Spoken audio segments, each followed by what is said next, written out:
Let's go ahead and start our regular meeting. Today is January 23rd, 2024. This is the Lake County Board of Supervisors. And today, let's go ahead and start with a moment of silence. I believe Supervisor Simon has one for us. Yeah, I'd like to dedicate today's moment of silence to all the families that are, have loved ones that are dealing with cancer. Cancer awareness is so important. Make sure you get tested and other things. But a young man was just diagnosed in. A former football player from Middletown, young man was just diagnosed and he's going through that. So I just want to do a moment of silence for all the families that are dealing with this. And if your family did, you know how challenging it is. So it probably has affected all of us, and I just want to dedicate today's moment of silence to that.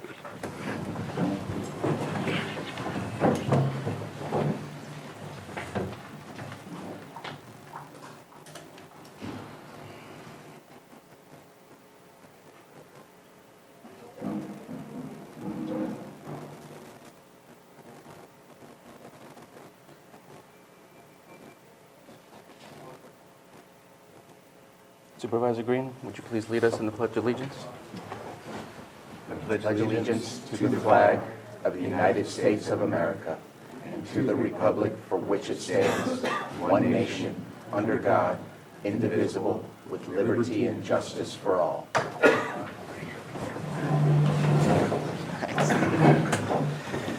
Thank you very much. We are going to move on to our public input, and I do have a piece of paper here for at least one public input. We're going to limit it to 3 minutes, but if you please come up to the microphone, we'll go ahead and get started.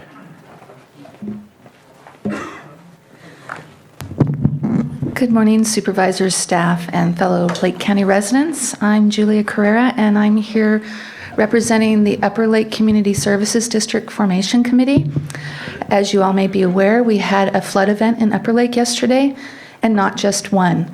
The most significant one, most of those people wanted to be here this morning, but they're busy collecting their rabbits and their lost chickens, and their lost cats that were flooded out of their home, and mopping up.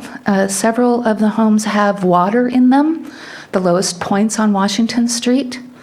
I want to thank the county staff and North Shore Fire for coming and helping. But I would like to direct staff and this board to the fact that the levee gate is broken open. And that is why we had so much water coming through Middle Creek and flooded. So if someone could please address that situation. I also want to thank the Department of Public Works for coming out on Friday to clear out drains in Upper Lake. I have pictures that I'm going to pass out to you. Unfortunately, it didn't work on Washington Street, nor did it work on Main Street. This is the Jehovah Witness Hall and Main Street flooding the day after that night. The whole street was underwater. Fortunately, we've been doing some mediation, the neighbors down at North Main, and we didn't have such a significant event this time. We've replaced some culverts, dug out some ditches, but the county-maintained culverts have holes in them, they're collapsing, and none of them are big enough as evidenced by the picture that I just gave you. My biggest concern comes with the upcoming warning that was given by the NOAA yesterday. From January 30th to February 3rd, we're going to have 3 to 6 inches of rain. That event is going to occur again on Washington Street if we don't clear out that Middle Creek debris and close those gates, and I don't know how we're going to do it with the levee flowing the way it is. Thank you. Oh, and here's a copy of the warning from NOAA. We're in trouble in Upper Lake. I know you guys are participating in your priorities this year. You need to make Upper Lake drainage a priority this year. We're going to be underwater. Thank you. Thank you. Julia, Scott is at the back. I think he can address the gate and some other things because from what I understand, the gate is not broken. Okay. Yeah, he's right there. Did you want me to stay here or? No, I was just saying Scott's at the back of the room. So Yeah, that he Mr. can De get Leon that. does not treat me with respect, so if someone would like to join me in that conversation, I would appreciate that. Thank you very much. Are there any other public comments? Please come on up. Hi, good morning. My name is Corey Pearson. I live on Wayland Way in Lakeport, next to the old juvenile hall. next to the homeless shelter that is currently happening. And when the Elijah House was running it, we didn't have any issues whatsoever. Everyone was very polite, respectful, calm. There was nobody clearly on drugs or drunk. But in the last several months, it has gotten extremely out of hand. Just on Friday alone, we had 3 people walking up our hill on our property where there's a no trespassing sign posted. I've had to call the sheriff's department multiple times. Sorry. On Friday, we had an incident where I have to drive through the tunnel every single day to get to my home. And I drive into the tunnel with all 3 of my children in the car. And there are 2 men in the tunnel who are absolutely beating the ever-living snot out of each other. Okay. As a mother, I really am in a spot where my home is no longer safe. I have people coming onto my road. I can't take my trashes down. We can't walk down to our mailbox to get our mail together. I can't even simply drive through the main road in safety. I had to honk my horn repeatedly for almost 2 minutes straight to get them to stop. I had to call 911 immediately. This is not the first time that this has happened. I've called because they leave trash and their belongings on my property. I've called because I've driven out of the tunnel and there is a naked man laying on the side of the road with a needle in his arm. It's become a very severe issue, and to the point where not only does my family no longer feel safe, okay, and over the weekend, I've had my 5-year-old ask me multiple times if the bad man and the strangers are still in the tunnel, and if they're going to come to our house, and if they're going to hurt us. And I don't know what else to do. I have called the sheriff's department. I have made formal complaints. I have just recently gotten together with Laura Samuel. She's a family friend, and she's trying to help me kind of work through this, but she has also kind of gotten that there's just really nothing anybody's going to do right now. And my family isn't safe. My children aren't safe. We can't be on our own property, which is 20 acres, and feel comfortable. And so I'm here to see if anyone can help me, what can be done. I can't keep calling 911 just because I brought my children home from school.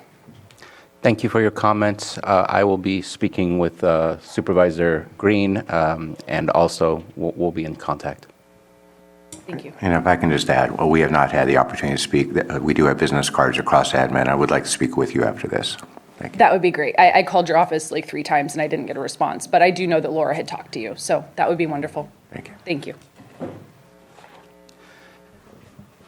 Anyone else for public comment? Please come on up to the microphone.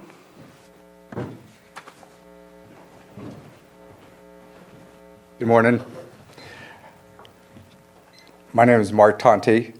I own 500 Wayland Way on the east side of the tunnel. And now we have the homeless camping on our property. I've called the sheriff's department several times. I can't say I got physically attacked. I got threatened to be attacked by the homeless on an occasion, verbally attacked several times. Called the sheriffs. They went out and arrested the gentleman that did this to me as I asked them to leave my property. I was very nice. Told them I'd give them 24 hours to go ahead and pick their stuff up. We are now having a accumulate of things being brought onto that property that is just a bunch of garbage.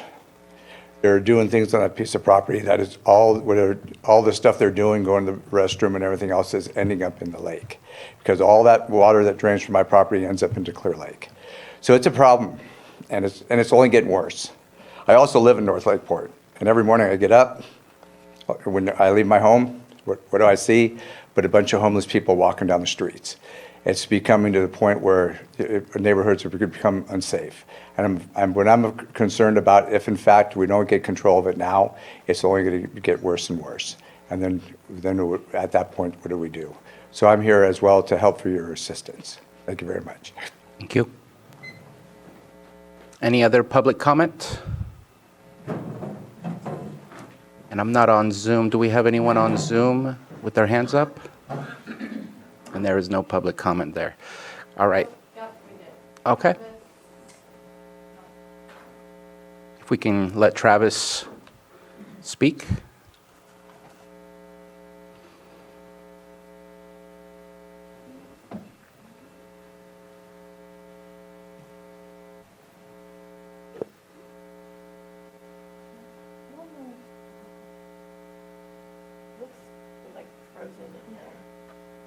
No, it's moving a little bit. It's just really choppy. Sam, is Zoom functioning properly? No, the feed is really slow. Do we need to take a break to look at that? Yeah, let's see what we can do. I'm not, yeah, let's, 5 minutes, 10 minutes? 10 minutes. Let's do a 10-minute break. Want to make sure everybody has a chance to speak if they wish to. Okay, so are we ready to move forward, Sam? We are ready to move forward. Okay, and I believe we still have one hand up. If we can go ahead and unmute that individual, and you have 3 minutes.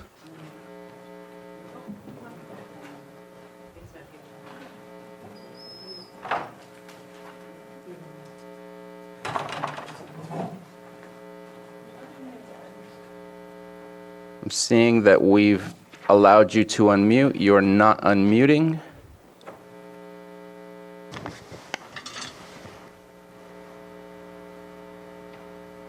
And there we go. Hello. Hello. Can you hear me? We can hear you. You have 3 All right, minutes. sorry. I'm on an office phone. My computer here in my office doesn't have a mic, so I wanted to make sure everybody can hear me. Thank you. My name's Travis Quiet. I live in North Lakeport as well. I'm going to just expand a little bit on what Mark and Corey had discussed, sharing the same concerns. Things have gotten horrible, as they both said. I feel bad that Mark owns a property that these folks are living on. I live right next to it. My wife and 11-year-old daughter, used to walk through there and ride their bikes, and now they can't. So we need to do something. It's unright. All the trash is going into Lions Creek. Department of Fish and Wildlife has been there before. These guys are starting fires, and the fire department can't do anything. The sheriff's department won't. They want us to call 911. That's pulling from more important resources. So I don't know if it's code enforcement or what needs to change, but we need to figure it out. All the hills in Nice are just a complete drug-addicted encampment at this point. Now that's moving into Lakeport. So where does it stop? What do we do? I think you guys should go take a drive out Powell Road and go look at the abandoned trailers and the trash that's going into the waterways, going into our drinking water. It all comes from the lake. What are we going to do, guys?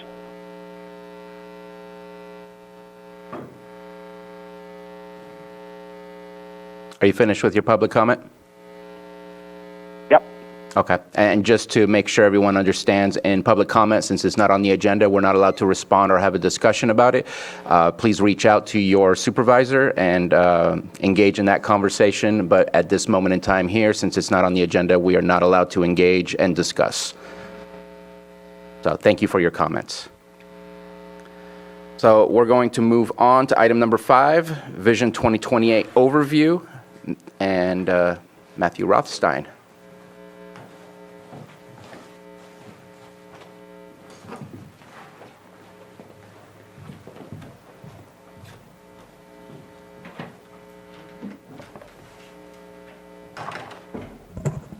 Good morning, Supervisors. I'm Matthew Rothstein, Chief Deputy County Administrative Officer. As your board is aware, in January of 2018, the County of Lake hosted public meetings throughout the county to gather residents' priorities for county services. The public's priorities form your board's Vision 2028 statement, and as we begin this governance workshop today, we'll recap those priorities. Consider and promote the well-being and economic resilience of every Lake County resident. Maintain a transparent county government that is responsive, efficient, effective, and fair. Continue rebuilding in all efforts to recover from our recent disasters. enhance public safety, protect our residents and serve them well, develop and maintain a high standard of disaster prevention, preparedness, and recovery in collaboration with all community stakeholders, grow our economy and spur creation of quality local jobs through focused economic development, cleaning up our neighborhoods through code enforcement, fostering a business-friendly environment, pursuing funding to strengthen communities, marketing Lake County as a premier California outdoor recreation destination, and advocating for Lake County's needs through targeted political action. Improve our infrastructure, roads and transportation, water and sanitation, and internet access for all.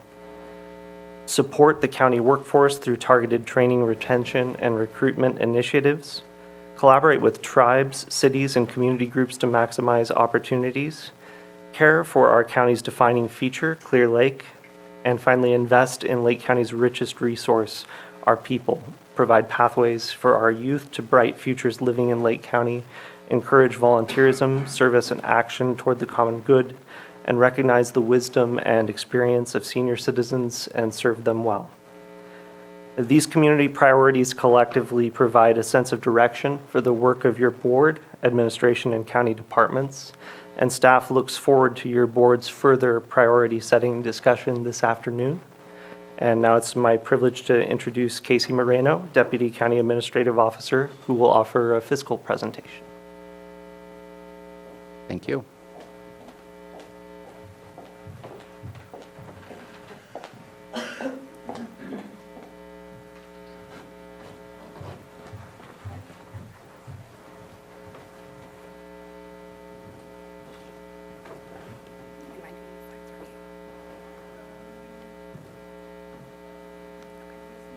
Yes. Good morning, Casey Moreno, Deputy County Administrative Officer. So I have the fiscal presentation as it relates to the general fund. Is it not on? Oh, thank you. I have the fiscal presentation as it relates to the general fund. Next slide.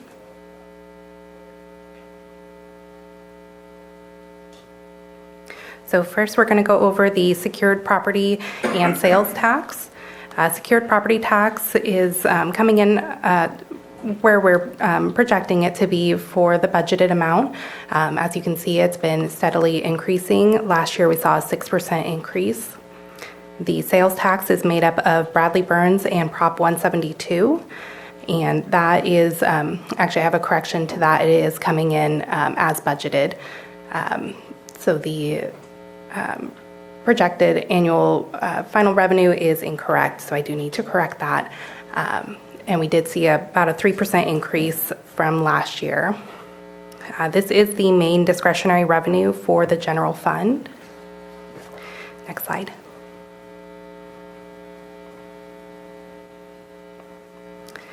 So next, we're going to talk about the cannabis cultivation and business taxes. Last year, you can see the expenditures are much higher than the revenues that were brought in. Cumulatively, we have $13 million that is remaining from the revenues and the expenditures over the past multiple years. The expenditures were about $2 million higher than the previous year from 22-23 to 21-22. Next slide. The cannabis allocations are pretty similar to what they were the prior year as far as the descriptions. So we have, the sheriff has 2 positions that are funded by cannabis. The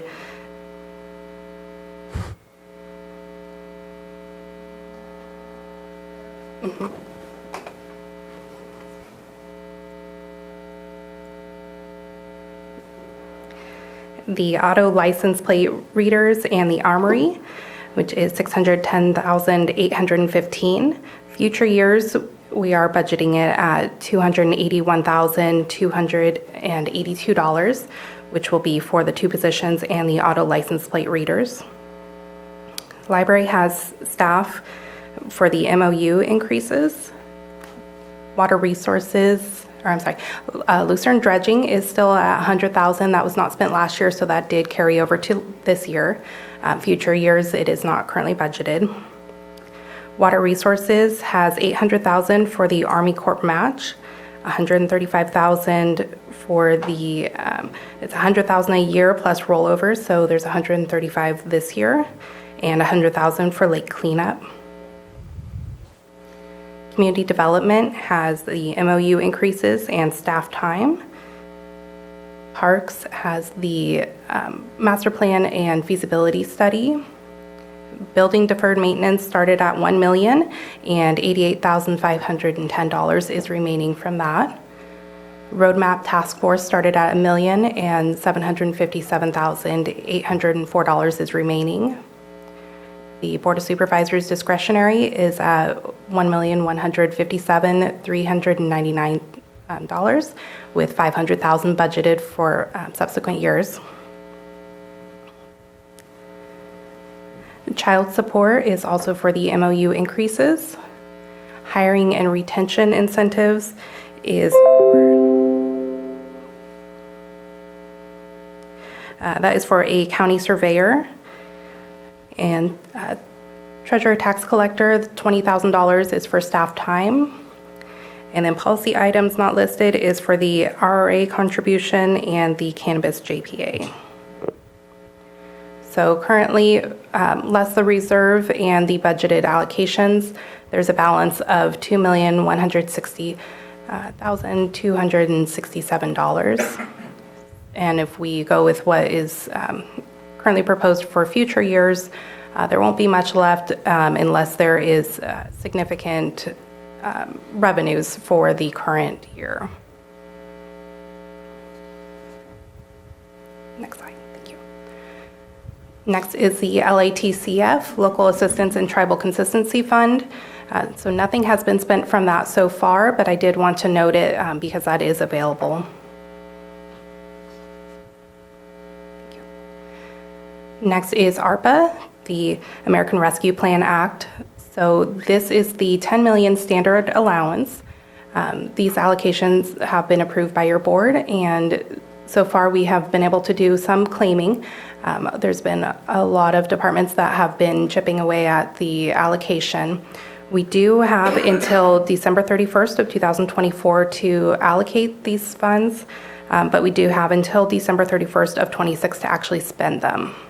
So we do want to encourage departments to use them by December 31st of 24, just so we can make sure if there is any remaining funds, we can allocate it in time. Next slide. And then the non-standard allowance through ARPA, there's been significant claiming here, and so we are on track to expend this. This does also include the claiming done through December 31st of 2023.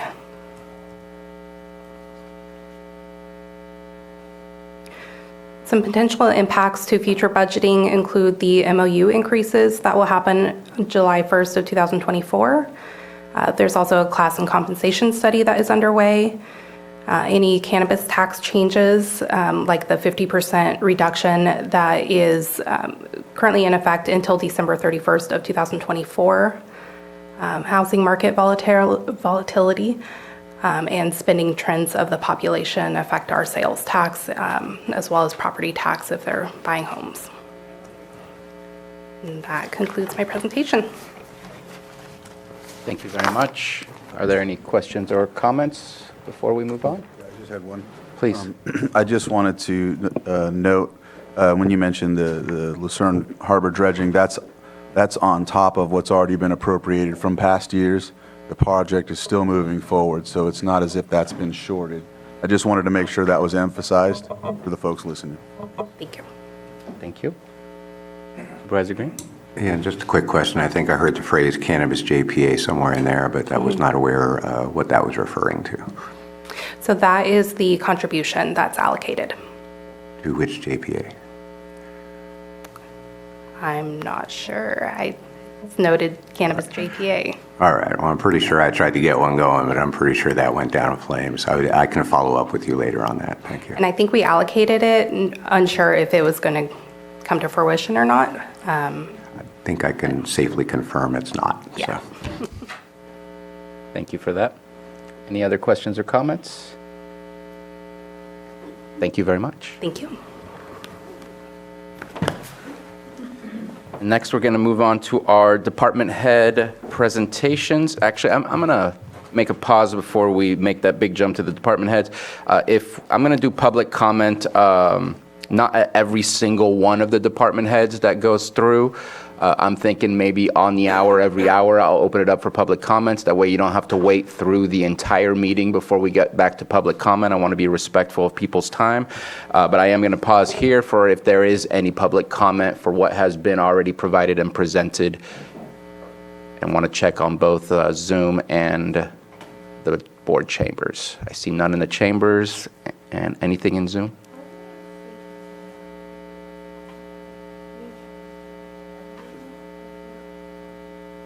I can jump on to help you out. I'm going to share it on this one so that I can do my thing. Here, let me open up Zoom so I can help you out. Do you see anybody on Zoom right now? I don't see anyone on. Okay, so let's go ahead and get started. I'll get Zoom going. That way I'll help you out with that, and we can keep sharing from your screen. So first department head presentation, we will begin with admin with CAO Susan Parker. Thank you, Chair. I'll first introduce the department. The County Administrative Office performs general administration and management of county government functions. One of the primary functions is to oversee the preparation, adoption, and administration of the annual county budget. In addition, the County Administration Office also assists your board in achieving your goals and priorities annually and in the long and short term. So let's begin. First slide.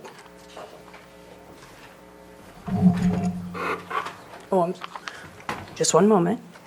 I will note that in most of the departments, you'll notice an additional slide from last year, and that's the metrics for your board's review and approval, so we can start gathering that data to demonstrate the metrics that either illustrate performance or additional needs within a department.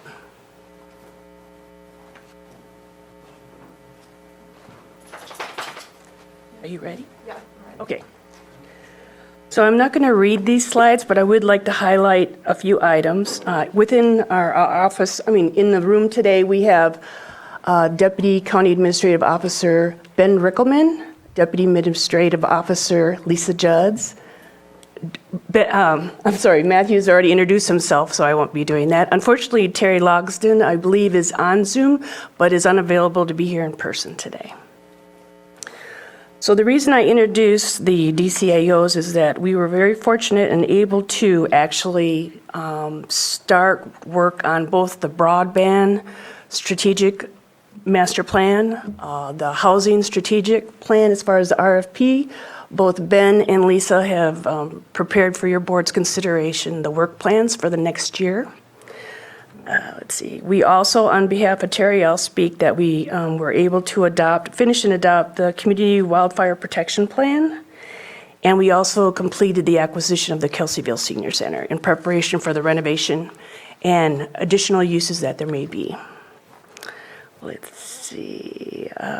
We did, as you may recall, we did have that $50,000 senior center grant program that was very successful for our senior centers. We have established the Chief Public Defender Office, or in the process thereof, and we have completed the All Voices Community Visioning Forum series. It would be remiss of me not to mention that we have also been working on the Laserfish and scanning of the documents so that there's the public portal for them to access, the community and employees to access that information. So next year, we hope to not only have developed the comprehensive action plan, but also begin work on it. And that would include the Housing Trust Fund. The action on the tree mortality emergency in coordination with the California Office of Emergency Services. As you know, the state's budget is what's the word I want to use? In trouble.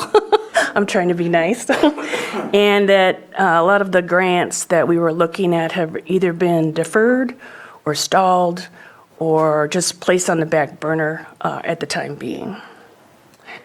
Let's see. And then we will continue to explore the waste woody biomass utilization opportunities. Can you move forward? I'm sorry, I didn't tell you. Forward? Forward, please. No, that's. No, backwards. Keep going. To the last slide. Oh.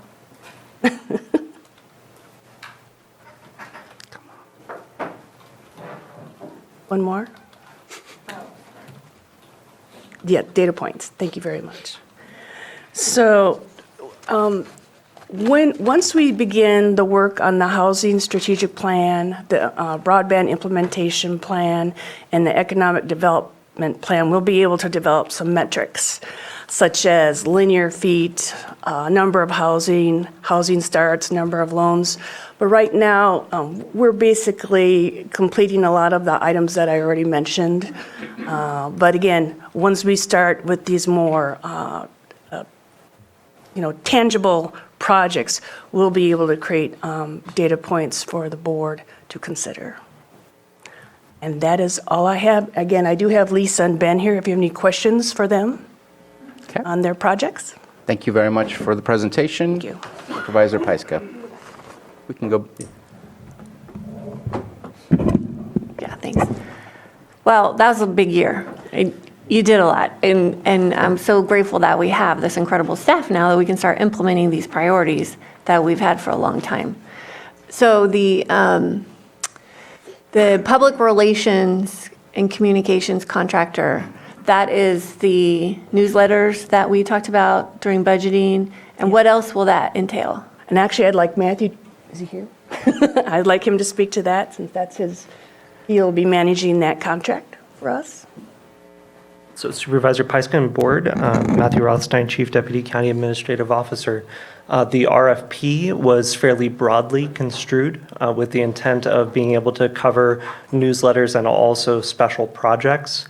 So we would contract with one or more firms to complete those projects as directed, by either admin or your board as appropriate. So that it's fairly broadly construed and could encompass a number of supports. So that's how we can better communicate with our constituents and the public on the work that we're doing. Absolutely. Okay, great. And then the long-term advocacy agreement, that's the lobbyist that we budgeted? Sorry, Matthew. Let's go back. So as of right now, we've entered into a very short-term agreement with a monthly retainer with a firm called Nielsen Merksimer. And over the initial few months of that, we will be learning what supports are most valuable to your board from a state advocacy standpoint, and we'll be developing an RFP to be issued soon for a longer-term agreement. Okay, great. And then one more thing. Well, I don't know who this one's for, but so we've got these strategic plans that we've been working on for broadband and housing and economic development. And I know the goal has been to create a comprehensive strategic plan. Yes. So is that something we're going to be working towards Yes. this and year? I'd like Ben and Lisa to come forward. They were hoping they weren't going to be called forward.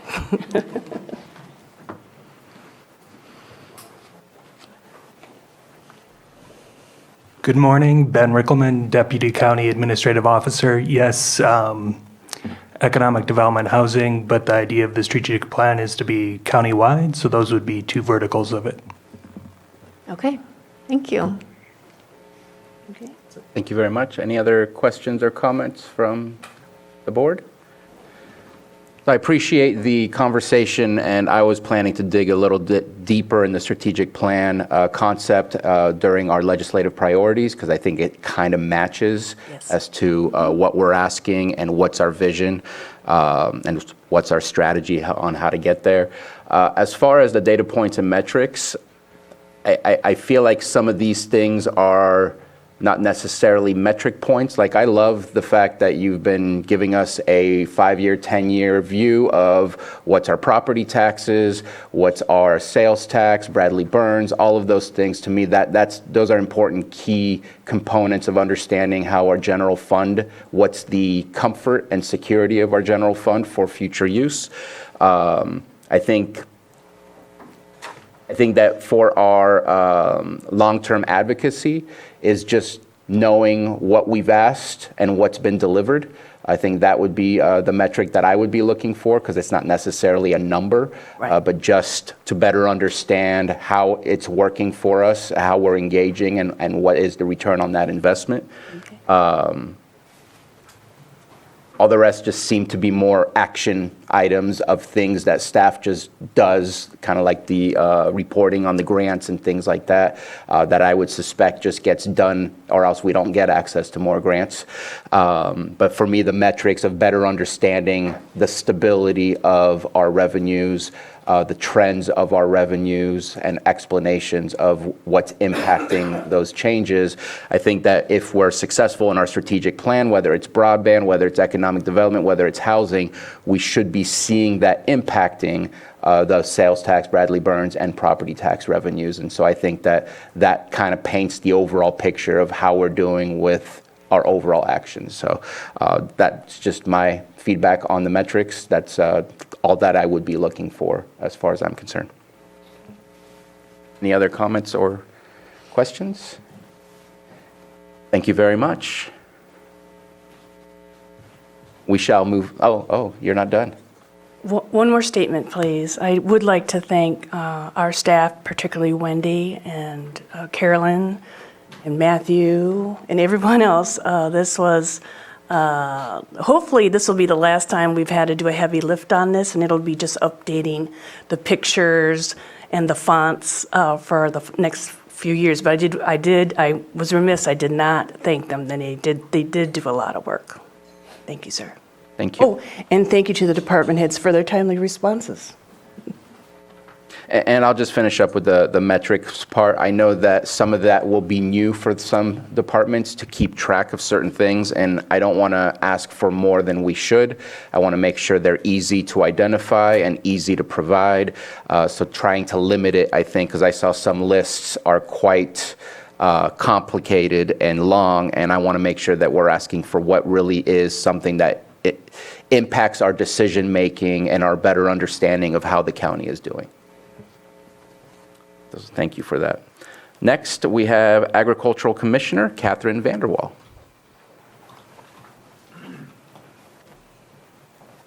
Welcome.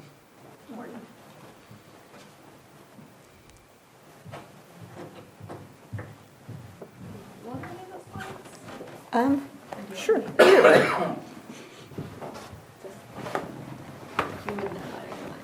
Okay. Good morning, Board. Catherine Vanderwall, Agricultural Commissioner and Sealer of Weights and Measures.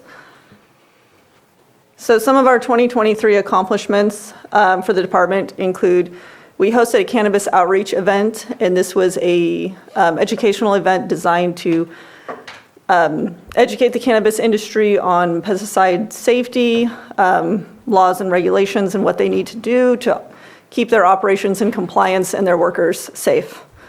Additionally, we held a pesticide container recycle event. So this event collects empty pesticide containers, keeps them out of the landfill. We hosted 2 continuing education classes for our pesticide applicators. This helps to keep people informed of new laws and regulations. And with your board's support, we were able to secure and start the build for our new Weights and Measures truck. So additional accomplishments in 2023, my staff was able to increase the inspections in the certified producers and certified farmers market program to ensure the integrity of the program. We were able to fill all of our extra help positions for 2023, and my department continued support of the Fish and Wildlife Advisory and the Lee County Ag Advisory Committees. So going forward in 2024, our points of emphasis, we are looking to receive and begin operating with the new Weights and Measures truck. We're going to work with the cannabis industry for reporting data or metrics to include in the 2023 crop report. Continue department support of the advisory committees. We are looking to publish a Weights and Measures report, which has never been done before, but just to kind of bring awareness to your board as well as the community, all the different devices that my staff, that they test and certify every year. Continue training current and new staff. We are regulatory by nature, so laws and regulations and the programs that we work in are constantly changing or being added. So just making sure that staff are aware of those changes and that new staff are receiving that information, and to continue to host continuing education classes for our pesticide applicators.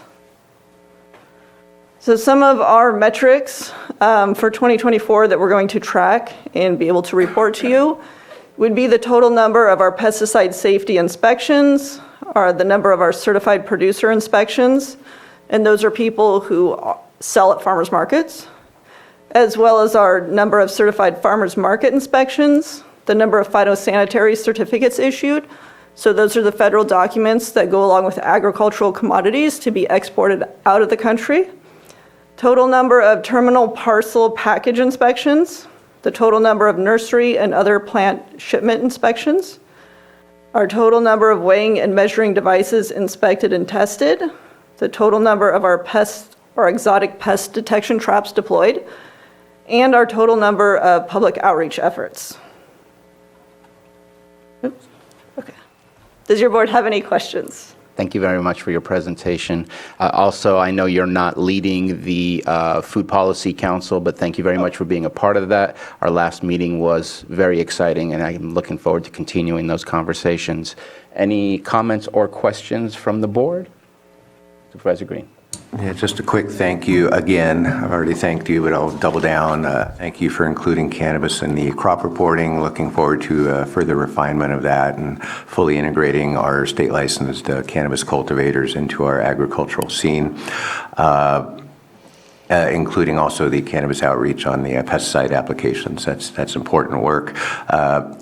We have not previously given direction or anything, so I don't see it here, but I imagine when we get farther down this month and the State Water Board finally drops their well regulations, there may be some opportunity for your office to provide either technical assistance or at least listen to the community's concerns and look for ways that we can either help the State Water Boards with their outreach events or think about ways we may be able to continue down that road with our both our domestic water users and our agricultural water users. And that's well above what you were asked to do in this presentation, but I'm just thinking ahead to what this next year may hold with the implementation of those regulations. But just really the emphasis today is say thank you, thank you, thank you. Thank you. Supervisor Pais. And just as we start to develop the biomass utilization strategy, I think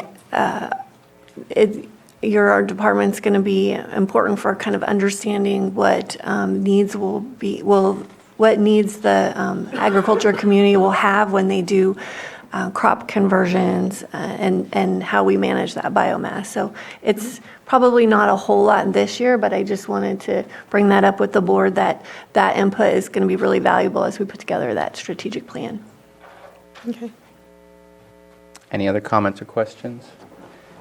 So I love your crop report every single year. To me, those are perfect metrics. It lets us know how much new acreage exists, how many heads of cattle are produced, not really produced, but that we have in Lake County, and what type of agriculture is going on.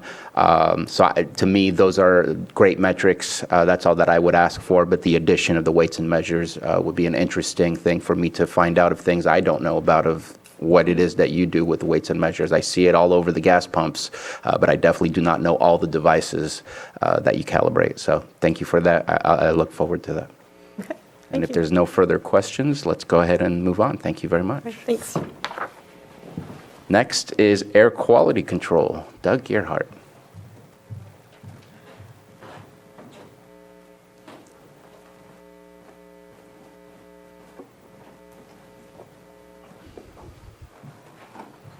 Welcome.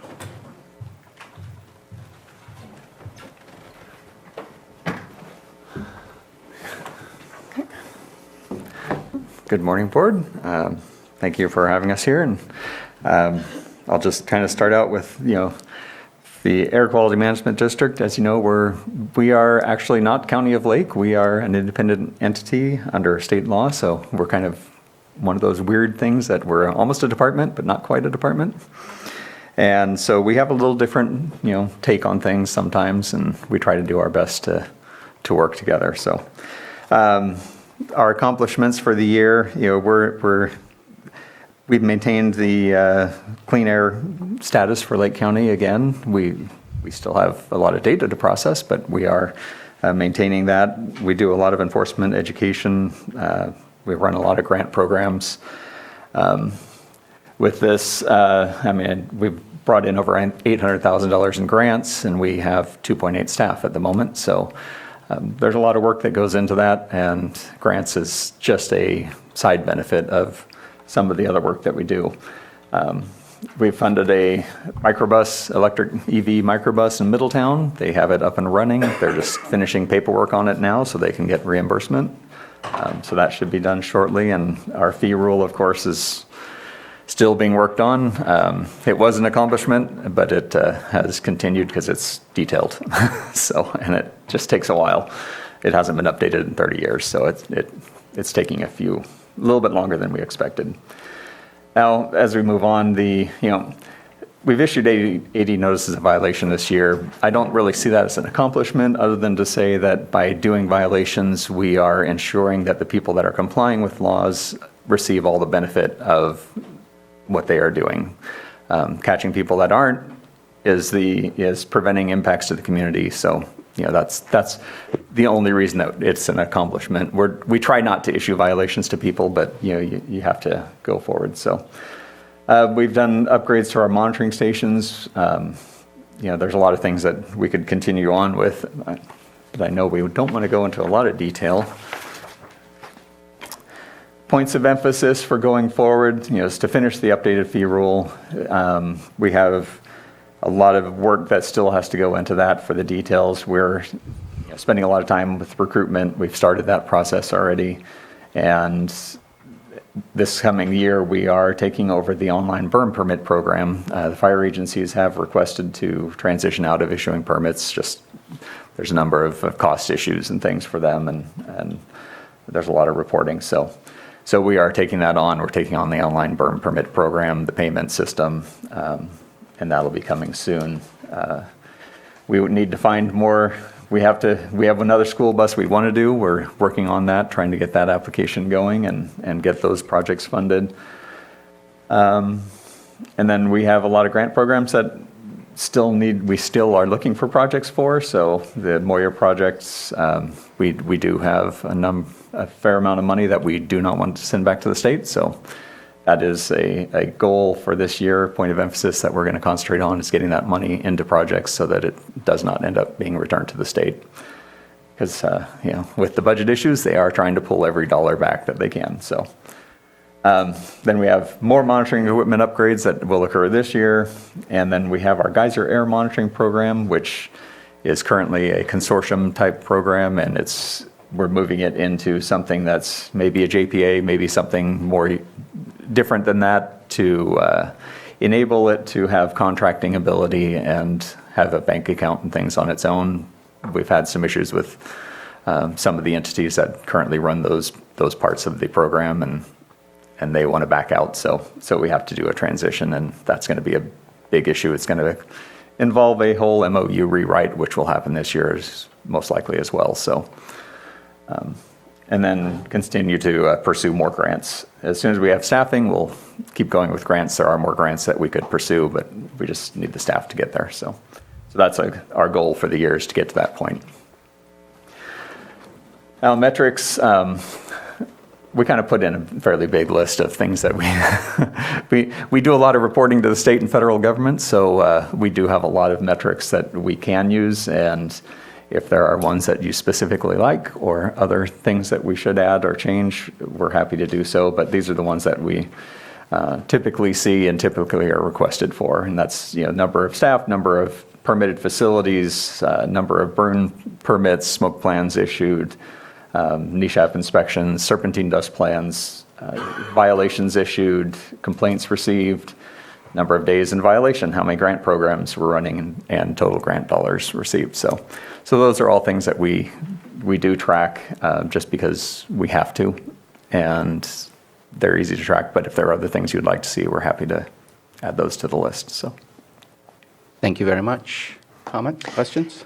Yeah, just really briefly, how do you see the process of changing GAMP kind of playing out this year? I've had a lot of contact on this issue, and so I'm just wondering how we can help support that and where we are now and what the process is for the year.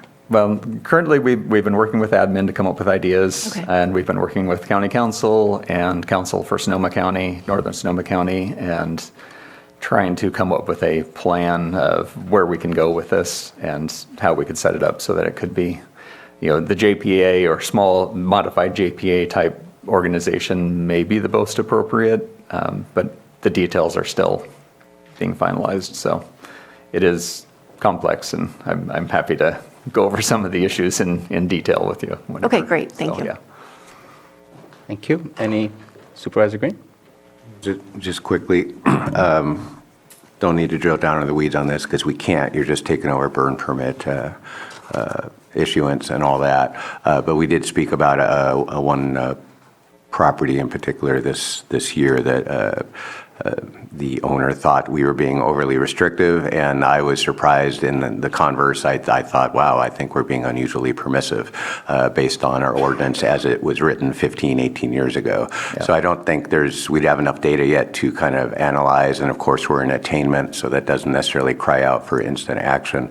But as you onboard your knowledge and understanding of burn permits, I think it could be helpful for future analysis if any changes are needed to kind of parse it by parcel size.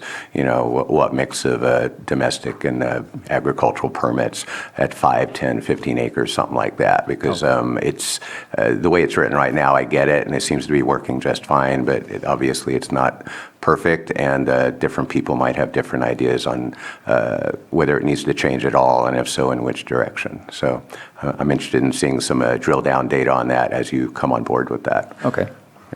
Yeah, we can start looking into that. That's shouldn't be too much work to do. So, Thank you for that. Appreciate all the work that you have done. We're constantly in attainment. That's important for Lake County to continue in that way.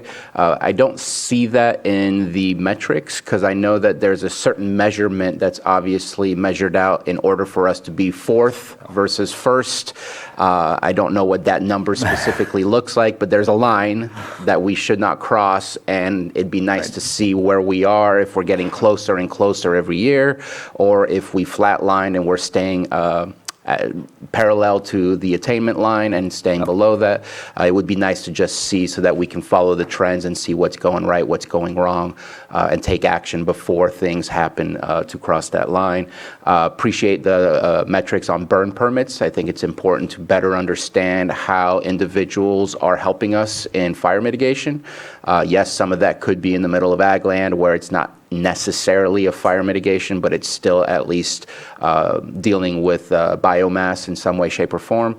I appreciate also the notice of violation and the days in violation of ambient air quality standards. Staying at 0 would be awesome, but it'd be nice to make sure that we can recognize when we go up and when we go back to 0. Right. Those are the ones that I see as being important to me.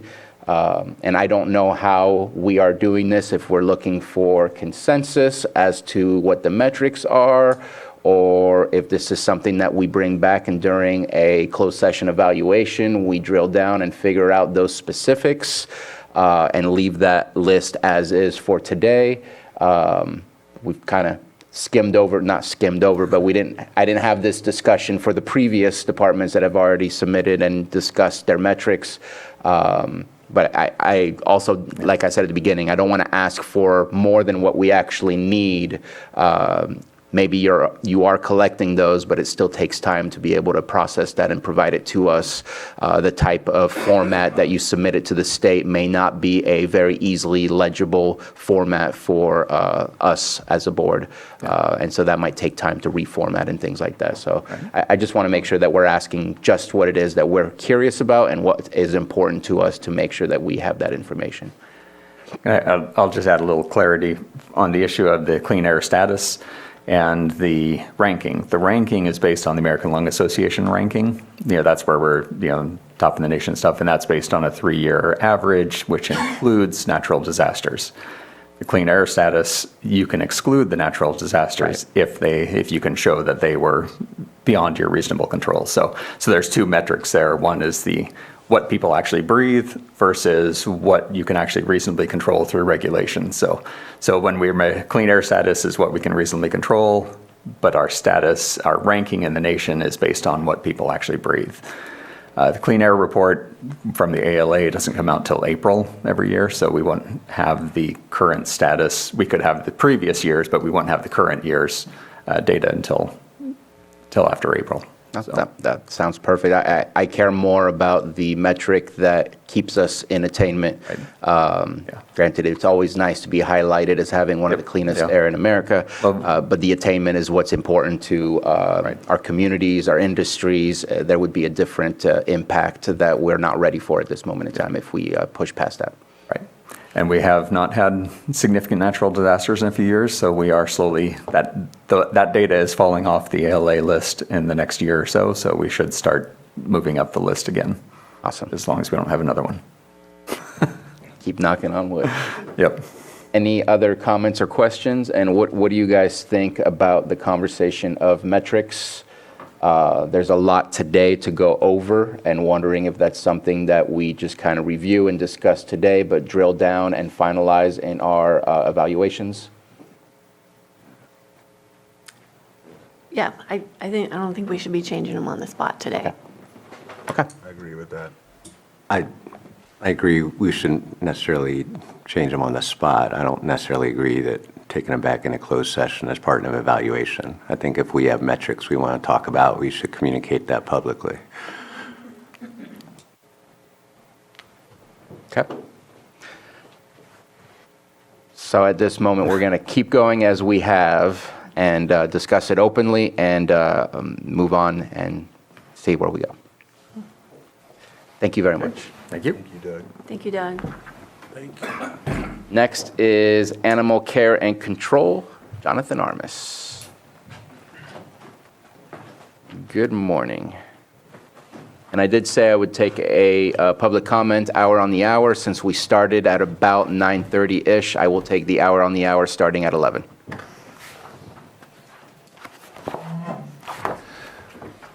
Good morning, Supervisors. This is Jonathan Armis. I'm the Director of Lake County Animal Care and Control. Some of the accomplishments we had last year, there was a livestock trailer full of cattle that rolled over. This isn't just our own department, but a multi-agency accomplishment, in my opinion. There were a lot of challenges, and we learned a lot, and I'm not saying it's perfect by any means, but there was a large response from a lot of people, and it went fairly smooth, in my opinion.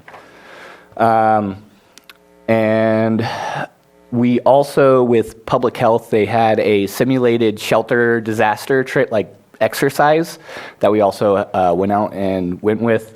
It was really good for our department because there are now legal requirements for animals during those disasters and being able to care for them. So we were able to test a lot of policies that we had been working on to provide care for those animals and to kind of test how we would take care of them.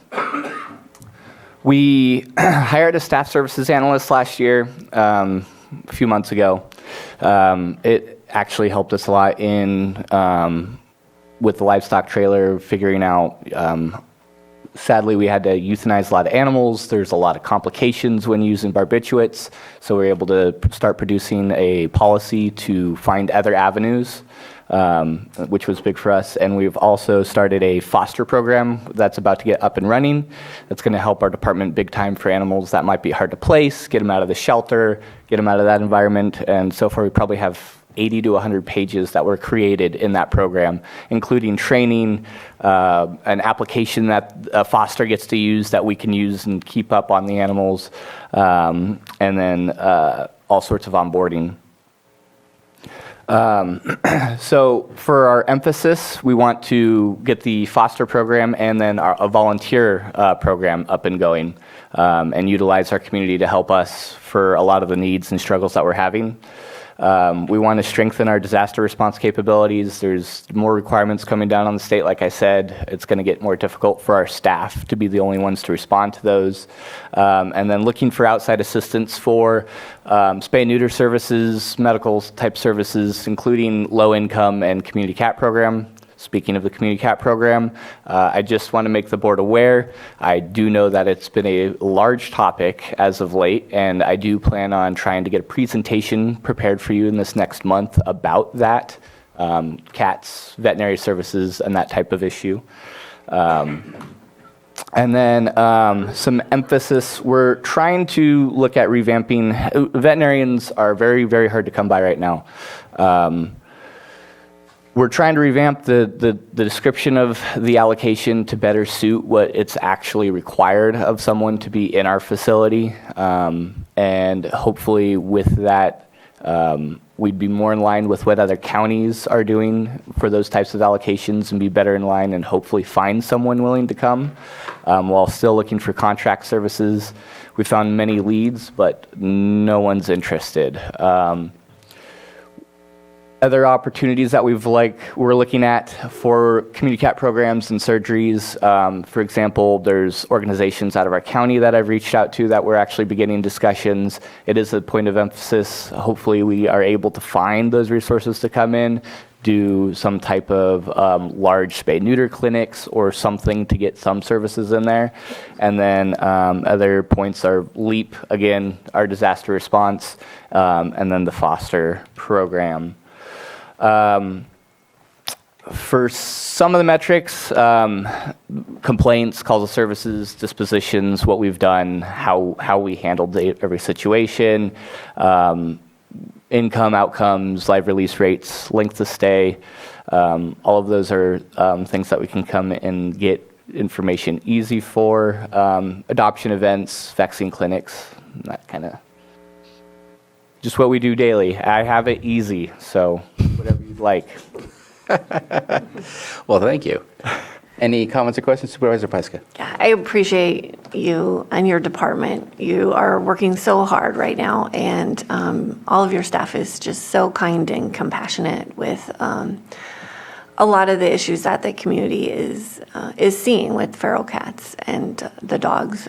So I know this is a condensed report, and I really appreciate that you're going to come back a little bit later and we can talk about a lot of this in more detail and let the public know a little bit more about what's going on and what's planned for the future. So I really appreciate that. Thank you, JT. Yeah. Anyone else? I did have mine up, but I just wanted to say the same thing she said. So thank you for being proactive, and I can't wait to go through that presentation that you have. Thanks again. Supervisor Green? Yeah, like everyone else, we thank you for being very proactive. You have a very difficult job, and calls for service often end up in our voicemail as well. And I appreciate very much that there is a future presentation plan, but just based on the amount of information that's already been released in the recent past, would you have any ability to just give a one-off estimate of the total number of feral cats within the County of Lake? Certainly. So it is a calculation based off population. It's an estimate. It's anywhere from 6,000 to 14,000 cats in my jurisdictional area, which includes the city of Lakeport. That includes indoor-outdoor cats and just free-roaming feral cats. That would be what we could potentially be responsible for. Technically, we're not mandated to be responsible for cats. The community cat program is a public service, not a mandated one. And then one other piece of information, because it gets talked a lot about, there are two ways to manage a population of cats: 50% euthanasia every 6 months or 75% sterilization. Thank you. Appreciate the comments. Love that you're working on a foster program. Obviously, that will alleviate a little bit of the space in the shelter, which can be easily filled up again, but at least it allows for you to take those calls and provide action on those calls where possibly there's you could take action, but you can't provide a space for them at the shelter. And here, this will alleviate some of that. So I'm looking forward to that program coming out and seeing how it impacts your shelter and helps out. So that's exciting to me.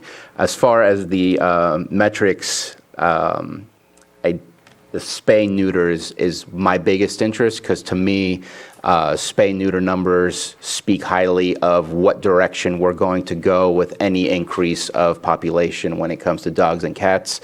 And so continuing to have those numbers and obviously the numbers of animals that you pick up and the need for your services, that's important to me as well. So looking forward to those. Thank you. No more questions? We're good? I think we're good. Thank you. We're making it easy today. Next, we have Assessor Recorder, Richard Ford. Is he online?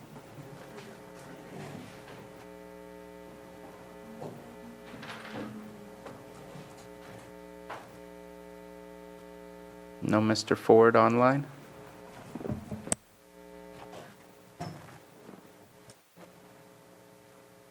Oh, Chair, we did send a text, but we have not had received a response yet. And just to let you know, Director Harrington is on Zoom, and she is the next department. okay. Well, then let's move on, and I will mark that we will be back to that one. And let's move on to Auditor Controller County Clerk Genevieve Harrington.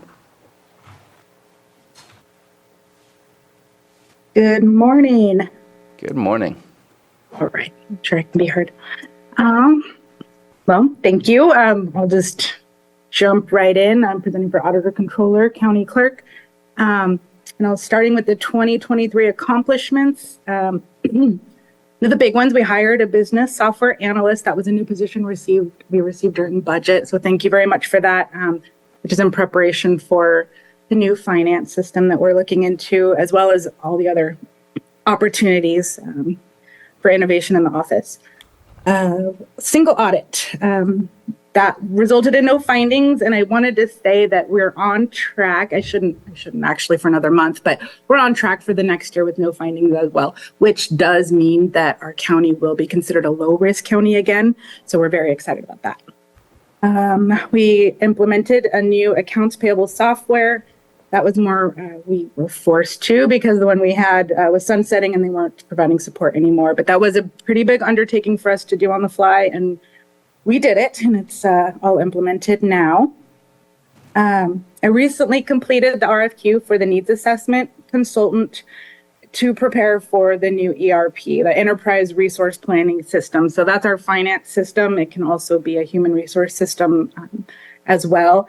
And so that RFQ is completed. We're preparing to make a selection and then get the first meeting with them scheduled with all the departments and the consultant. And then lastly, completed reasonable efforts for private property debris removal insurance collections for the past fire events. We completed that Tetra Tech contract, and so that's pretty much closed at the moment. So that's it there. So next slide, 2024 points of emphasis. So this upcoming year, we're going to complete the needs assessment and just expand on that a little bit. The plan is to have the consultant come, sit down, speak with every county department, find out what your concerns, needs, desires, all of that are with the finance system so that we can assess it and then make sure that the product we do select for the county is going to, take care of the majority of the issues, say that. We'll continue to assist with the policy updates. The travel one was the big one, but on deck, there's CalCard, purchasing, and EATS. And so we'll definitely be happy to assist admin with those. We'll continue to provide improved and efficient services such as contract management process. We're also focusing on promoting expanded clerk services. So with the new software, the Granicus, which we talked about last year, it's all implemented and in effect, and it's now we're sort of just analyzing the effects of having a streamlined process. We can now let people fill out their marriage license applications online. If they're waiting at the counter, they can scan a QR code and fill the application out on their phone. We are in the process right now of setting up a tablet. So if someone doesn't want to do it on their phone, they can fill it out right there at the counter in the hall on a tablet. And so we're looking at ways to get that outreach out so people know. So Facebook is one avenue we're using. And right now we're focusing on Valentine's Day. It's just a fun thing to do. And so what we've done is we've just booked space to make sure that we can do marriage ceremonies all day. Normally we stick with Wednesday afternoon when we have the board chambers, but we're finding some other spaces and we're going to spruce it up a bit. And so we'll make sure that because Valentine's Day is often a big day for marriage ceremonies. So we're making sure that we have the capacity to help if more people want to come in that day. And let's see, that's it for that slide. And then for the metrics, I don't want to redo the cost plan because that really will tell us our metrics. I was going to talk about maybe the last 4 or 5 years of the trend with the marriage licenses, marriage ceremonies, and FBNs. And so the FBNs are fictitious business name statements. So anybody in the area who's opening a business should be getting an FBN through our office. And those are actually pretty static. We saw the big spike during COVID because of the SBA loans that were out there, but for the most part, we're evening out. The marriages are a little more interesting because obviously they dipped pretty far down during the COVID years because of closures.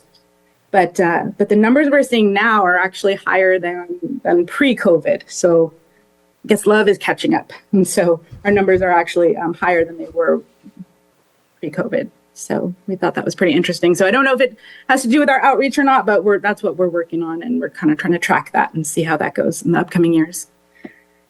And that is all I have at this time. I'm open for questions. Thank you very much. My takeaway is love is booming in Lake County, and that's all positive for me. Any comments or questions? I think the most important thing on that list is the update to our accounting software. I know that you've been involved with that, and we have steps being taken to make that happen, and looking forward to future conversations on that. That's going to be a very long project to take on, but an important one to upgrade our systems into not this century, but into the new technology that's available for us to move efficiently and accurately with our numbers. So that's important to me. If we can be within the last decade or so, I think that would be good. Yeah. So thank you very much for taking that on, and thank you for all the information. I think those metrics are perfect in my opinion. Are they okay? Because that was going to be a question I had for you. Is that what you were looking for? If you had other ideas on metrics I can bring back next year, I'm happy to take that feedback. And also, just a quick comment, the single audits being clean and the potential to go back to low risk, that's really important to us. So great job to your department. Let's keep that going so that we can continue having clean audits. That will help us out. Definitely. Looks like we have no further questions, so thank you very much. All right, thank you. Next, we have behavioral health.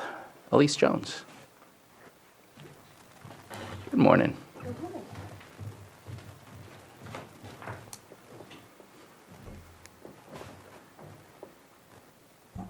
All right. Thank you, board, for this opportunity. I'm happy to present. We've been very busy. So these are by no means comprehensive, but just some highlights. As we have been publicizing far and wide, the new mobile crisis benefit went live for us actually on December 8th, and Lake County was the first county in California to have their mobile crisis response plan implementation plan approved by the Department of Healthcare Services. We weren't actually ready to roll out those services until January 1st, but it was neat to have that approval. The team has been busy. We have also stood up a living room, which is kind of like a peer support center, but it is a 24-hour, 7-day-a-week, every single day of the year peer support center where people who are experiencing a behavioral health crisis, which can include, I'm feeling like I might be at risk of relapsing on substances and I need to take a break from my house. It could mean absolutely housing instability, and if we want to engage people in services. So that living room is staffed 24/7. It also enables people to have access to a board licensed psychiatrist or a therapist via telehealth at any hour of the day or night. And I wish I had the total number of encounters right now, but in the dozens and dozens at this point. I don't think we've broken 100 contacts, so I would say it's going well. We're also still moving full steam ahead on our development of the organized delivery system for drug Medi-Cal, which offers a waiver to access expanded benefits for Medi-Cal drug services. So right now, if you are a person over the age of 21 and you are a man or a person who is not pregnant or parenting, if you need residential treatment or other services, it's not covered by Medi-Cal. We have covered those in behavioral health through grant funding, and so looking forward into the future, where those and many other services will be covered, including the requirement to stand up youth residential programs, which is a pretty gaping hole in our system of care right now, is something we're really looking forward to. So we're working very closely with the Department of Healthcare Services to develop our implementation plan, and so far, all things look towards starting on July 1st. And more information, of course, to come about that. It's been a long time coming. So for the first time since before the pandemic, we have an in-person prescriber. So historically and during the pandemic, people would access services via telehealth, even from home. They could log into Zoom as our platform. We have a HIPAA-compliant version of Zoom. But now, for people who really need it or where it's clinically appropriate, we have a person who's physically in clinic that especially children or other people on high-risk medications can see in person, which makes me rest a little bit easier, certainly. And we hope to, of course, expand our offerings of in-person providers and are definitely pushing out into the community. For example, now we have case managers going out into the field with a tablet for people who have difficulty accessing those services due to any reason to go into their home, and they can meet with the doctor in their home with that case manager. So we are a pilot county for the California Mental Health Services Authority semi-statewide electronic health record enterprise. That went live in March. It has been difficult, but we have finally seen claims push through. I want to say we've seen nearly $1 million of claims come through for July and August. Yes, that is where we're at. However, it is moving forward. It's looking great. The revenue projections that we had anticipated with payment reform are coming to fruition. So we're excited to see that patient revenue come in and looking forward to reinvesting that into expanded services and supports for the community. Pardon me. Other accomplishments, we're really focusing on workforce along with the rest of the state of California. It is no surprise or secret that the healthcare workforce is a concern in the state of California. Of course, in a rural, low-resourced area, it's even more difficult to have healthcare providers. And so we're working with a variety of entities, including the California Mental Health Services Authority, to offer loan repayment, stipends for going to graduate school or to get education, and looking at expanding trainings and other opportunities to help people in their career trajectory. We've had a lot of success as a department in growing our own. And I've talked extensively about that. So we're going to continue on that path of growing our own, and people that want to be in Lake County and want to invest here, we're going to invest in them because we recognize that our workforce is one of our biggest assets. We successfully, I would say, navigated payment reform and the implementation of many California Advancing and Innovating Medi-Cal, otherwise known as CalAIM initiatives, including the expanded eligibility criteria for specialty mental health services. As I've said before, but I will say it again, any person, and I misspoke at a previous meeting for the opioid summit, but it's any person under the age of 21 who has a history of trauma, absent any symptoms, is eligible for our services because we are so aware of the impact of trauma and the sequelae that come along with that. So it's nice to have that support at a statewide level to move the behavioral health system forward, and we're happy to be a part of that. So far I would say that CalAIM has been a success, and we're continuing to forge a path forward.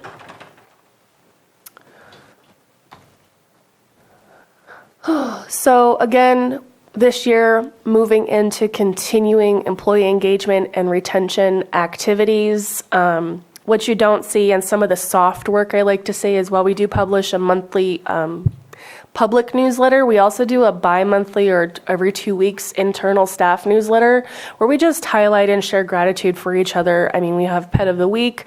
So there's a lot of work that goes on behind the scenes, and some staff that we've dedicated to investing again in our most significant stakeholder group, which is our workforce, and monthly all-staff meetings have resumed. So I'm really excited about that and building community with our workforce.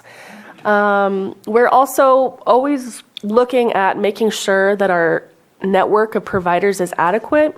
And so given the workforce shortages that everyone is facing, but particularly in healthcare, it's very likely that we will continue to expand our network of care through contracted providers, both in the drug Medi-Cal and the specialty mental health system, particularly with regard to ODS. ODS is going to require strong partnership, continued partnership with our community providers to make those benefits come. We're not going to be able to lift up some of those services, like, for example, youth residential support. So I'm happy to report that that's going well, and we're continuing to look outward. So probably looking towards releasing quite a few requests for proposals here in the next couple of months, actually, to meet our network adequacy requirements. We're still working on filling the 13 positions that we added to our last fiscal year budget. All of those are clinical or direct service provider positions. Most of them went to our mobile crisis team. So hopefully that work continues, and then we can evaluate where we're at in terms of our capacity to serve. Continuing communication and collaboration with our partners and stakeholders, and advertising to raise awareness of the availability of services. So we had, just a few examples, professionally printed brochures on our access process.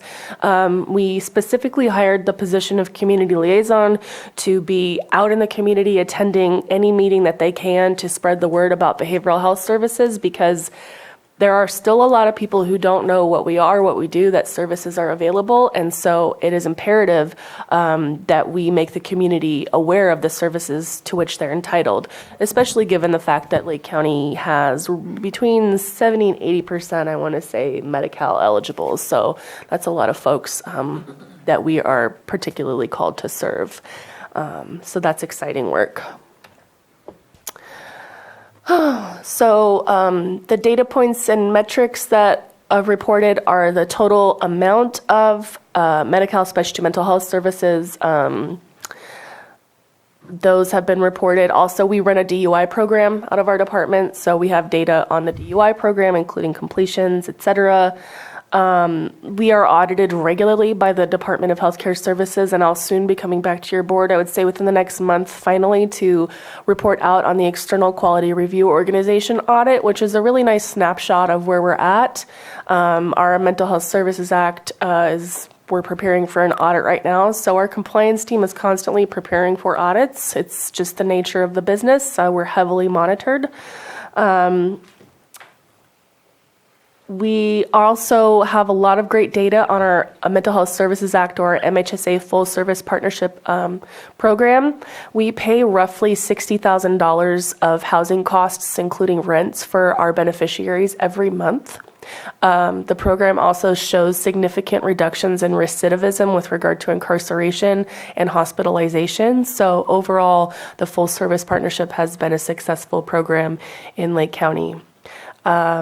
We oversee many grants, many grants, too many to list, all of which are audited, and some are with partnership with other entities. So that's exciting and will continue. And we are on the last leg, I would say, of the Behavioral Health Quality Improvement Program, which was the initiative from DHCS to implement CalAIM. So we've had a lot of milestones to meet in order to be CalAIM compliant. And I think the last set of deliverables is due this September. And we so far have received about 90% of our incentive payments. So there's a lot there, but that's a pretty good track record comparatively. So those incentive payments then just get reinvested into services and supports. For example, our electronic health record was largely funded by those incentive dollars. So that will continue. And that is what I had. Thank you very much for your presentation. Supervisor Pyska. Top of all of this, we are also leading the opioid plan development with a lot of community engagement, which is kicking off right now, and that's really incredible work and really exciting. And then the other thing I just wanted to offer is if your outreach staff wanted to come to our town halls, we'd be more than happy to have them, introduce them, get them on the agendas so that they can have that direct communication with our community members. Thank you. That's an excellent suggestion. Supervisor Green? Yeah, I want to thank you, all the hard work over the past year and looking ahead. This is very exciting. Definitely, we do need to get the word out about what behavioral health can and does do on a daily basis. We also apparently need to continue our efforts to communicate what behavioral health cannot do and what the items of a concern the community may have that may involve other departments or a team approach between departments. And some of those comments at the start of today's meeting may highlight that. I'm not going to propose a formal metric. I just want to highlight the excellent job BH continues to do in supporting its various advisory bodies, including most notably Lake County Continuum of Care, Mental Health Advisory Board. If I were to spitball, and I hope to speak with admin later this year, understanding the amount of staff support and time involved in supporting these very critical advisory bodies, I think is important to quantify. I think you have one of the heaviest lifts, if not the heaviest lift among our departments. And so I appreciate all the staff time and support that is going into those advisory bodies.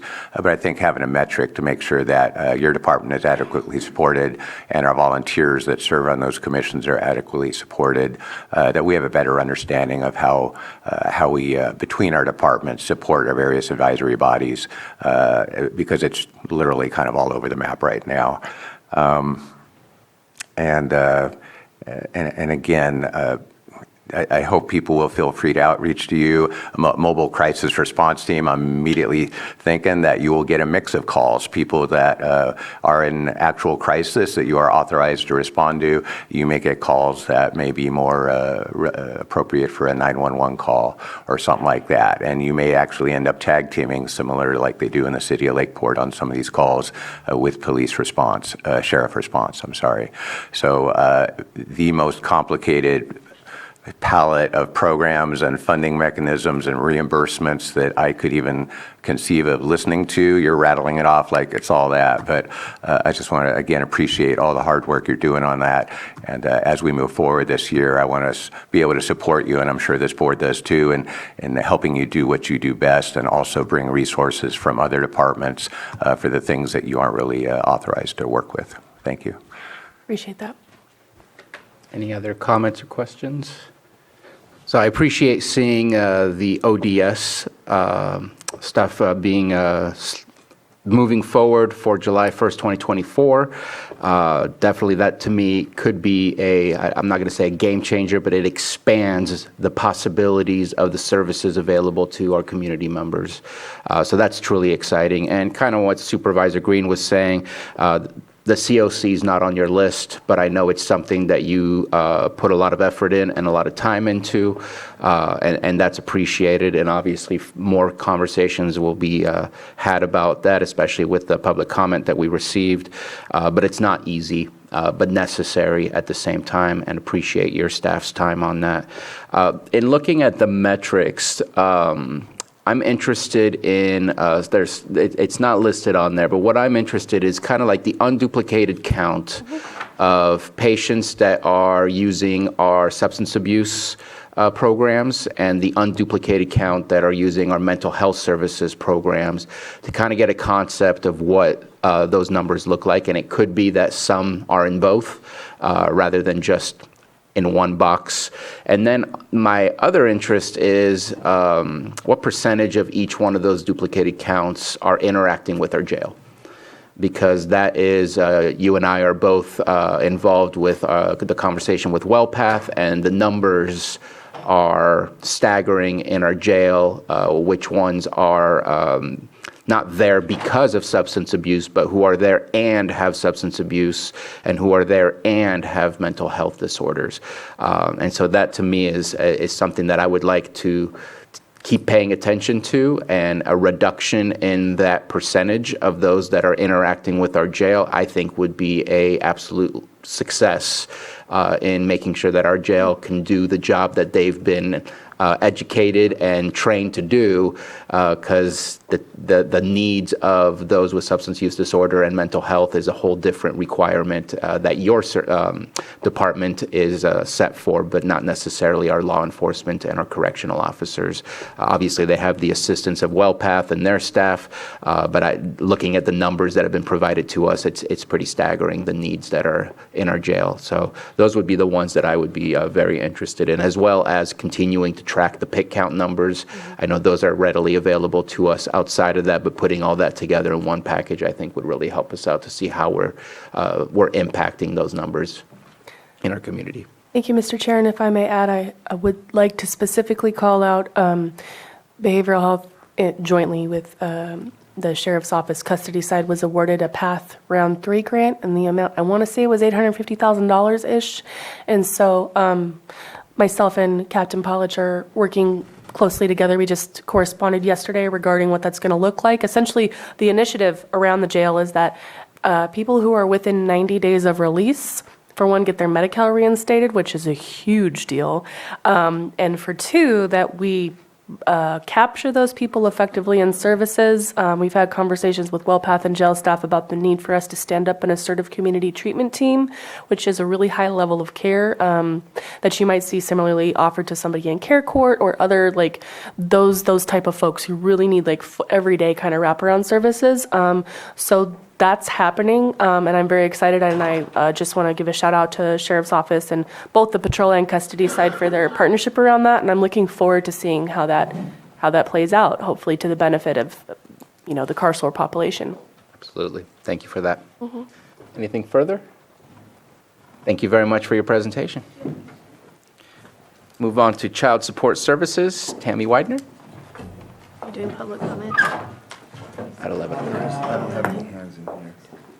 Zoom. Yeah, no, I said that I would do it at 11.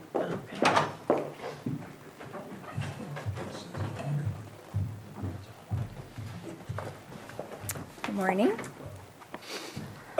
Good morning. My first time doing this. My name is Tammy Widener, Director of Child Support Services. Good morning. Good morning. Oh,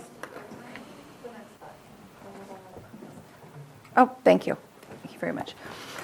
The accomplishments for the Child Support Services Division this last year was we are acknowledged by the State Department Director of Child Support Services, David Kilgore, for outstanding performance in increasing the number of families and children we served in 2022. We met 100% compliance in our federal assessment review. We increased our percentage of current support collected from the previous federal fiscal year that was dispersed to our families. Successfully upgraded connection to the California Department of Child Support Services to fiber, increasing staff productivity. That was a big job for our Deputy Director, Cindy Van Lannon. She did that. Okay. Our point of emphasis for 2024 is to increase the number of open cases and collections on current support, implement further social media accounts and links to promote our services to the community, continue to work on staff development and succession planning and training by utilizing multiple free online training platforms and training materials and sites provided by the State Department of Child Support Services. We are going to be replacing all our workstations and printers with new technology. We will begin sending child support collections received for former CalWorks recipients out the door, and that's going to happen in May of this year. So that's pretty good. Our data point matrix is the total number of cases that we process within the Department of Child Support Services in Lake County, total number of unduplicated participants, total number of children requiring establishment of parentage, total number of children being actively served, aided and non-aided, total child support payment disbursements, current support, and arrears. I would like to share that we did disperse $4,908,000 out the door this last year, which was really good. It went to the families, and we want to do public outreach efforts. Thank you very much for your all I have. presentation. Thank you. Any questions or comments? No? Great job. Okay. What I would say is on the metrics, the top four, absolutely 100%. That's what I would be interested in seeing. So appreciate that already being on the list. Other than that, absolutely great job, and thank you so much. Thank you. Was your first time, but it was easy. Next, we have Community Development, Maria Turner.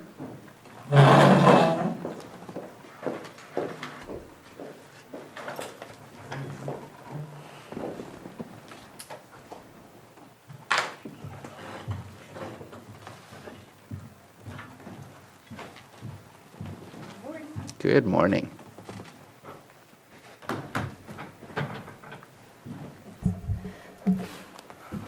Okay, I want to be respectful of your time and mindful of my 7 minutes. So I'm just going to highlight a couple of I the, told you were limited to 7. you got to keep you moving. You got a lot of departments. So Maria Turner, Community Development Director. I printed out 10 copies of our metrics, so you can use that for reference later in case I go too quickly. Thank you. Oh.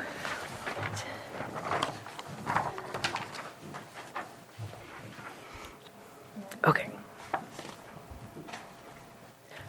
First, while Joanna's passing those out, I will start with reminding everyone in the public and at the board that the Community Development Department has a vision of providing excellent public service through 3 priorities.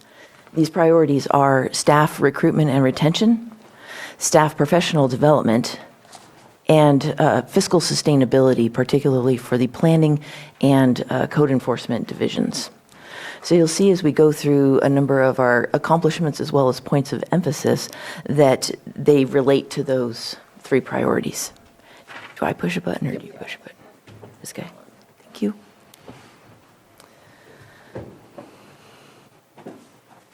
I just want to point out a couple of our accomplishments on this slide. One is our electronic permitting system. We appreciate the board's approval of the contract to go to OpenGov. It's going to be a significant transition, but when we get there, we're going to have staff trained on a streamlined permitting system that will also provide a clear public portal, which will help the public. When they have questions about what's going on at that property over there, they can click on a GIS and find out the permitting history and if there's anything active. When people are applying for use permits or any kind of permit, it walks them through a checklist. So we're really excited to get where we're going. And so the beginning has already started last year, so I put it on the slide because we are just now starting to grasp the breadth of the task before us, which we're already launching into now. Another one I wanted to point out was the third-party collections agency for citations and fines for code enforcement. This is extremely helpful as we go through this next year. The board has consistently prioritized our issuance of citations and violations and collecting of fines. And this third-party agency will help us to get there. Next, sorry. So our points of emphasis, or what I think of as our goals for next year, highlight the Lake County 2050, our general plan and local area plan updates. And I thank the board. You're already getting the word out because when I hear about different presentations that you're doing, you're already talking about it. So this is wonderful. We're very excited to update the general plan and the area plans. These are going to be community vision driven documents. So it's really important that we engage the public and get the input because that's the only way we're going to be able, like, we can't sit in our office and make this stuff up. We need to actually touch base with everybody on the ground and gather that community vision so that we'll know where Lake County wants to go in the next 20 to 30 years. Additionally, a later addition was the Climate Action Plan, and I am working on an amended contract for PlaceWorks to bring to you. Since they're already doing all the climate research for the safety elements, it makes sense that now that we have the funding, we add the Climate Action Plan to that work task list. We are looking forward to working with County Council as we look for development of tools that will help us deal with chronic code enforcement violation locations. So this could be a variety of things that we're still working with County Council, but we do look forward to making progress on that this year. More points of emphasis. The Cannabis Ordinance Task Force has worked diligently over a year, and on February 6th, the Board of Supervisors will get to consider their first set of the cannabis policy update recommendations. This will include the proposed cannabis business types, as well as the districts, the zoning districts in which they are recommended to take place, and the permit level required. So that information will go for board review. Your feedback will help inform us as to which types of businesses we will focus on for development standards, which will then result in a draft ordinance, which will then go through the vetting process. But I'm hoping to get that to you in 2024. Our department is also working with Water Resources on the creek vegetation management ordinance that the board requested last November. Additionally, yesterday I attended a hitch conservation strategy meeting with state officials, and it looks like those two projects actually will dovetail very nicely. So we're working on getting the priority of that creek vegetation management ordinance into the hitch conservation strategy document, as well as some of the data that they've been gathering and updating to be reflected in a basis for the creek vegetation management strategy. So that will be coming to you this year. We are expecting any day now resubmission for Maha Gwinnett Valley project, and we're really excited about that. It's been modified slightly. Some housing has been clustered into new areas that used to be in the far-off areas, and they've been working on addressing the concerns of the Attorney General regarding emergency evacuation. So we're going to be excited to work with the different departments to go through the same process of agency review. And bring that to the board for your review sometime this year. Metrics. Okay, stop. Metrics. We have a lot going on in our department, and so it's really exciting to have this opportunity to bring nuts and bolts, like actual data to you about what's gone on this year. In building and safety, we have issued 1,810 permits. These are various permits. Of that, 28 are for single-family dwellings, which are your stick-built houses, and 34 are for manufactured homes. We have conducted 5,230 inspections. Of the 1,810 permits that were issued, 296 have been finalized. And that does include 1 stick-built house, 9 manufactured homes. In code enforcement, we opened 930 cases this year, of which 349 were closed either through self-abatement or abatement, and then we issued 11 citations. For planning, we received 50 zoning permit applications. Those are the ministerial use permits or ministerial permits for a whole bunch of different types of events. It's all on that first table in Article 27. We conducted 397 zoning clearances. These are the planning checks for building permits. 13 minor use permits and 10 use permits have come in. I wanted to highlight the Planning Commission's activity because they have also been very busy this past year. They have seen 23 use permits, of which 21 were cannabis, have considered 4 parcel maps, 1 general plan conformity report. Those are the required determinations by a Planning Commission whenever the county jurisdiction is proposing a project. So like when the parks are getting improved, or when we're gaining land or disposing of land. and also one general plan amendment and rezone, as well as the first revocation that I know of since I've been around. So, and that was appealed. That will be coming to the board on February 27th. Grants awarded. We have started to develop our grants program with bringing in our deputy administrator. And thank you again to the board for giving us so much ARPA money, because we combined that with our LEAP and REAP to create the 1.8 million, which is funding the general plan and local area plan updates. We were included with an APGP grant that Terry Logston has described to you, that does go to help with our safety element, I think, in the climate adaptation plan. And then cohort 3 for cannabis is going to fund 2 cannabis officers, as well as a number of tools that will assist them in the field as they are doing abatement on illegal cannabis grows. So I know I gave public outreach efforts to Wendy as a metric, but I couldn't actually remember what it meant when she gave it back to me on the slide. So what I think it means, what we're doing this year is I just wanted the board to have an idea of how broadly our staff is out and about in the community talking about community development.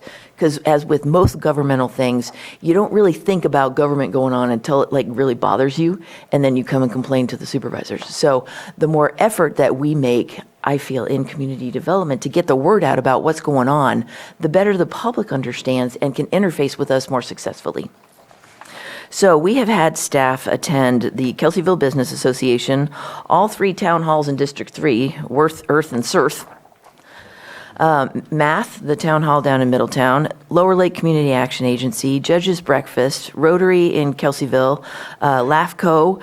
We've been on the radio with KPFC and KXBX in shows, as well as Lakeport Kiwanis.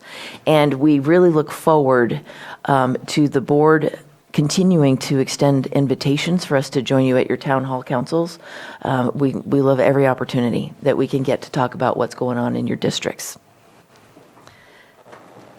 That concludes my report. Thank you for your presentation. Supervisor Pyska. I just really appreciate your leadership this last year and being able to build the capacity and get to these priorities that we've been wanting to see implemented for so long. This is a huge accomplishment to get where we are today, and that's you, your leadership, and all of your staff. So I know as a board, we all really appreciate this place that we're in. I want to just add Cawberry Council to the list. Hopefully you'll be able to get there. I was there. You were there. You were there, right. Yeah. And also I was on Luisa Acosta's Spanish-speaking radio Sunday morning and talking about all of this. And I did volunteer you to go on her station with a translator. So hope you're okay with that. But the feedback that we got from that was that a lot of people in that community didn't know that these things were happening, and we really need their input as well. Absolutely. And then all of these things that you're holding, all of these balls in the air, we did promise as a board we wouldn't overload you with anything new because you've got all of these things going on, especially with the area plan and general plan. But I do know Roadmap Task Force is running out of funding, and it's been a really successful pilot, and I hope later on in the day that we can talk about how we can keep a program like that moving forward. Absolutely. We have found that Roadmap Task Force has made a significant difference in the community, and we look forward and hope that the board will decide to allocate funds to maybe try another community. So, and we've definitely appreciated the cooperation that we've had with the Sheriff's Office. It's been a tag team effort. And if I could take one more moment, I wanted to also extend the thanks to the departments that we rely on daily. There are so many cool variety of things going on in community development at any one time, but that means that we interface and we rely on a number of other departments. And without their support, we wouldn't be able to get half as much done. So I just wanted to give a shout out to Public Works, Water Resources, Social Services, Behavioral Health, Sheriff's Office, Environmental Health, and the Agriculture Department. We work with these people daily and are very thankful for their partnership. Thank you. Thank you for that. Supervisor Green? Yeah, thank you. Lot on the list here. Appreciate it. I want to come to public engagement again. It's kind of a area of emphasis, but it also could be like a dessert topping, a metric, right? And two examples in your thing. One will be the area plans and then the general plan amendment as we get farther down the road. That 3-year process, definitely there's lots of public engagement baked into that, but there's going to be a consultant helping with some of that. You described some additional outreach efforts, which I very much appreciate, which may be a little bit harder to quantify. So the metric there was total number of efforts. Maybe a better metric might be what was the response of those various efforts. And again, I'm just spitballing now because I haven't fully gelled my own understanding of this, but if we're going to be consistent across departments and different initiatives in our public engagement, then understanding internally what level of staff support that requires, what different staffing positions might be involved in that. When we're lifting, I appreciate the heavy lift. I appreciate the heavy lift that directors before you have done, Director Darby, Director Massarelli. They've all done public outreach in their own ways. But to get kind of a common understanding between departments and future boards as far as how do we tackle public engagement in general, and then how do we quantify those efforts? If nothing else, for a recovering line staffer like myself, we definitely want our department heads to have all flexibility to engage in public engagement efforts, but we also want to make sure that we're able to staff them adequately and give adequate direction to staff that doesn't just fall to the realm of other duties as assigned. So again, I don't have any firm ask here today. We're not going to be changing any metrics, but I saw it presented as an area of emphasis. I think there is a way to kind of parse this between the general plan rewrite and your ongoing public outreach efforts to quantify that somehow as some sort of metric moving ahead. Super. I see those as two separate things. One is project specific, which is the general plan and local area plans. And I've kind of been, just like you guys have been sort of that voice right now, hearkening that it's coming. I would see the result of that as far as public participation when we finally have those meetings. That would be how I would quantify that. But we also do offer ongoing visits to different town halls and councils to speak about whatever matters are of concern to them. But hey, this was my first draft of metrics, so we're really excited about it. But however y'all want to modify it for next year, we're good. We'll do whatever list you want to do. Thank you. Any other comments or questions? So I just have a question on the metrics that you provided. The left column is what was submitted to your department, and the right column is what has been gone through the entire process and finalized? Specific to building and safety only. Okay.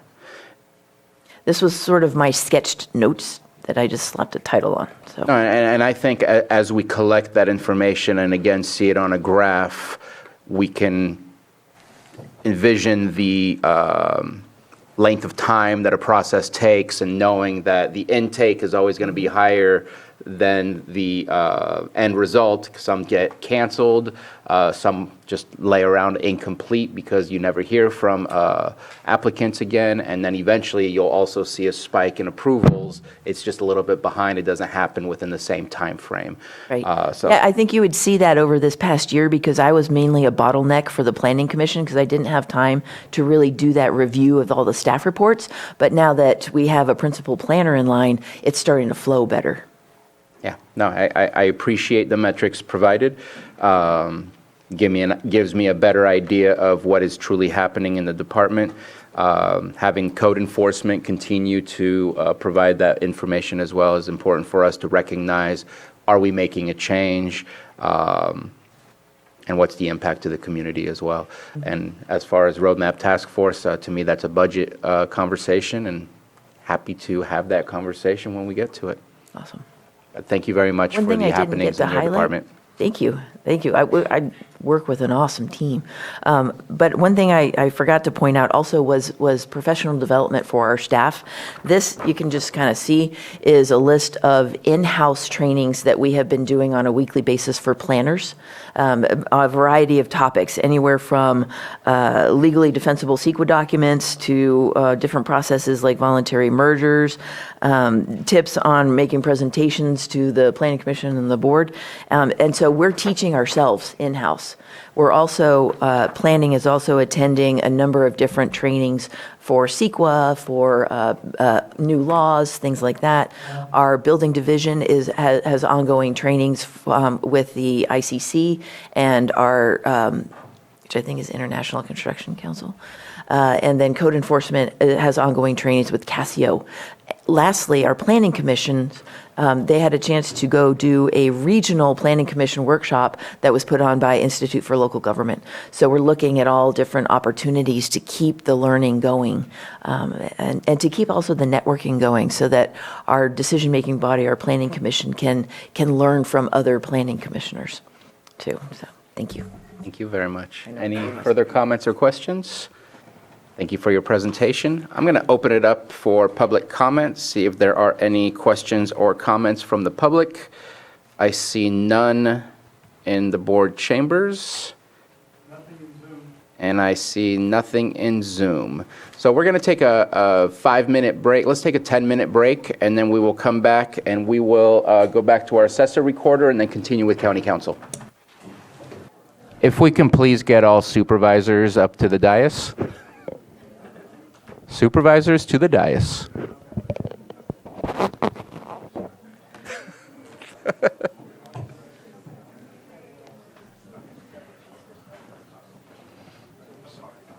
Need one more. There he is. It works.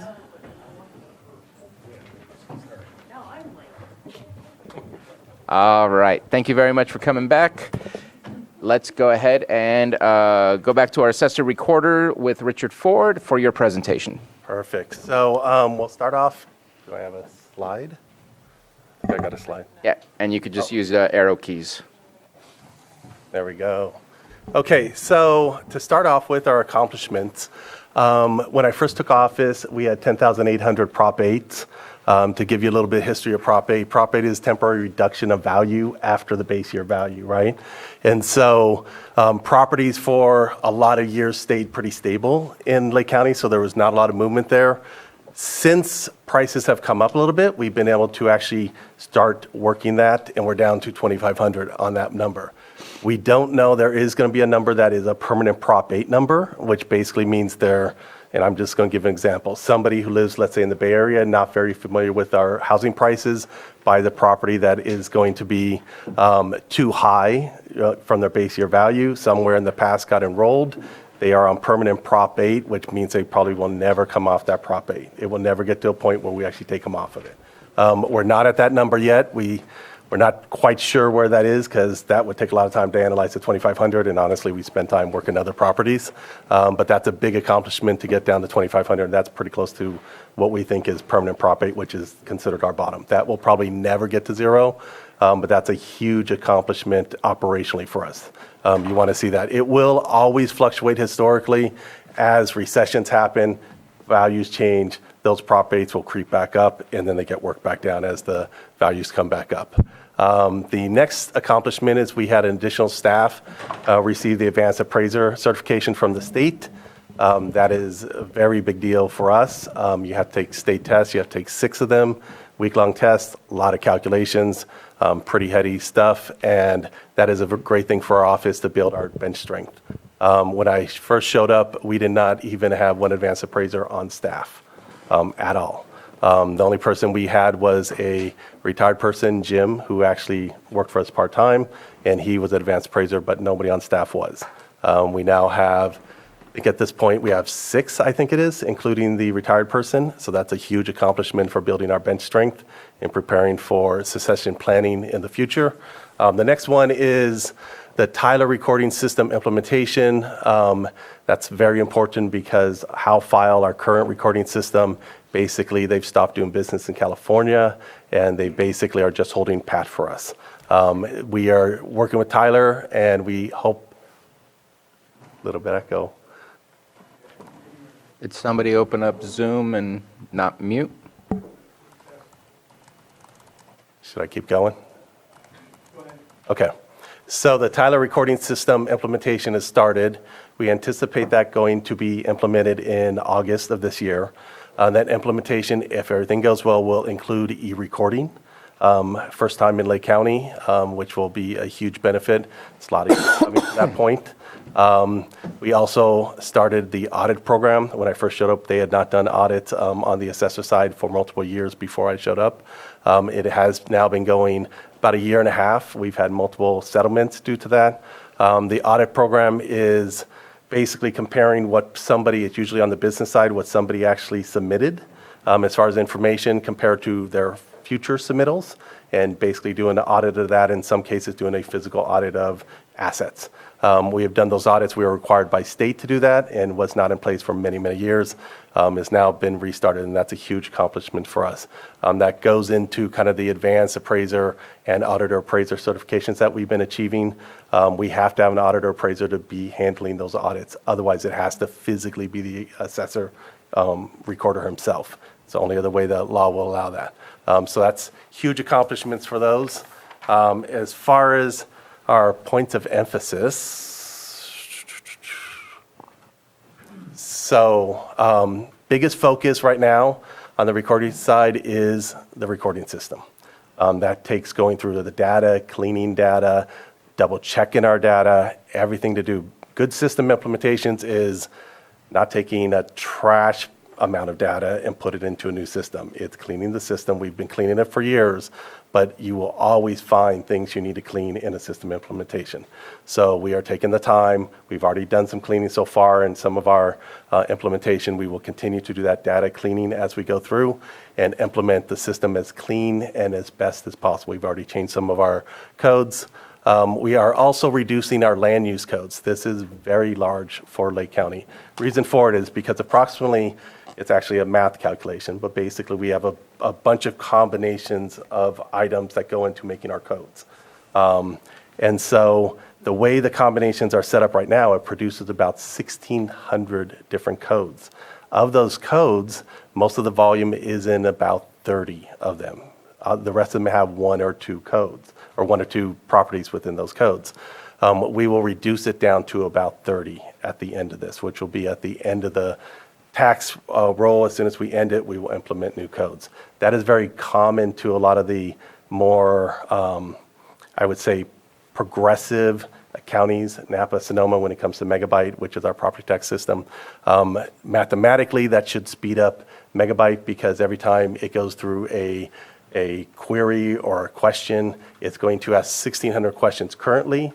After that, it only asks 30, which should speed up the system substantially, make it more efficient, which is a big thing for Lake County.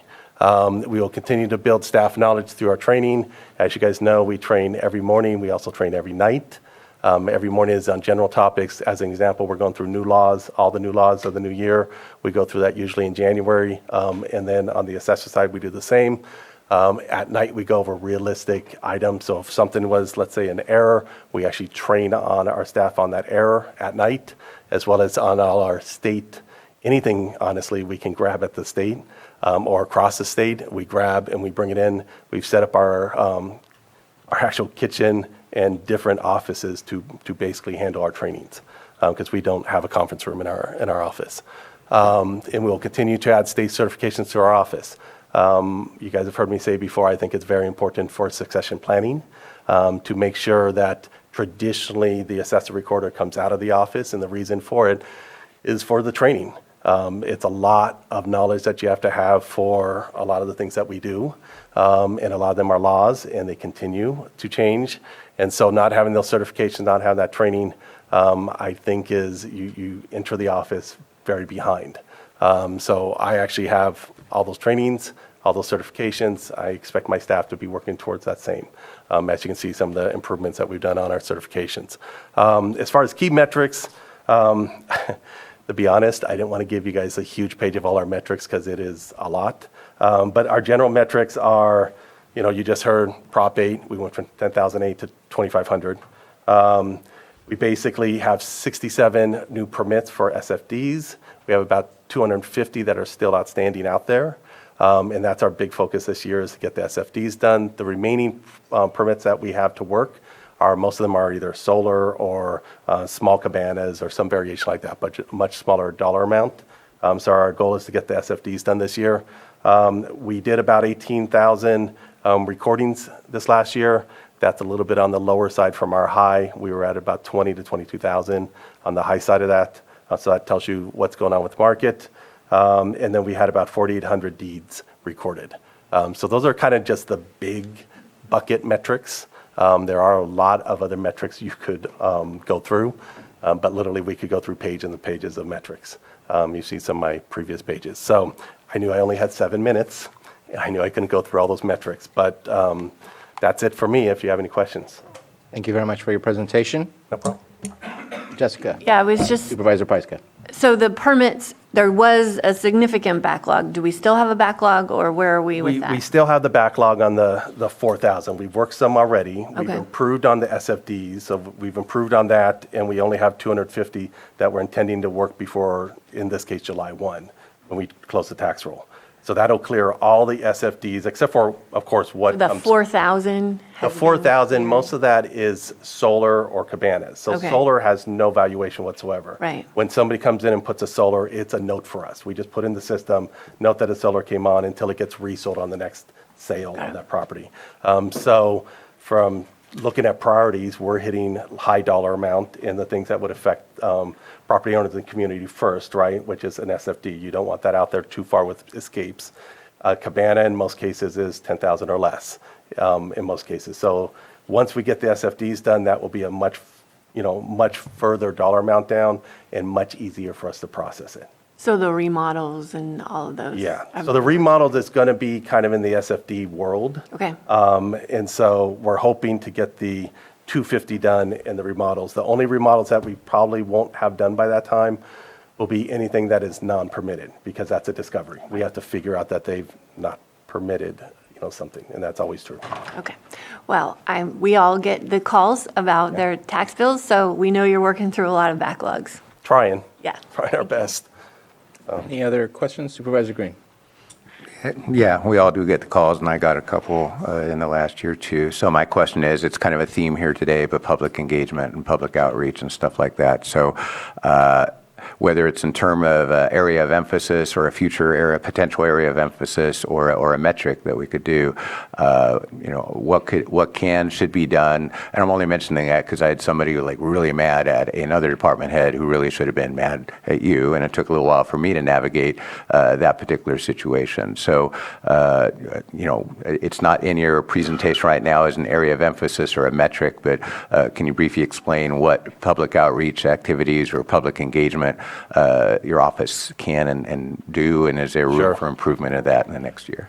There's always improvement in that, but I'll tell you the two challenges. So let's talk recorder for an example. For years, I've had a liaison directly with the Realtors Association, who I communicate with on any topics that have to do with the recorder's office, or office hour change or any variation like that, which we don't change office hours. But anything in that, like at the end of the year, when it's really a very important time for them, we communicate that.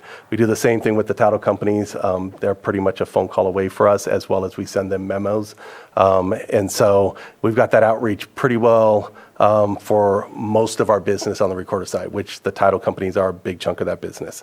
On the assessor side, we try our best to communicate and speak to any groups that are willing to have us.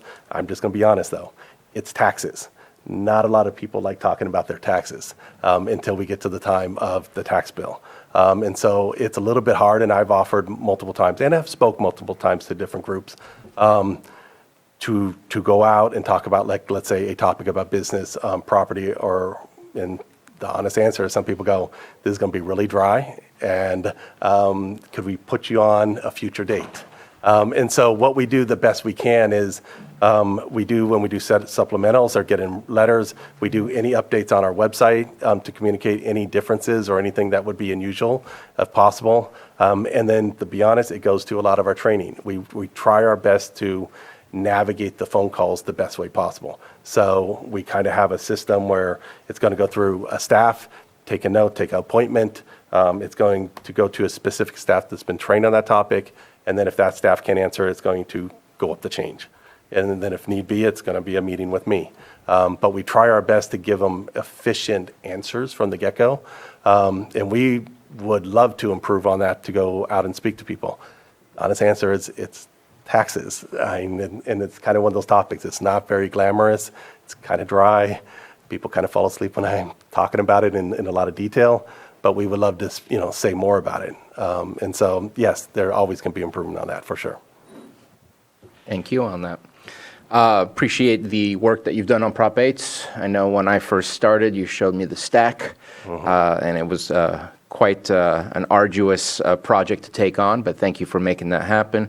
One of the things that I would like to note, obviously, new construction, Prop 8s, all of those are important deeds. I know that there are timelines on some of these, and even if it's 0, it would be nice to know if any of them have expired their timeline for being processed so that we're aware of maybe what resources we need to reallocate to make sure that we don't get into a situation of missing out on reevaluating or reappraising a property appropriately, things like that. Sure. And I'll make one comment on that is that, and I'll try and get that answer. You've heard me say before publicly is I can't stand escapes. Escapes is an escape assessment, usually goes back multiple years. A lot of our escapes has reduced in the last number of years. Probably the last bunch of escapes is the ones we've talked about, which is the permits. That has kind of been ongoing ever since I took over. And that's one of our last big buckets of that filled. As far as the resources, I'm just going to take the second since you mentioned it, for a plug, is we're having challenges actually hiring new appraisers. There is something before the comp in class, and so definitely when it gets to that point, it is something that probably needs to be addressed at a certain point. We're trying our best to get people in, and we've done different things for outreach on that, but that is definitely a challenge to get appraisers actually in. Most of our appraisers came from the recorder side, or I call it organic, basically homegrown, start on the recorder side, have to be there a couple years, and then migrated over to the assessor side. State rule says that either has to be a 4-year sit or 4-year degree. And so it's a lot more challenging than pulling somebody from the outside who has a 4-year degree who you can just send out for a test, get certified, and immediately start working. So there is a big challenge that way. And a lot of it is not local. It's state rules, state regulations on how it works. But that's where my plug will stop. All right. Thank you very much. If there's nothing further, appreciate your presentation. No problem. Thanks, guys. Thank you. Next is County Counsel, Lloyd Guintavano. Good morning, members of the board. So to start off with this presentation, there is some level of difficulty in pointing out specific accomplishments based on our office's role in assisting departments in providing legal representation and advice for the county. It's mainly due to confidentiality restrictions if we're going to get down to the specifics of the work that our office does. Now, we are a generalist office. That's a credit to staff. We have Rick Ensley, our risk analyst, and Jacqueline Fierro, our legal assistant.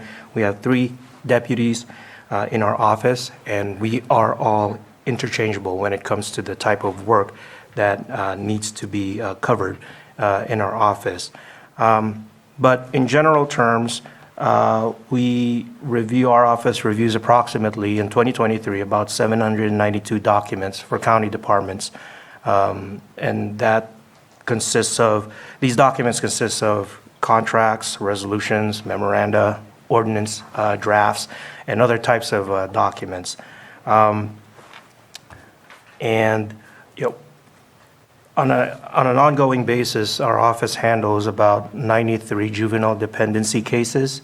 That translates to about 7 to 25 cases per week being called up for a hearing, for a juvenile dependency hearing. and that will depend on the court's calendar docket. So, and also in 2023, our office handled about 95 probate and conservatorship cases. Right now, it's being primarily held by one of our deputies, Joseph Wangmuller, but as I said, the other deputies, Nicole Johnson, Carlos Torres, myself, we're all interchangeable there, depending on what coverage needs to be addressed.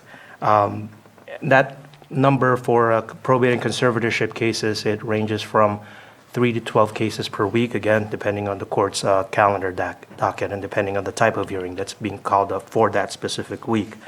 We go to the next slide. We deal, because now we're going to cover the records request, and this is also credit to the departments who receive these requests, because it doesn't just come primarily to our office. A lot of departments receive records requests coming from members of the public, other agencies, other entities, but our office does interface and assist the departments as needed in handling these requests. As far as statistics go, our office spent approximately 56 hours reviewing, researching, responding, and coordinating with other departments to about 32 records requests during the fiscal year 2022-23. Now, for fiscal year 2023 to this year to date, and this is as of November 29, when we collected the information, our office spent approximately 36 hours reviewing, researching, and responding and coordinating with other departments to about 25 records requests. So I do anticipate that that number is going to go up because fiscal year hasn't ended. So as far as priorities, and I think that'll be on the next slide, points of emphasis, rather, we strive to continue providing legal representation and assistance to the County Board of Supervisors and county departments. And the second point to that is we would like to prioritize hiring and retaining deputies and staff to promote an efficient workflow in our office. As it stands currently, we have 2 open deputy positions, deputy county counsel positions that we're looking to fill. Staff has done a very admirable job, of course, in keeping up with the generalist nature of our office.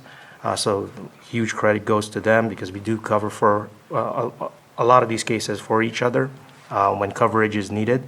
And that includes, the 3 deputies that we have right now, the staff, Rick Ensley, Jacqueline Fierro, the 3 deputies being Nicole Johnson, Carlos Torres, and Joseph Wangmuller. But those would be the priorities. And when it comes to metrics, which I think is on the next slide, I think I covered much of that. Yes, I think we did. So if, as far as the specific numbers are concerned, if your board has any questions regarding those or would like to add any additional metrics, our office is obviously open to any ideas from your board. Thank you very much for your presentation. Any comments or questions? Supervisor Green? Yeah, just want to give great thanks for the areas of emphasis and for your first year after a long time holding of the office by your predecessor, Ms. Grant, to shepherd those changes and get your deputies in various roles of responsibility, in particular juvenile dependency cases, which I used to have some limited involvement in my prior role in social services. These are tough cases, especially the contested hearings, probate and conservatorship, very complicated, and these lifts are only going to increase in future years, especially as we look at care court coming online and stuff like that. So it is important that we continue to strengthen your office and fill those vacant positions. But I just want to highlight that the only metric I can provide is I've been hugely impressed and satisfied to see the work that is going on by your deputies, and every single point of outreach I've had to have with your office has been promptly and cordially met. And so I appreciate all the hard work that you're doing, and I appreciate your leadership in your role as county counsel. Thank you for sharing that. And if there's no one else, I appreciate the information on our public request acts. That's something that we've noticed without having numbers in front of us, that it's been increasing. I know that we're not the only ones. This is actually a national issue that's happening, and so sharing with us that metric, I think, is important for us to keep track, to better understand.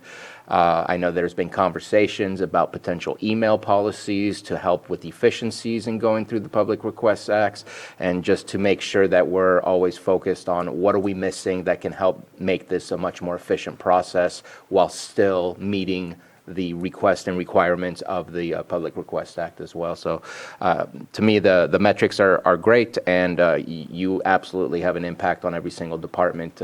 Everyone's looking for a final review. Everything that we have here on our agenda is always signed off by your department. Appreciate the work that you all do over there. Thank you. And with no further comments, thank you very much. We're going to move on to District Attorney Susan Cronus. Good morning. Good morning. Just me. I don't have Doris here, so bear with me. We'll keep you on track. Okay. Great. Okay, so we can go to the accomplishments for 2023. So I have listed some accomplishments, and these are just some examples. For example, the first successfully argued against resentencing of 2 convicted murderers from 1997 case. This just illustrates how the changes in the law from the legislature, there are constant changes where they are allowing prisoners in the state prison to be resentenced for various reasons. One of them was the one where you claim you're not the actual murderer or the killer, but you assisted and you didn't know that somebody was going to be killed. So this was a case involving that. And there were two actual individuals involved. They both were pointing fingers at each other and basically saying, no, the other guy did the actual killing, and I wasn't involved. So we had, it is very difficult to go back to get these records from 1997. I was able to get that from the Attorney General's office, and then of course I have to go through the entire record of the trials and then write briefs in regards to why they should not be resentenced. So I was able to accomplish that. It takes a lot of time and research, but we were able to prevent these two from, because of the judge's decision to prevent them from being released. Now, this is just one example of these petitions that we get, that we have to deal with pretty much every month, where people are asking for it to be resentenced or released, or earlier than they should, or totally released from prison for pretty heinous offenses. So the other thing in terms of accomplishments, of course, we've prosecuted numerous serious and violent felonies, including murder, child sexual assault cases. We are getting lengthy sentences when it is warranted. We also have been able to plea bargain several cases, even murder cases where we are lacking evidence to prove first-degree murder, but we are getting a lot of sentences for murder cases where they are getting 25 or 30 years to life. We are also, our victim witness office is wonderful in providing services to victims and the family members of victims in every kind of situation or offense that you can think of. And they served in 2023 1,577 victims and family members.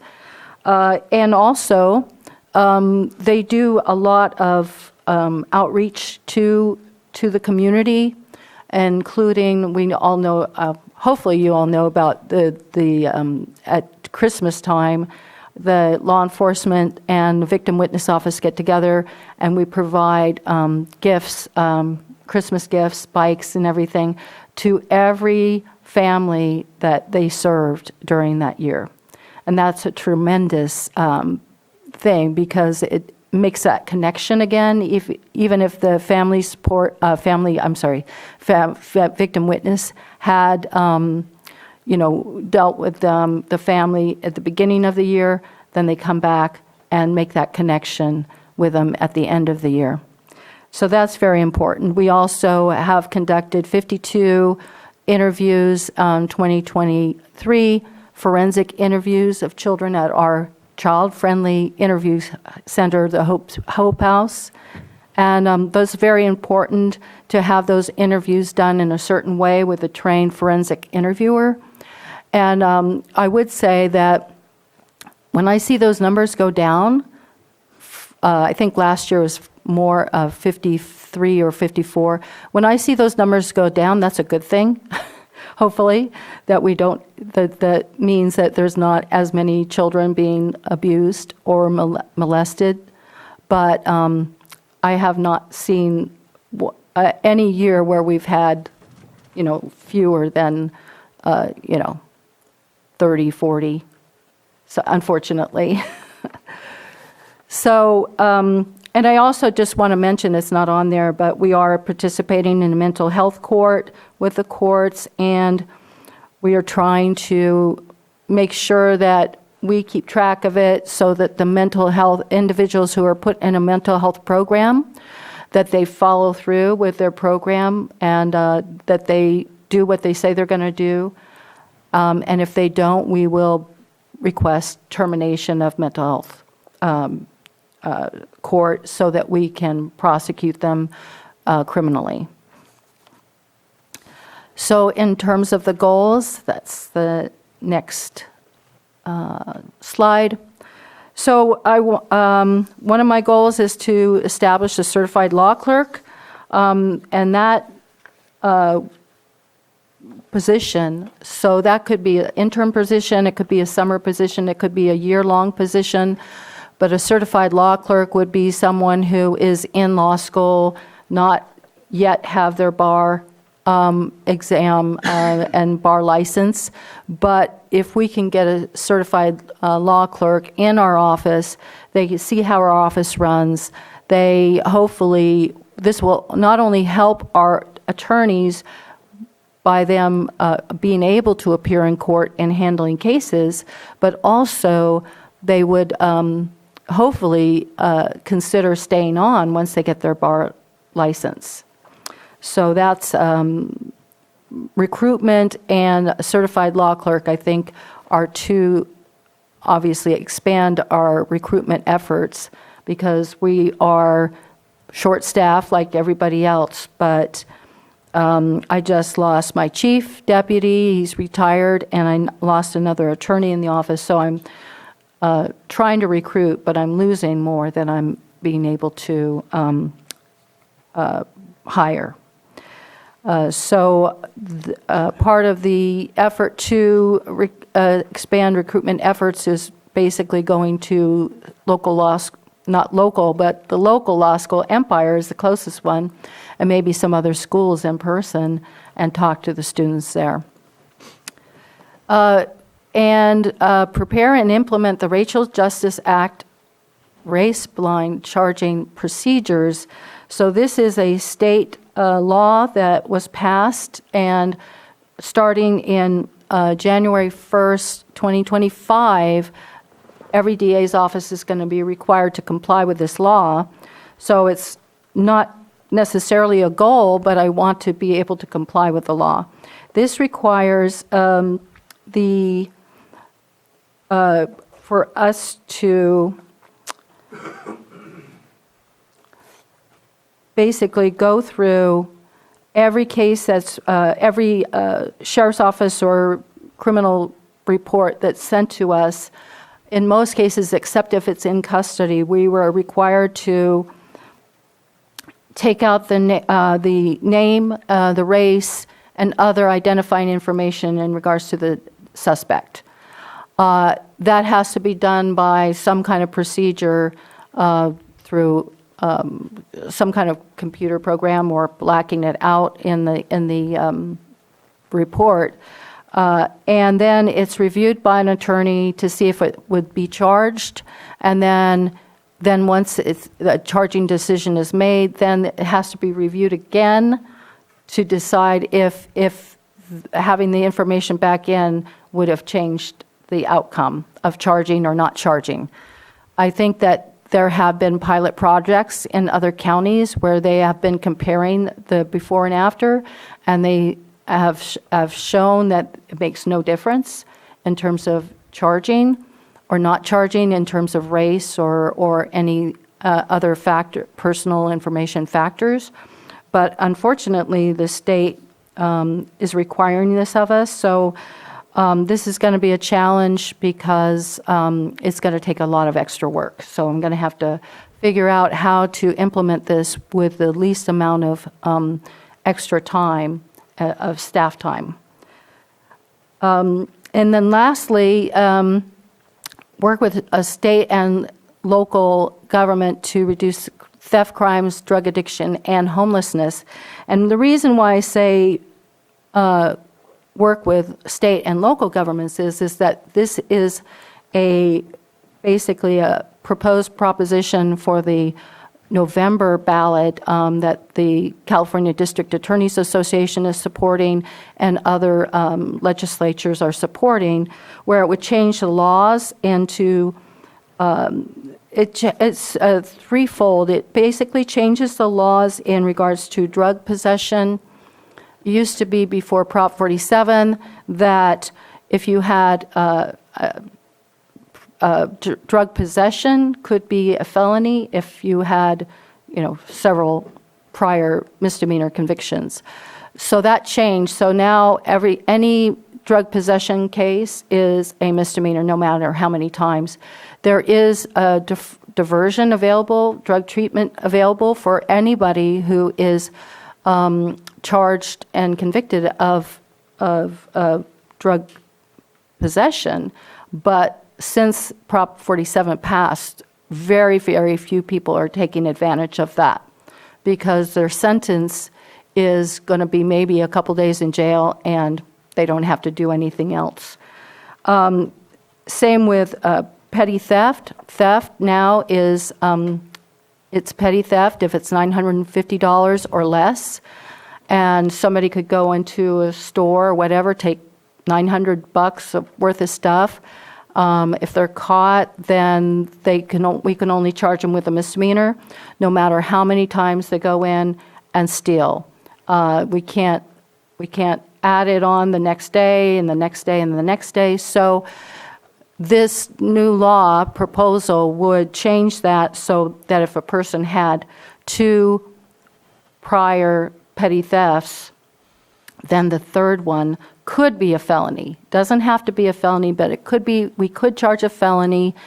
And again, the point is to get them, these individuals, treatment if they need it for drugs or, theft, minor offenses like that. But what we have found over the years that individuals are not seeking treatment because there's really not much of a incentive for them to do that. So this law would change that. It would also add some additional enforcement of theft involving numerous people, smash and grab cases, and et cetera, make increased penalties for those type of offenses. So this, I'm hoping that I'm supporting it, and I hope that I think that if it passes, it will give DAs a new tool to try to reduce the number of drug cases as well as deaths from drug cases. and get more people in rehab. So, in terms of metrics, I don't know, I think it's, so we have these basic metrics in terms of number of cases prosecuted, and I thought I had submitted numbers, but I don't see them on there. So I thought I get put in the information, but anyway, it's hard to provide numbers for cases prosecuted for a time period, a year, and the number of victims and families provided services. That's more in conjunction with our victim witness office. And I've already talked about the forensic interviews that were conducted. Public outreach efforts are many times conducted by our victim witness office.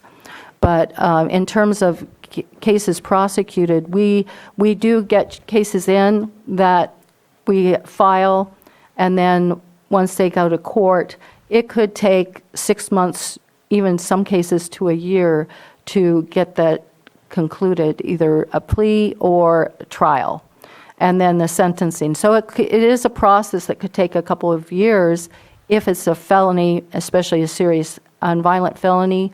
And, we have had a lot of backlog, as well as changes in the public defender contracts. So it's been difficult because a lot of times we have new attorneys leaving, and then they have to be reassigned. The defendant has to be reassigned to another attorney, and then that basically starts all over again. So with that, I think that's the last slide. Thank you for your presentation. Looks Okay. like we have a comment or a question from Supervisor Pyska. So we had some initial conversations earlier, or the end of last year, about fentanyl. Right. And the district attorney's role in that prosecution. And so I just wanted to know if you want to mention a little bit of what you have planned for the year, because we did give board direction for multiple departments to work collaboratively on this, across the board, so we have a cohesive plan, and hopefully ending with conviction. So, well, obviously, there are laws in regards to possession for sale of fentanyl, but if you're referring to tracing back a death related to somebody who provided fentanyl to someone and died, I just went to a conference late last year, where that was the topic, and they went through how they were able to prosecute it. There have been about 3 or 4 now successful prosecutions for fentanyl deaths, murder prosecutions for people who provide fentanyl and somebody dies.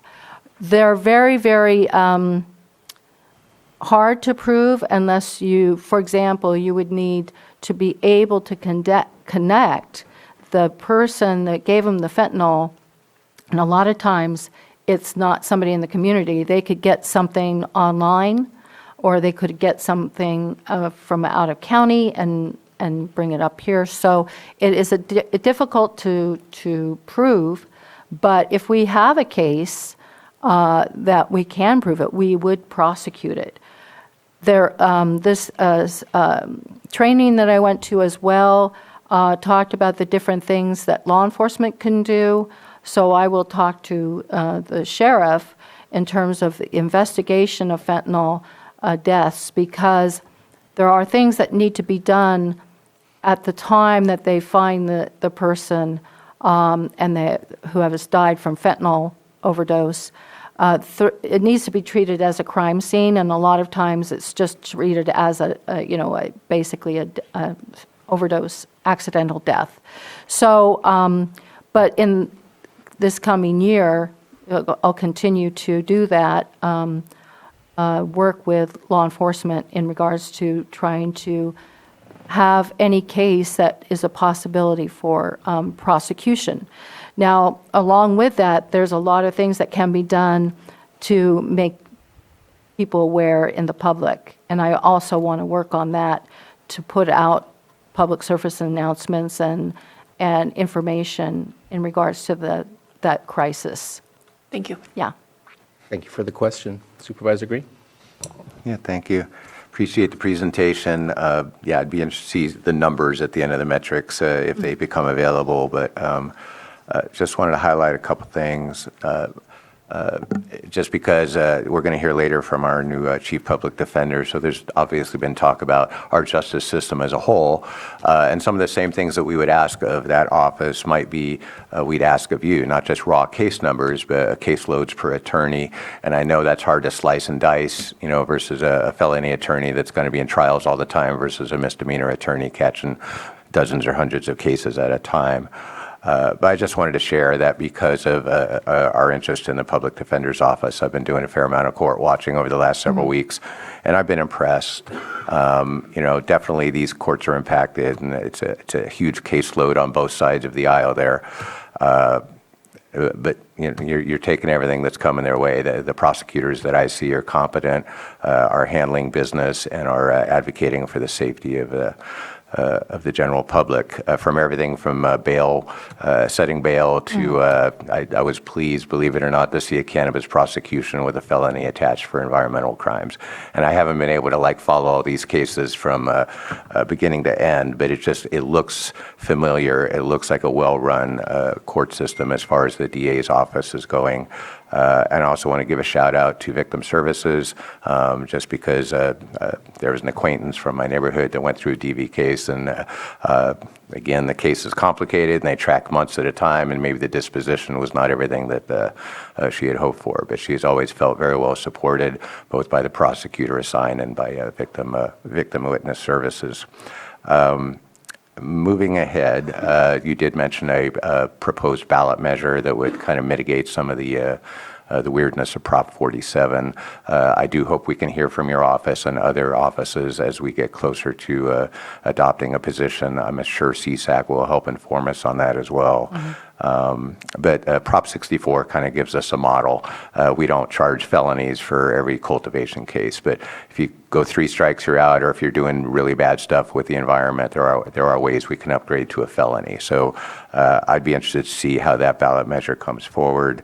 And I think that's just it. Thank you for all the hard work you're doing. I know it's hard to quantify for the general public, but what little I've been able to see in my spare time has been very impressive. Well, thank you very much. I appreciate that. Thank you for your comments. Anything further? So I think in the metrics, I get that the cases can take quite a long time to process, but maybe splitting it between new case and ongoing cases just to get an idea of what's added onto the caseload. Also, one thing that's on there that I've learned through my years here is there is a certain amount of time to file. And again, similar to the conversation we just had with our assessor's office, while most likely it remains at 0, it's nice to keep track of what cases were we not able to file in time and that have dropped off with for our ability to go through a conviction process. I think that's important for us to acknowledge and understand where we're at with all of those. I know there's been some changes in your staff, and you're working on that and moving the chairs on the deck, but appreciate the efforts that you've made. And we did just go to a care court conversation with Senator McGuire and many of the North Bay counties or the North Coast counties.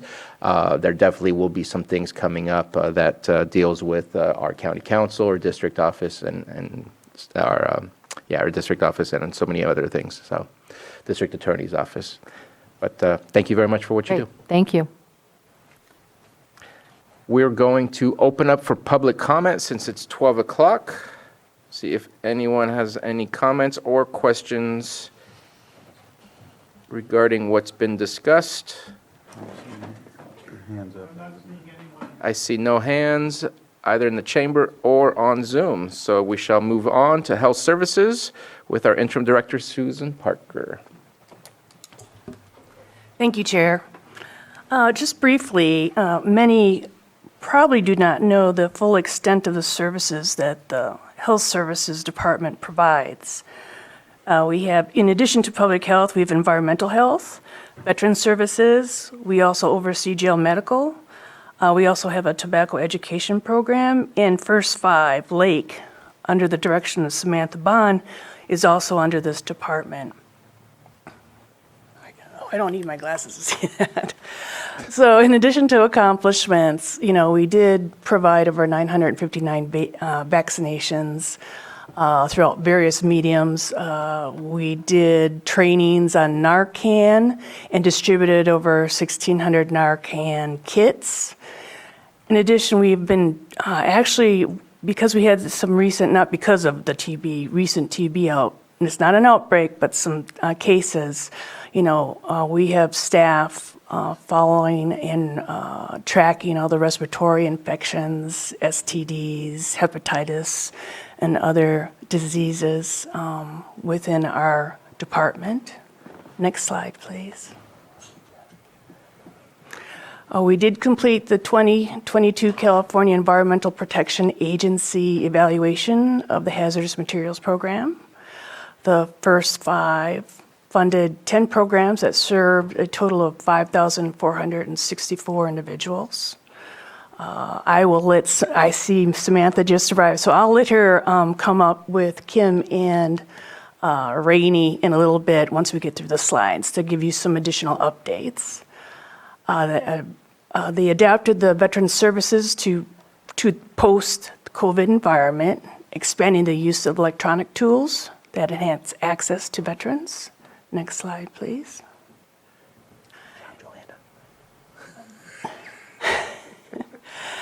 So the areas or goals for the next year is to target outreach to seasonal agricultural workers and to increase the detection and prevention of communicable diseases. Oversee, build, and launch the mobile medical clinic, which the board thankfully assisted us in a recent meeting. We'll be coming back with the agreement probably late February. They launched a family outreach for the Lake County Public Health's home visitation program, serving infants and their families.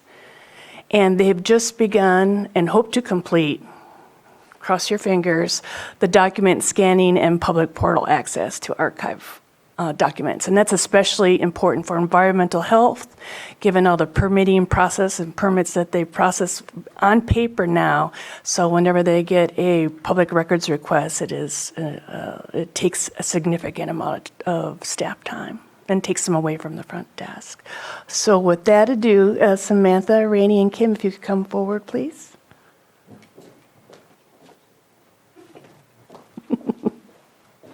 Thank you, ladies. Good morning, and thank you. One of the things that I wanted to mention that we didn't have on there was our accreditation efforts. Those kind of wallowed and disappeared during COVID as everyone was pulled to other activities. So we have recruited and onboarded an SSA specifically for accreditation. So we are looking for the quality and performance improvement that comes along with that, improving our accountability and transparency, and putting together some of those larger plans that we would like to have in place, including workforce development for the department, branding, and a strategic plan. And with that, I will hand it over to Kim. I just wanted to go expand a little bit on the strategic plan. We had a communications training, an all-staff communications training several months back, and quite organically, it got us pretty decently down the road with aligning all of the departments on focus. And so we really want to take that momentum and do the strategic plan based on what we came out of that meeting with. So I just wanted to expand on that a little bit. I just wanted to briefly explain to the board that the First Five Lakes sits a little uniquely within health services. Staffing-wise, we are part of health services. Operationally, we have our own commission that does things. So that's why you see some of our bullet points are kind of pulled out a little bit more. While they are going to have a strategic plan, we've already been in the process of our strategic plan, and if all goes well, it'll be approved by April. It's been a long and slightly tedious process, but we're getting there.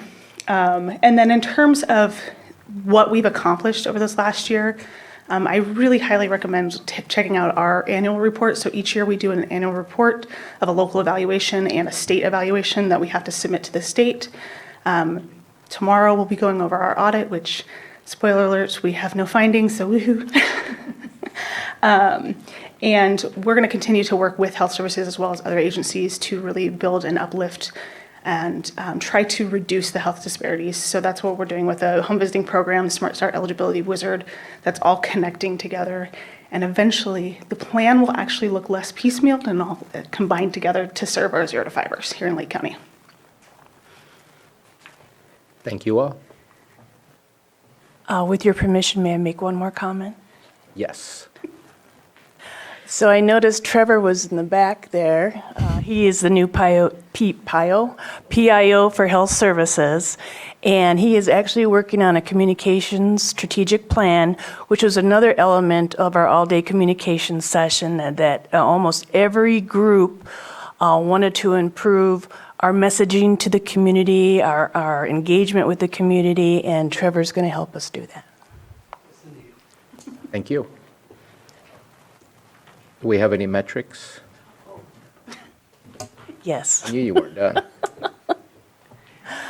All right, so these are numbers that we already collect, basically. It's the number of vaccines, number of Narcan kits, number of families and infants assisted through the family outreach, number of inspections for all consumer protection facilities, number of referred systems that track along Smart Start Eligibility Wizard, total monetary awards attributed to county veteran services, meaning that they assist the veterans in receiving monies and funding. And lastly, total number of public outreach efforts. And if, Samantha, if you want to add anything else, I know you already referenced the report, but if you wanted to add anything in addition to what I just Yeah, so share. we track how many children and families as well as providers that we touch throughout the year. We're focused obviously on the 0 to 5 population, but we also track kind of the demographics where in our county we're trying to be as equitable as possible through our process. And then we also track, as I mentioned, providers that we touch because we do a lot of provider trainings. So that's another piece that we do. And we're focusing highly right now on our ACEs and trauma trainings for our providers so that they can appropriately and trauma-informed manner work with our littles. Thank you very much for the presentation, and thank you all. Any comments or questions, Supervisor Pyska? So I have a question. The consumer protection facilities, those inspections, that's an environmental health. And so are you going to track the permits that are, I'm just wondering if that's, how detailed the environmental health data will be, if that's for like.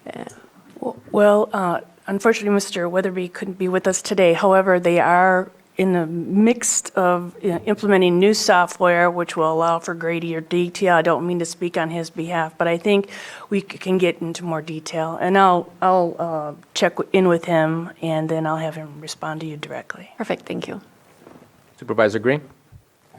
Yeah, I just want to, they're here, so how can I not thank them?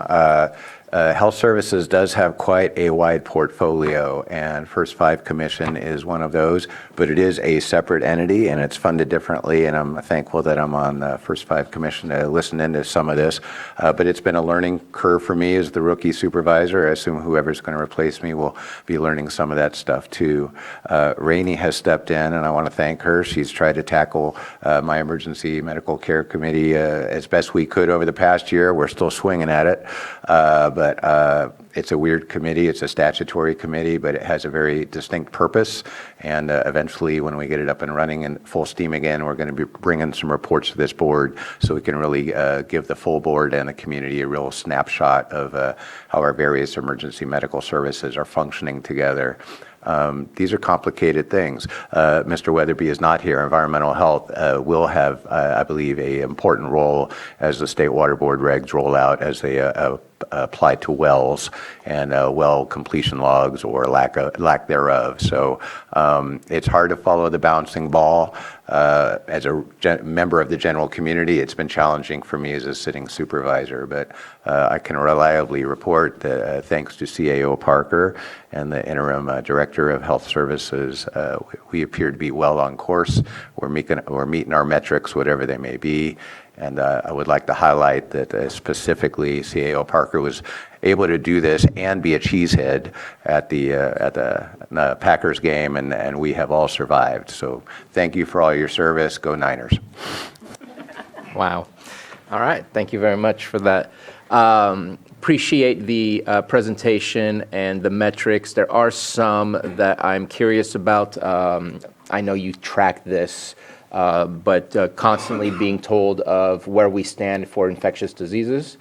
That's just something that we've had to deal with in the past, and we want to make sure that we continue to have a hold of that and manage that. The wells was not something I was thinking about, but having if we're going to talk about water and we're going to talk about some of these new regulations coming in as well, continuing to understand where we stand on permitted wells. That's all we're going to be able to collect. But I think it's important for us to have that number in front of us.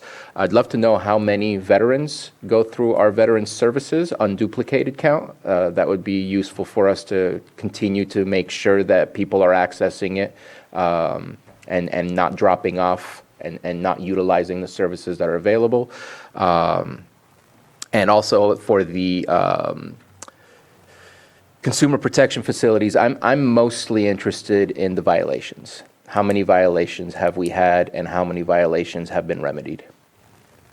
To make sure that our consumers of the area, whether visitors or whether local community members, are accessing safe facilities. So, thank you very much for the presentation and the hard work. Oh. Yeah, no, thank you for bringing up the veterans. I wanted to highlight that when I attend the events with the veterans and they talk about the Office for Lake County, there's a lot of positive feedback. As with everything, there's negative feedback, but the most that I hear is positive. And they serve a lot for just having a few staff members. So just wanted to give them kudos for the work that they do, because I get more positive, a lot more positive than negative. So. And I'm going to have to agree with you that just spoke with somebody who's very blunt and doesn't beat around the bush and had very high praise of veteran services and public health. So thank you for that. And so we're going to continue going until 1 o'clock. At 1 o'clock, we'll take a lunch. Is that okay with everybody to go about that schedule? And I am going to move on to human resources. Pam Samet. And now I get to say good afternoon.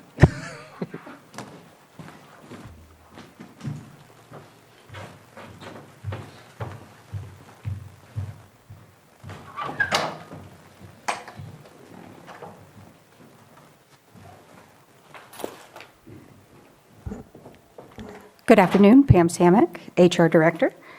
This year, we have 8 full-time staff members who do a multitude of activities. We couldn't do it without them. We have amazing employees in HR. We maintained a collaborative and integrated process for delivering HR. We input 400 requisitions, resulting in 163 hires and 50 extra help. We completed 30 interactive meetings. We updated our human resource webpage, including adding employee resources so they can self-serve or look at it after hours. We completed updating our diversity, equity, and inclusion web pages. We scanned 37,000 documents into Laserfish.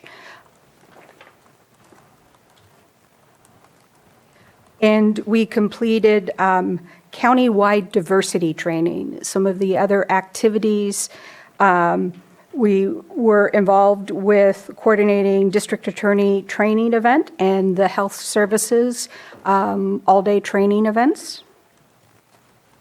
Next year, our priority, next page, is on recruitment, validating our Laserfish files, which we're probably 30 to 60 days from completion of all HR files. We'll be doing a mini compensation study, continuing to update our HR policies, adding leadership training, and we will be resuming and enhancing employee training.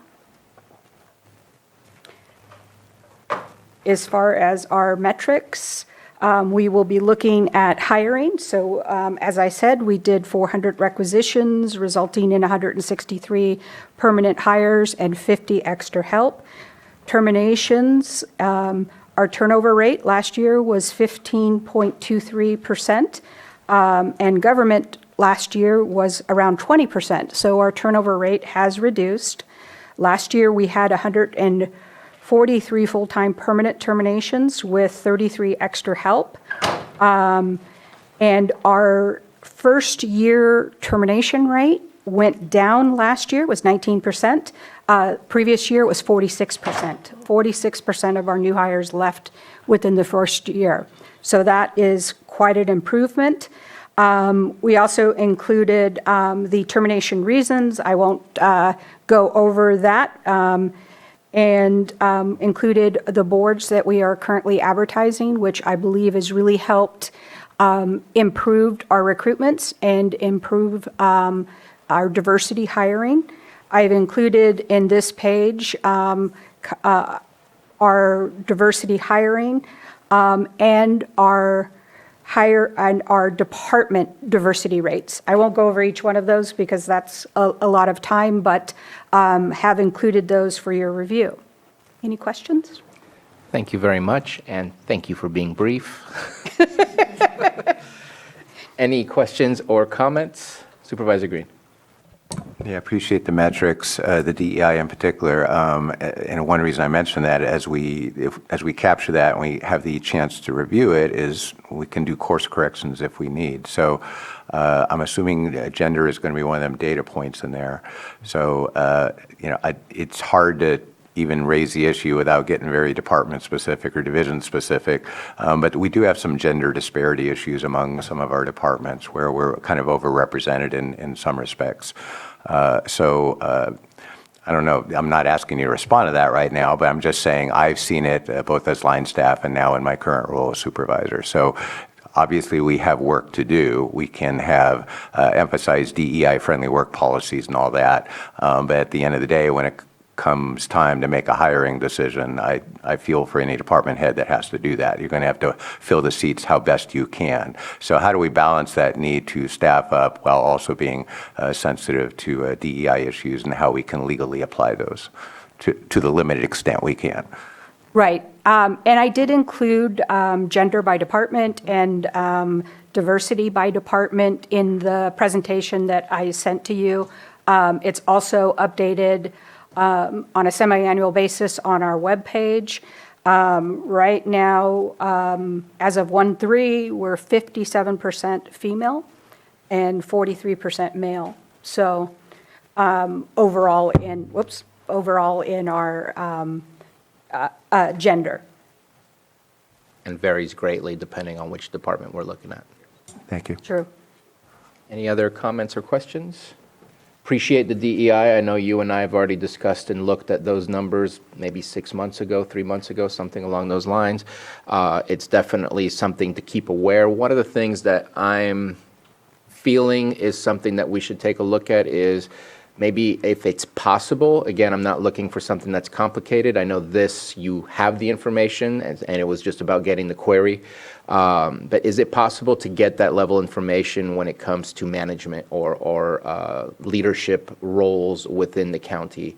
I think that speaks volumes as to inspiring others to want to move into those types of positions and just kind of seeing where we stand and where we are and just making sure that we're doing everything we can to make it as available for everyone to participate in the application process and becoming a candidate and being interviewed, and appreciate the separation of applicants who was interviewed and who was hired. I think that definitely I'm not sure exactly what I can glean from that, but it definitely leads to some thoughts, and it's very appreciated. Sure. I think we can see that we looked at 3 years' worth of data the last time we had this discussion, that there are definitely improvements, but we don't have a diverse community. So given the lack of diversity, we're doing on par with what our community is. And I think broadening some of our diversity job boards will help continue to drive in more candidates. And personally, I think representing our community within the agency is exactly what we should be looking to do, rather than something completely different. We should look like our community in the way that we are put together. And I think we're getting much closer. And I appreciate that, and I hope that we can see again from year to year what is the progress or what is the change, so we can see if it's moving in the right direction, moving in the wrong direction, so on and so forth. The turnover rate, absolutely important, just how much time is being spent trying to hire and go through the training and go through all that process.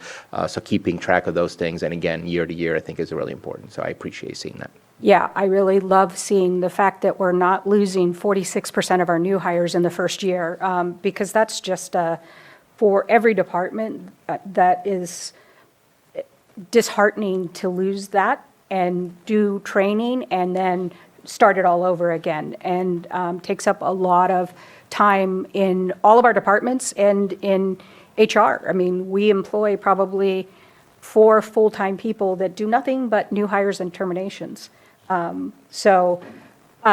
Improving that rate means that we can spend more time working on programs and training and updating forms rather than data entry.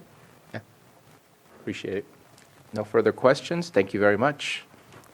We're going to move on to information technology. Shane French, who's been waiting patiently.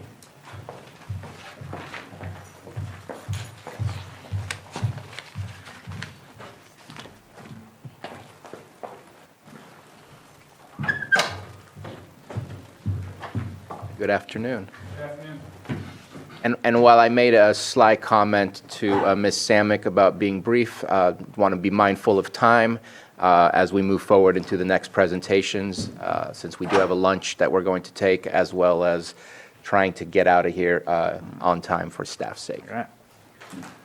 Well, good morning, Board. I'm Shane French, IT Director. So for accomplishments for 2023, we had a productivity software modernization. This was our Office 365 onboarding, a change in that Office suite. Basically, we've been kind of holding that back for a number of years due to cost reasons. I think I've mentioned before that we couldn't really continue to go that route for much longer. So we kind of finally got on board with that, and the project is over with. But we have other stages of that project that are going to come up, including hosting our email online and that kind of thing. So that's coming up soon. This next one, security information event management. This is basically a system that allows us to aggregate various sources of security information, logs, and firewall information, these kinds of things. This is a project that's been going on for a while, and we were able to do this very cost effectively this year. Implementing the information security awareness training, basically that's something that we pushed out to all county employees. It's a requirement for various regulations that we have, and that was done a number of months ago, and it includes phishing training and things like that. So occasionally employees are getting these fake phishing emails, and hopefully they don't fall for them, but if they do, it kind of gives them a little bit of remediation training material. So that's been a good thing too. Network hardware modernization. Essentially, we have a bunch of, obviously, we have over 50 sites that we have networked on the county here. And among those sites, there's various equipment that needs to be replaced over time, so we replaced a lot of equipment there. As far as improved electronic processes, enhanced documentation for security account management, we have a much better process this year. Now, and it's a much better electronic process. We keep better track of accounts. We keep better track of the employee account life cycle. So that's been an important thing for us this year. Points of emphasis. We want to complete this managed detection response initiative. This is essentially a system. It's a very advanced malware and abnormality detection system that we've implemented. And it's also a second set of eyes. It's actually a 24/7 SOC, a Security Operations Center, is actually watching all of this information come through. And if anything happens that really ought not be happening, we will immediately be notified. So it's really improved our security posture, and we're hoping to complete that project this year. Replacing data center infrastructure, just like I mentioned with the network, we obviously have a number of various systems in our data center that provide services throughout the county. Those age, they need to be replaced. We're doing some of that this coming year. Multi-factor authentication, it's a requirement that's been around for a while, and we're a little bit late on this one. We are in the early stages of getting that implemented. Basically, additional security factor for logins and various systems that will protect accounts and county information. We're going to be conducting a cybersecurity tabletop exercise that will allow us to basically step through our response plan for a cybersecurity incident. And then, opportunities for service spend and reduction and cost control. I think I've mentioned a few times that I've been up here. As we are onboarding with more and more cloud services, those things come at a cost, and we have no control over the cost. We had one vendor this year that raised price for their product 40%. And so we're kind of dealing with that now, and we're having to kind of fight back a bit against some of these cost increases that are coming, and it's just becoming more and more normalized. I know other departments are seeing it with their internal systems as well. So that's a big theme for us, and something that is definitely on my radar. Wow, that's a lot. So yeah, I sent these over. I don't know how many of these are particularly useful, but I struggled with this one a little bit because I wanted you all to have metrics that are actually useful in decision making. So I don't want to read through all these, and you don't want me to either. So I'm just going to kind of mention a few of them. Total endpoints managed by central IT. Obviously, that endpoints being the computers and laptops that employees use to access their productivity software. I figured that would be helpful to know and get an idea of the general quantity that we're managing. And then, of course, a lot of these other things on here are more ratio related. Basically, I have in here the total endpoints per analyst. Our analysts are primarily the technicians that service these things and implement the systems that support them. So, for example, right now we have a 216-to-1 ratio, 216 endpoints per analyst in our department, right? So each person supports essentially 216 of them. Kind of gives you an idea of where we stand with staffing and the productivity of our staff. And then, I have service requests completed or closed. Again, that's essentially help desk tickets. I don't know that in every case that's a super helpful metric because on the one hand it shows that we're doing a lot of work, but on the other hand, if you have a ton of service requests coming in, does that mean that everything's broken and we need to do a better job making things not break in the first place? I don't know.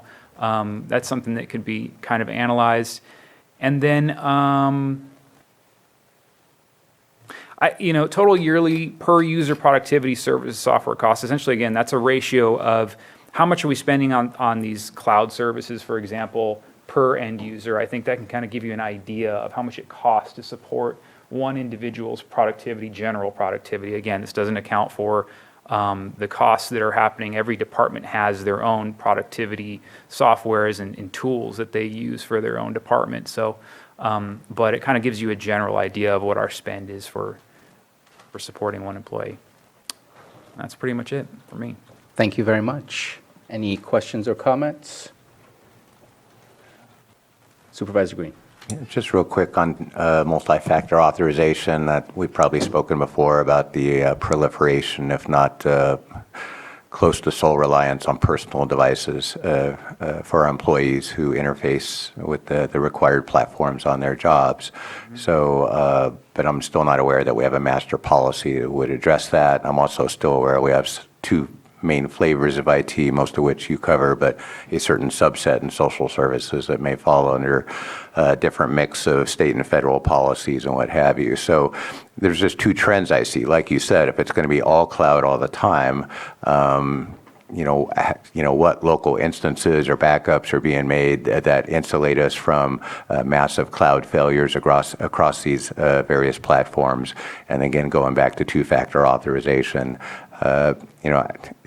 how do we even come to any common understanding of, are we on some device agnostic nirvana where it's all cloud all the time and we're all zooming in with our cell phones? Or do we have some ability in some departments, specifically departments that have really sensitive information where they might use, I don't know, they use the word dongles, but other forms of authorization that would not necessarily involve a personal device?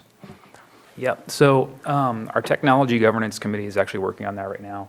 We have a kind of a policy draft that we're working on that we'll be bringing to your board that will address some of those questions around personal devices. Obviously, we can't require employees, wouldn't want to require employees to use their own personal devices, but the thinking is we want to allow those who would opt into that to do that. They don't want to carry two devices, for example.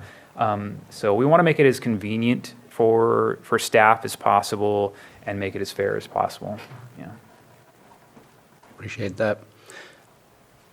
Of the metrics that you have on there, you spoke about service requests. Maybe the average time to close out those service requests, since there's the potential for a lack of productivity while waiting for the service request to be completed.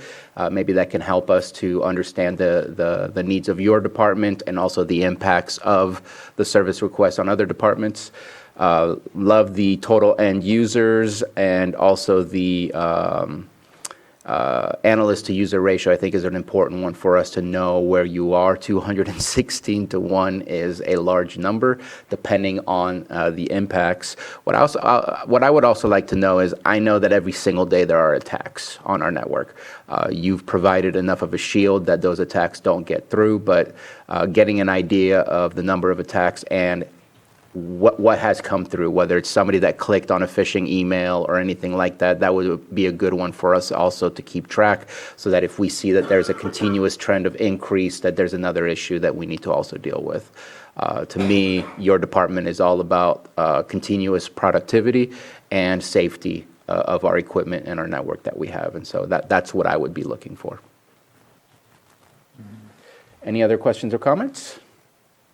Thank you. Appreciate everything you do. One last quick question. Have you seen any uptick in very targeted, not just phishing generally, but spear phishing of public officials, for example?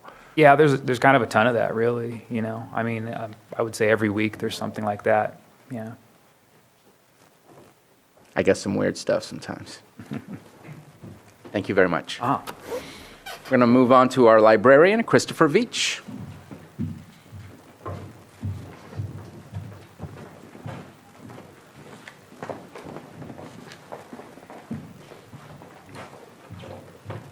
Good afternoon. Good afternoon.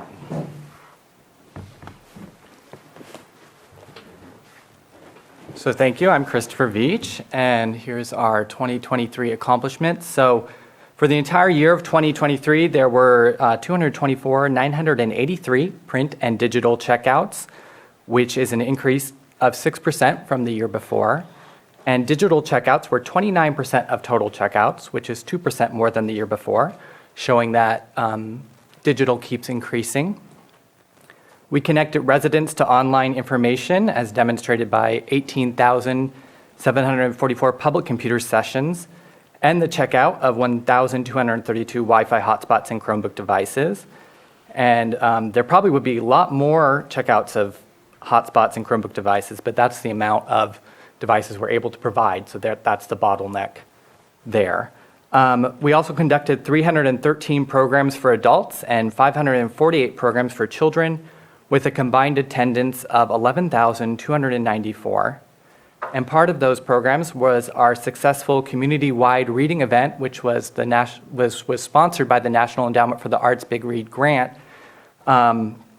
We had over 30 community partners and a total event attendance of over 450 adults and children for the big read. We can go to the next slide. So in coordination with the admin department and public services department, we pursued and won multiple grants to improve library facilities through the California State Library Building Forward Grant Program. And this year we also obtained our bookmobile vehicle as part of the California State Library Stronger Together grant program, which also utilized American Rescue Plan Act funds. And we did launch our bookmobile welcome tour in December, so that bookmobile is out on the road. And that's really going to allow us to expand library services with a physical presence beyond our current 4 library branches. And then with the assistance of Lake County Information Technology, we replaced all public computers across all library branches to better utilize the library's ultra-fast broadband so the public can access the information resources they need from the internet and do online job search and get online services that they need. And we also successfully collaborate with partners on the local, state, and national level to host a variety of events.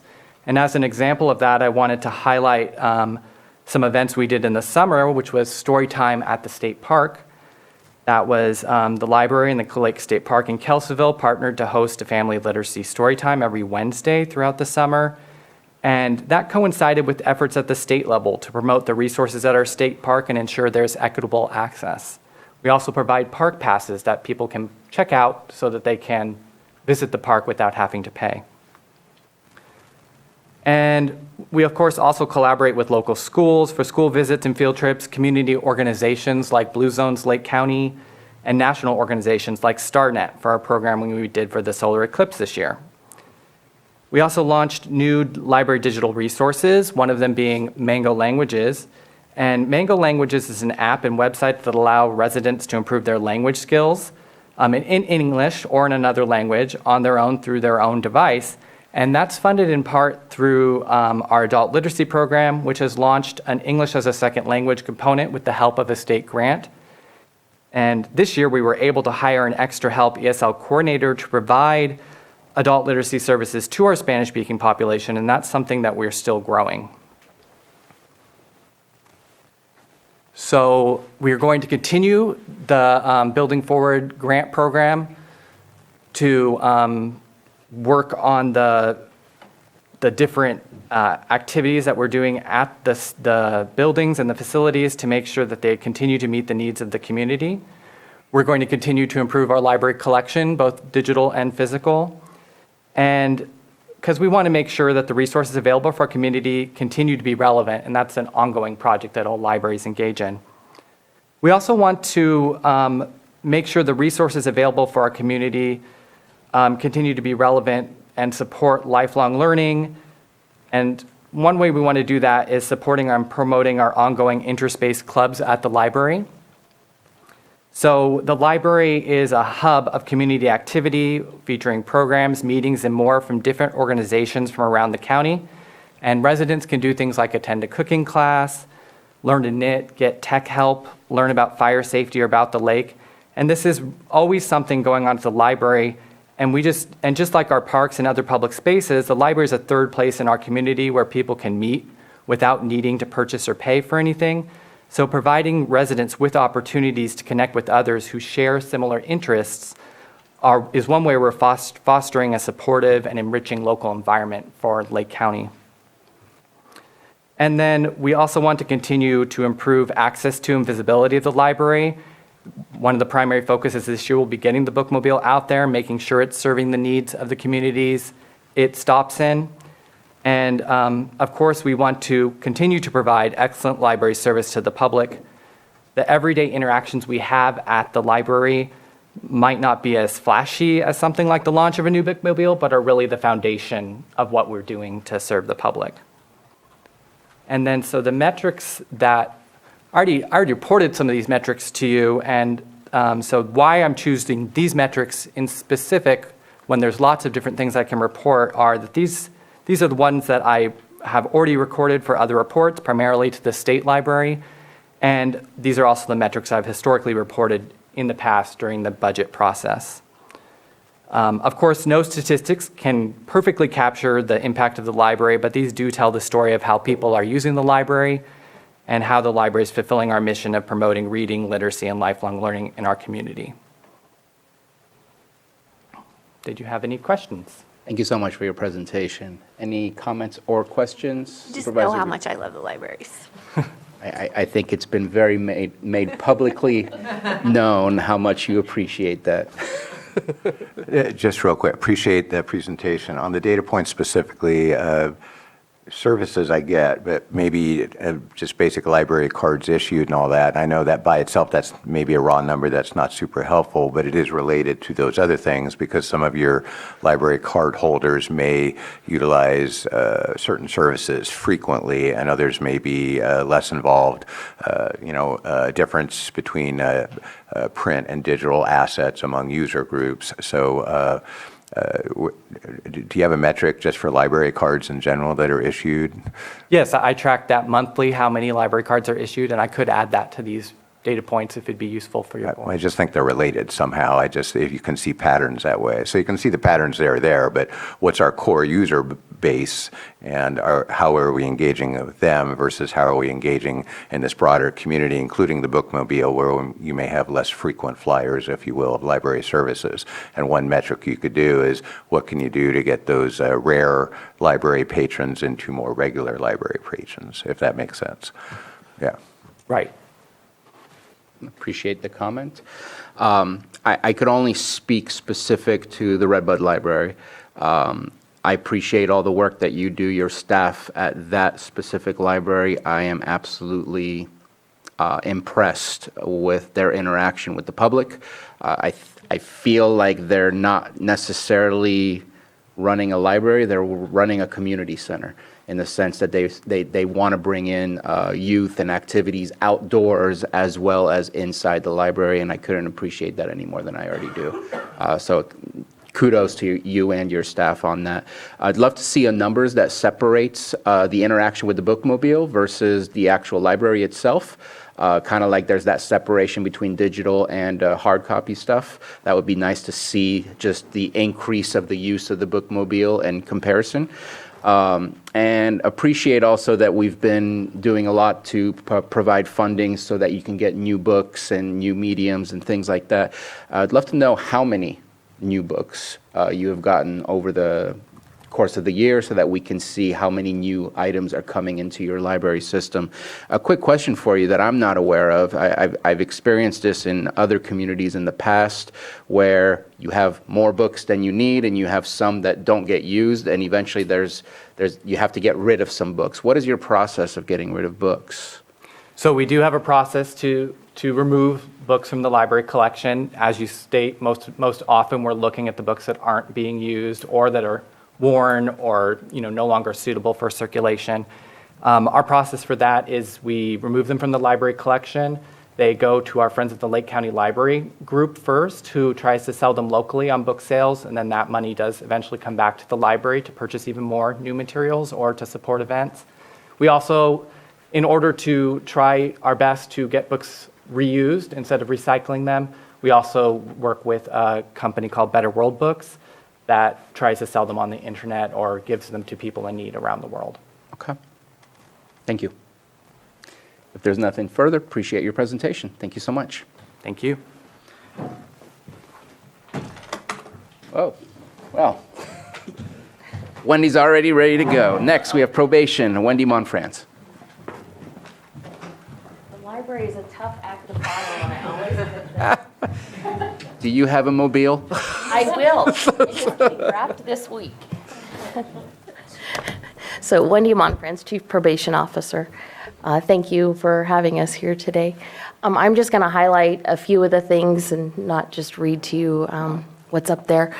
But a couple of our key accomplishments this year was first our Resilient Reentry event we had in October at the Woodland Community College. We had over 40 vendors participate, over 100 justice-involved or former justice-involved individuals come and learn about services, learn about expungement, ways they can change their life, go to school, things like that. And it was a great event, and it was our second one, and we plan on moving that forward again this year. Another thing we've accomplished this year with our partners at Child Welfare and Lake County Office of Education was completing our child abuse prevention plan, and it was approved in December by the state. And we're moving forward now with our Children's Council moving forward, looking to implement the plan. And we've got 4 key goals we're working on, and that you'll see us in the community for that. I've put up data here related to our number of reports and people we supervise.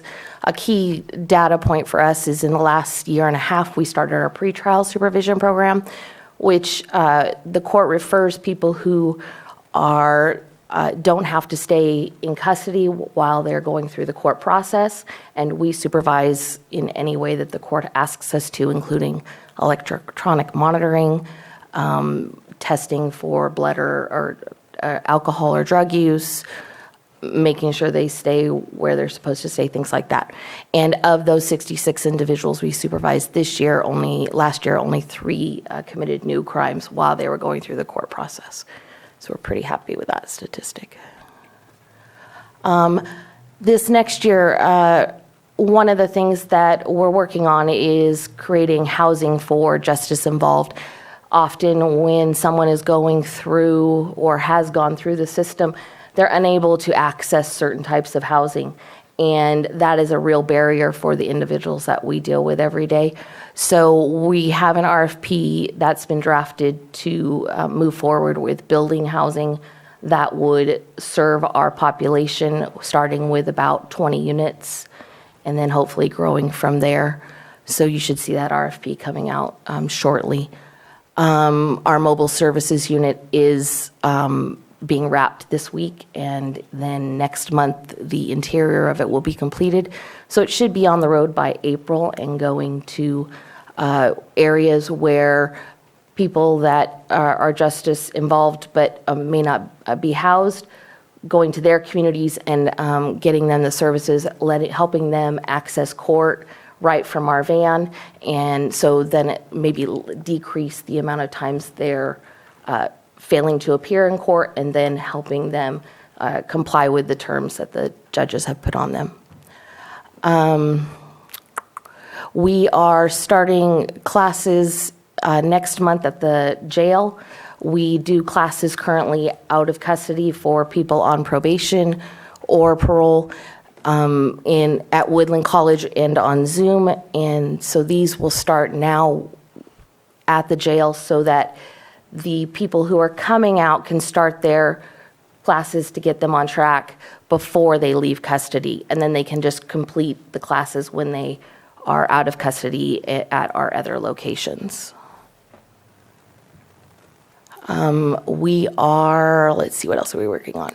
Our biggest thing right now is hiring. We have been at a consistent 7 to 8 deputy probation officers down for the past several years, and hiring incentives have not seemed to help that number. Reality is we lose people to counties like Sonoma and Napa who pay considerably more than our officers make here. And so though we may gain some, we also lose them. So it's kind of stated that consistent number, despite advertising as much as we can for the positions. So we're working on that. We have a great team, and the core that's there is there, but they are handling caseloads larger than they should be handling for evidence-based practices. So our goal is to increase our team. And the numbers, the matrix, they're ones were on the previous slides, but we're going to look at who we supervise, adults, juveniles, on regular supervisions, types of supervision, and on pretrial, how many reports we're completing, violations of probation, the programmings and classes they've attended, and then our public outreach events, which this year we attended more than 20. We try to be at everything to help the community understand that we're here to help. We're here to help people get on track, make changes that they need to, and if they see us in the public, maybe we're not so scary. So, any questions? Thank you for your presentation. Yes. Are there any questions or comments? Appreciate the efforts you're making, especially the housing. Housing is important. I'm sure that you have quite a large percentage, not sure what the percentage is, of those on probation that are dealing with lack of shelter, experiencing homelessness.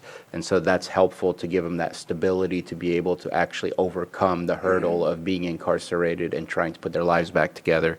One of the things that you just stated that I think would be really useful for us to also understand is that ratio, the number of cases, the number of probationers that your officers are dealing with.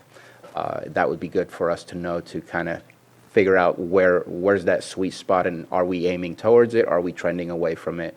Or are we stagnant where we are? There's a couple of questions where I'm not sure if this is to ask you or if it's for our next presentation with our public defender. I want to make sure we're tracking recidivism rates so that we can keep track of where are we going. Are we actually helping people to change their lives, or are we just postponing their continuation of what they've started? And then there was another one that was also similar, and I might think of it when I'm speaking to our chief public defender.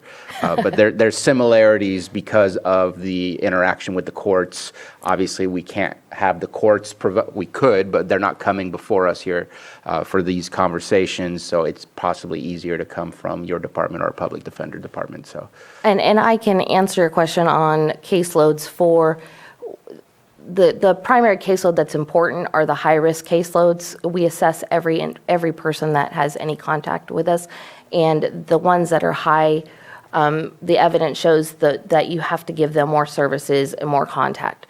So those are the ones that we put the most officers with. Right now, we're at about 40 or so individuals per caseload. We really want to be between 25 and 30. better than 216 for We our have IT. we have caseloads like that too. Those are the lower ones, but the high risk is the one that we really need to stress.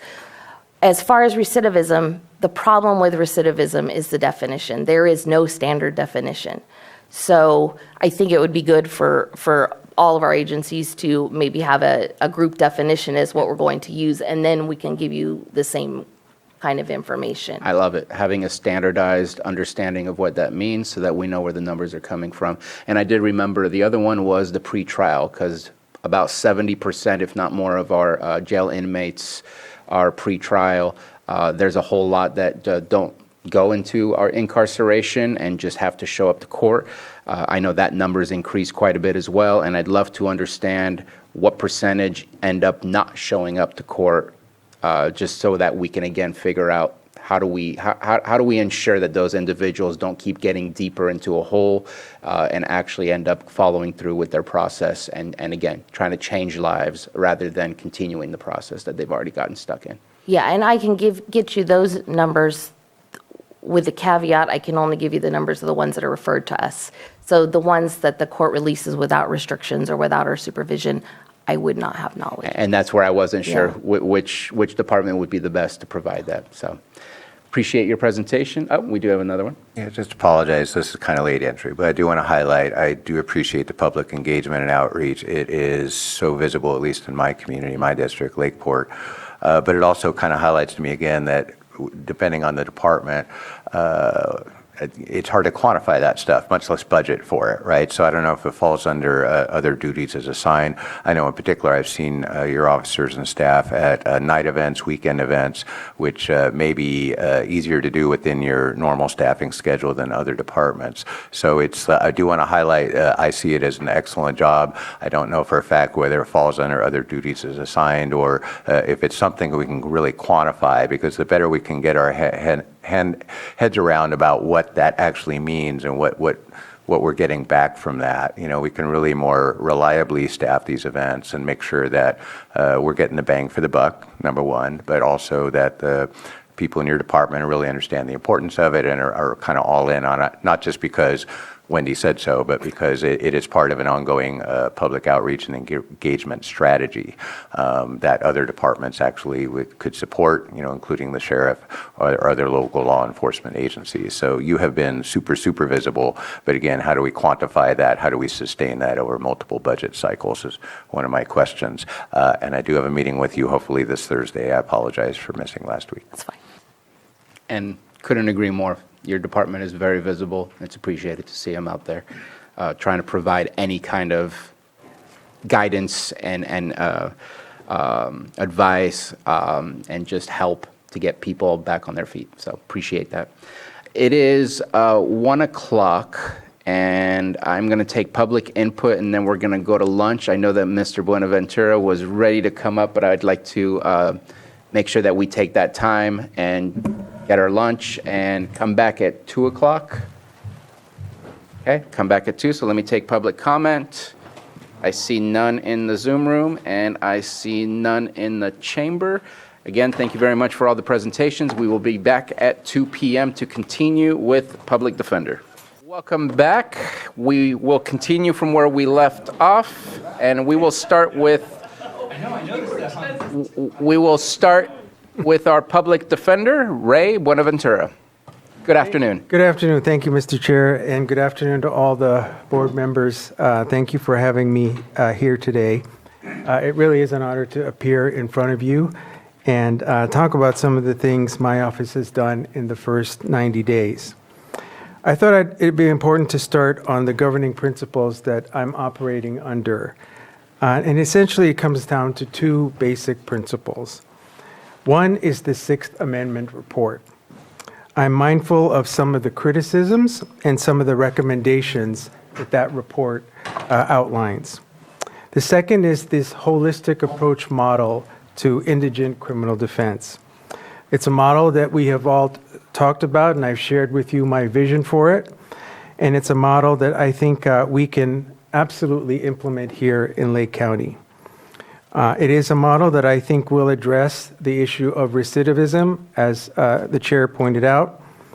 And I thought that the point you made in the discussion you had and your concern about what recidivism looks like and what it means, I actually looked up the definition during the lunch hour, and I found a definition from the National Institute of Justice, which defines recidivism as either rearrest, reconviction, or return to prison. So in line with this holistic approach, my office has a mission statement that we have published.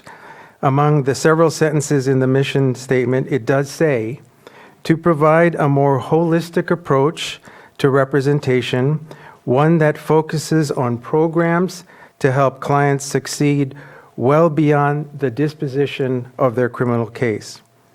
We also mentioned that we aspire to provide the highest level of legal advocacy for each of our clients, to be a nationwide model for the delivery of indigent defense services. And just a brief history of how we got here. I was appointed as the Chief Public Defender on October 16th, 2023. I have an office on the third floor. Some of you have already visited me, and it's room 328. It has limited space. At most, I think I could fit 3, maybe 4 people in there. Oh, I'm sorry. We have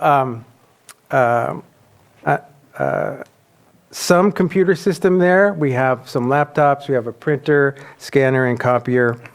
And just for technology purposes, we do have a Public Defender website. It's tied with the county website. We have a podcast, a Facebook page that's under construction.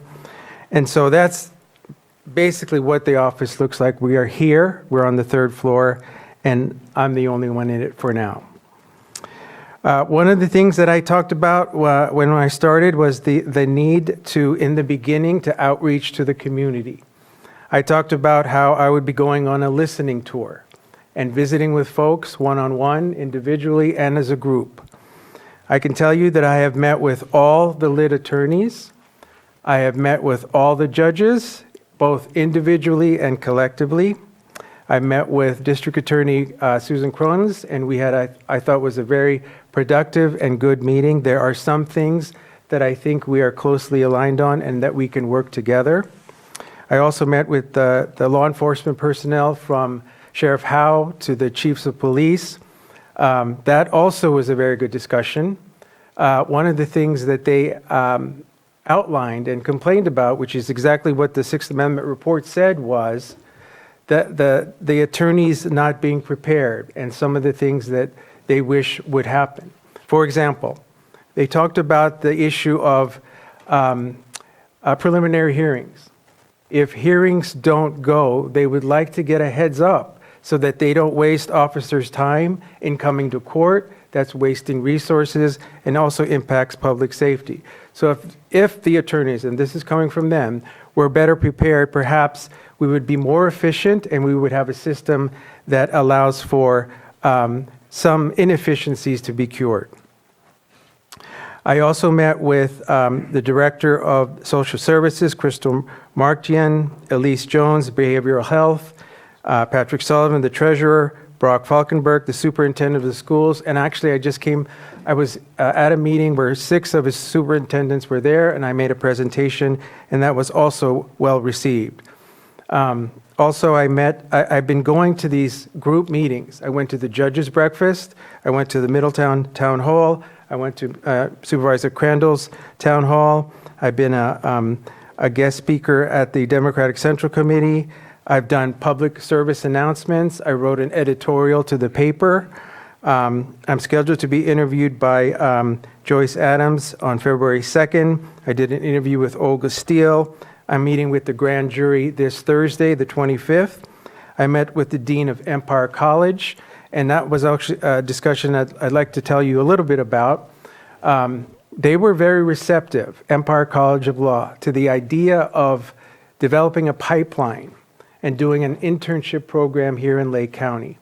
I thought our discussions it seemed like we were opening a door through their students and hopefully to their lawyers, future lawyers. I've even discussed with them the possibility that I would teach a death penalty class this summer. And so that's, I think, going to be in the works. I'm going to hopefully start that over the summer. So 3 key policy objectives I'd like to talk to you about since starting this office focuses on 3 things. 1, early representation. 2, expungement relief. And 3, the Miranda duty. So this early representation model, I think, is very important. And what it involves, so one of the criticisms of the Sixth Amendment report was that clients were showing up in court. They didn't know what was going on. They were confused. It was the first time they would see their lawyer when the court appoints them a lawyer. And it happened so fast. It was so rushed. So I have always been a fan of this early representation model. And what it is that we have contact with the client before they get to court, before they're appointed a lawyer. So procedurally, how it works is I get a list every morning of the people who are going to be arraigned in court. And what I do is I run that list, I run it through the court system, I look up their cases, see what they're charged with, what they're facing, I print it out, and then I go to the jail. And I want to thank the Sheriff's Office, Captain Polish in particular, for making that transition for me to interview clients seamless. I'm there, they know that I'm coming. I don't even have to print a list of the people I need to see because they know I'm going to see everybody on that list. And so they just basically say the usual, and I say yes. And then they call who they need to call. I show up in the interview room, and they line my clients up one by one. So during that interview process, I get the critical information that is needed for the arraignment attorneys to know about.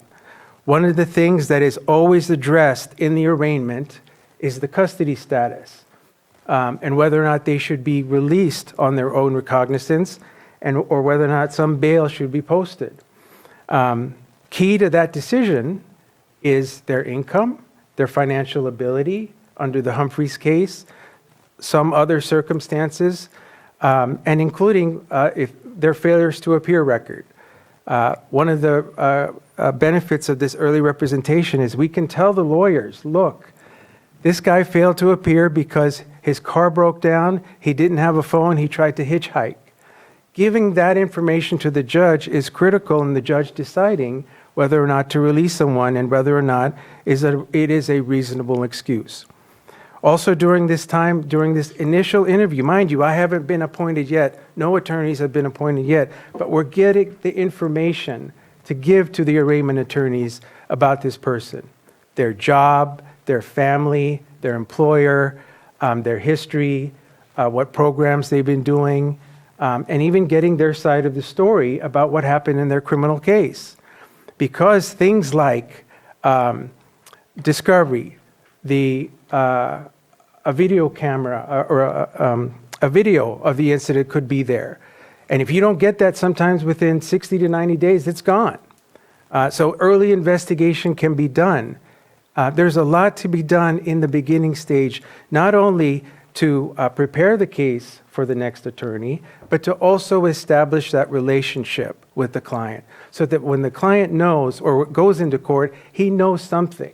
And I'll give you my spiel when I talk to my clients at the jail. I say, look, I'm not going to be your attorney, but I'm going to try to make this transition from jail to court a little bit easier for you and the attorney.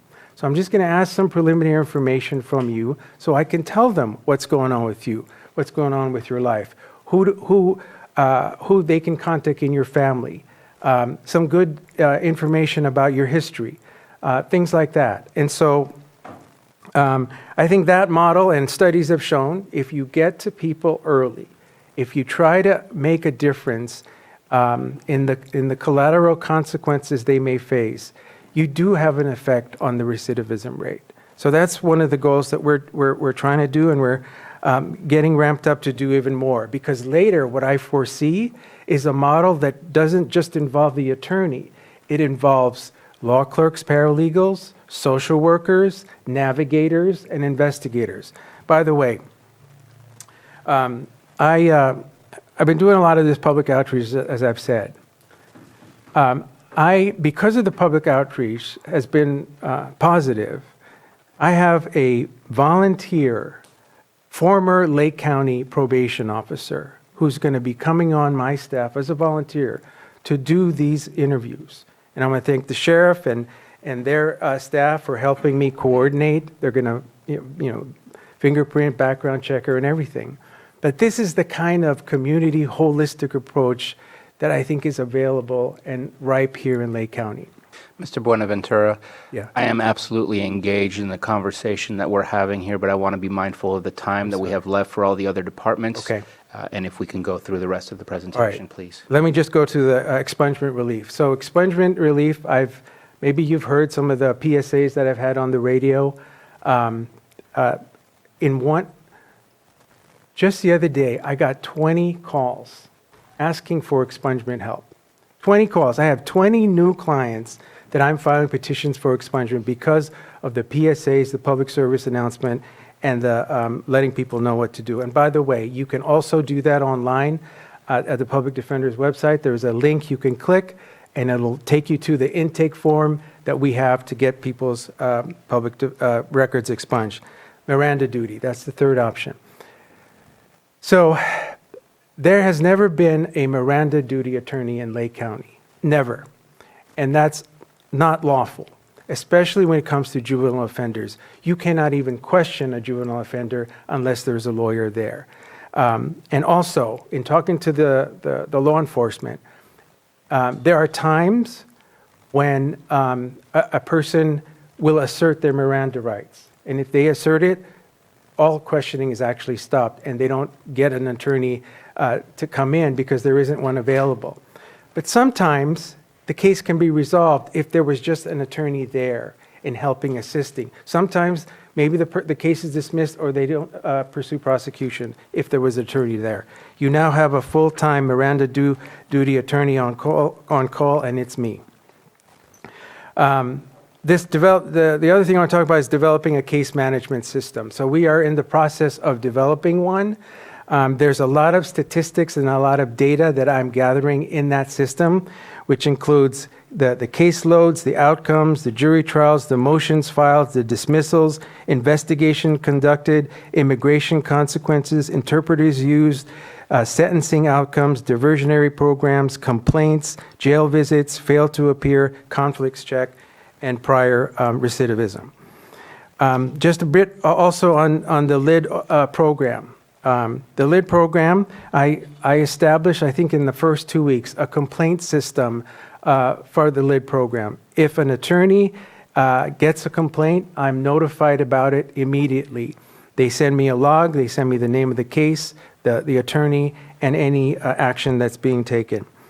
LID actually has a mandatory reporting requirement of their caseloads and other statistics that's in the contract.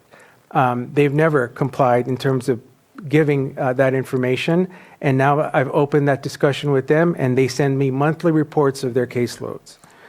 Also, with respect to regular monitoring of the attorney performance, I'm often there in court watching the attorneys, giving feedback, providing some help. And so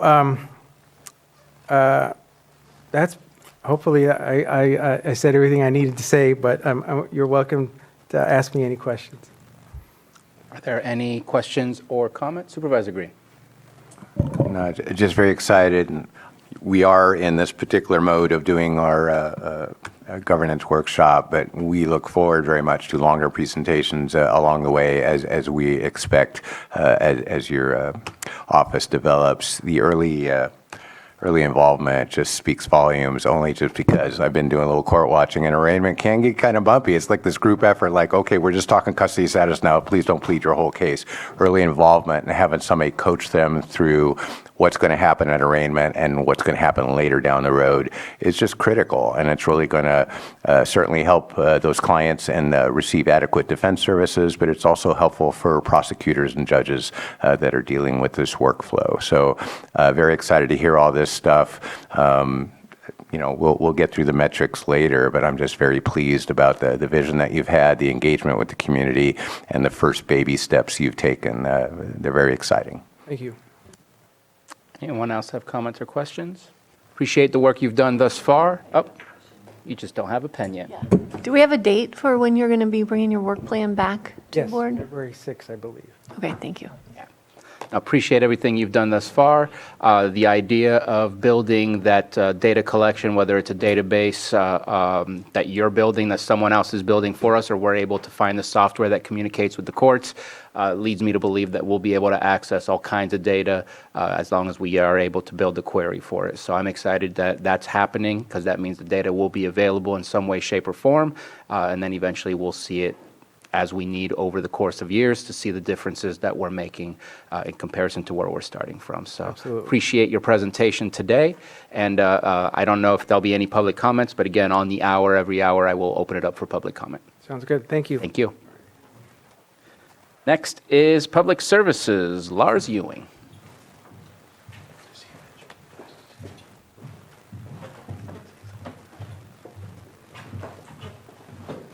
Thank you for your patience today.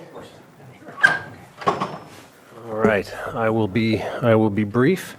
Lars Ewing, Public Services Director, presenting today on county buildings, county parks, recreation and trails, solid waste, recycling, landfill, and museums.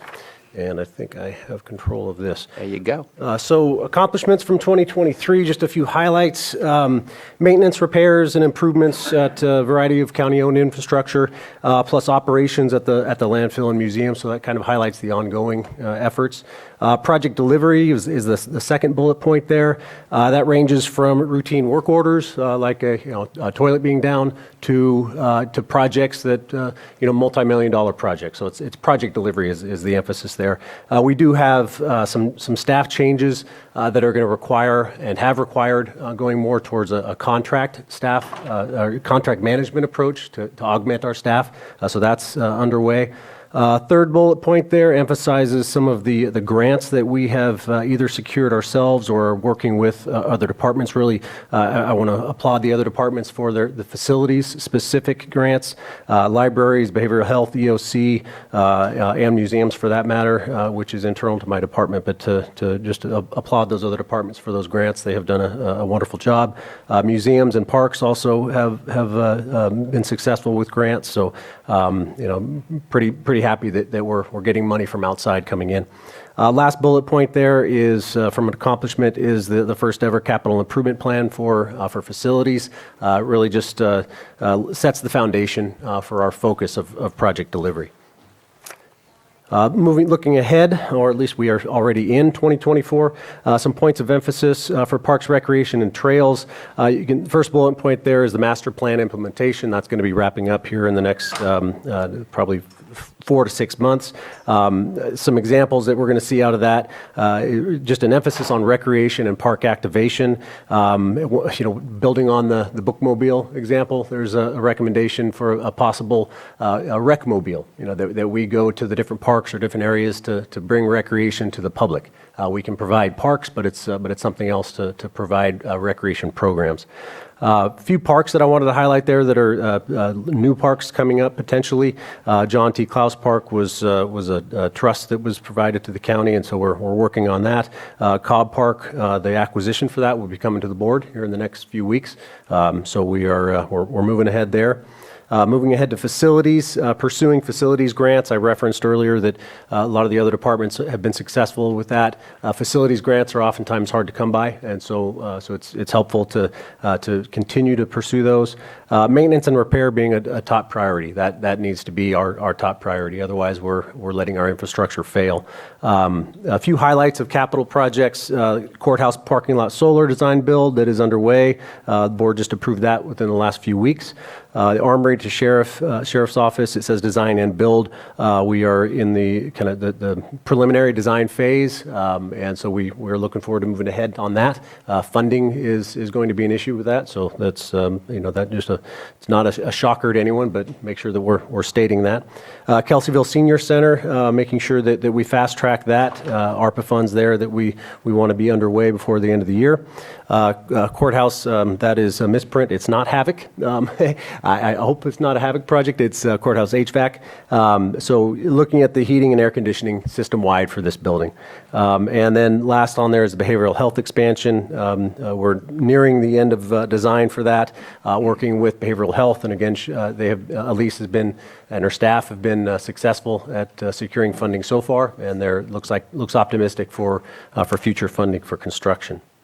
Moving ahead with solid waste and recycling, landfill expansion construction was awarded this month, so we'll be pursuing that, starting construction in the next month or so.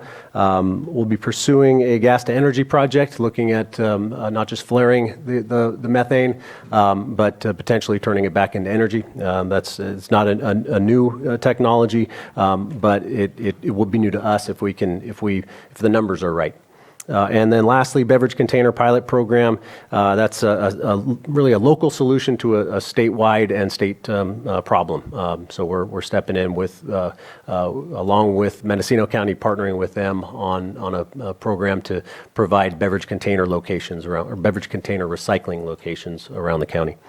Museums, the thing to emphasize there is that we have a new museum curator.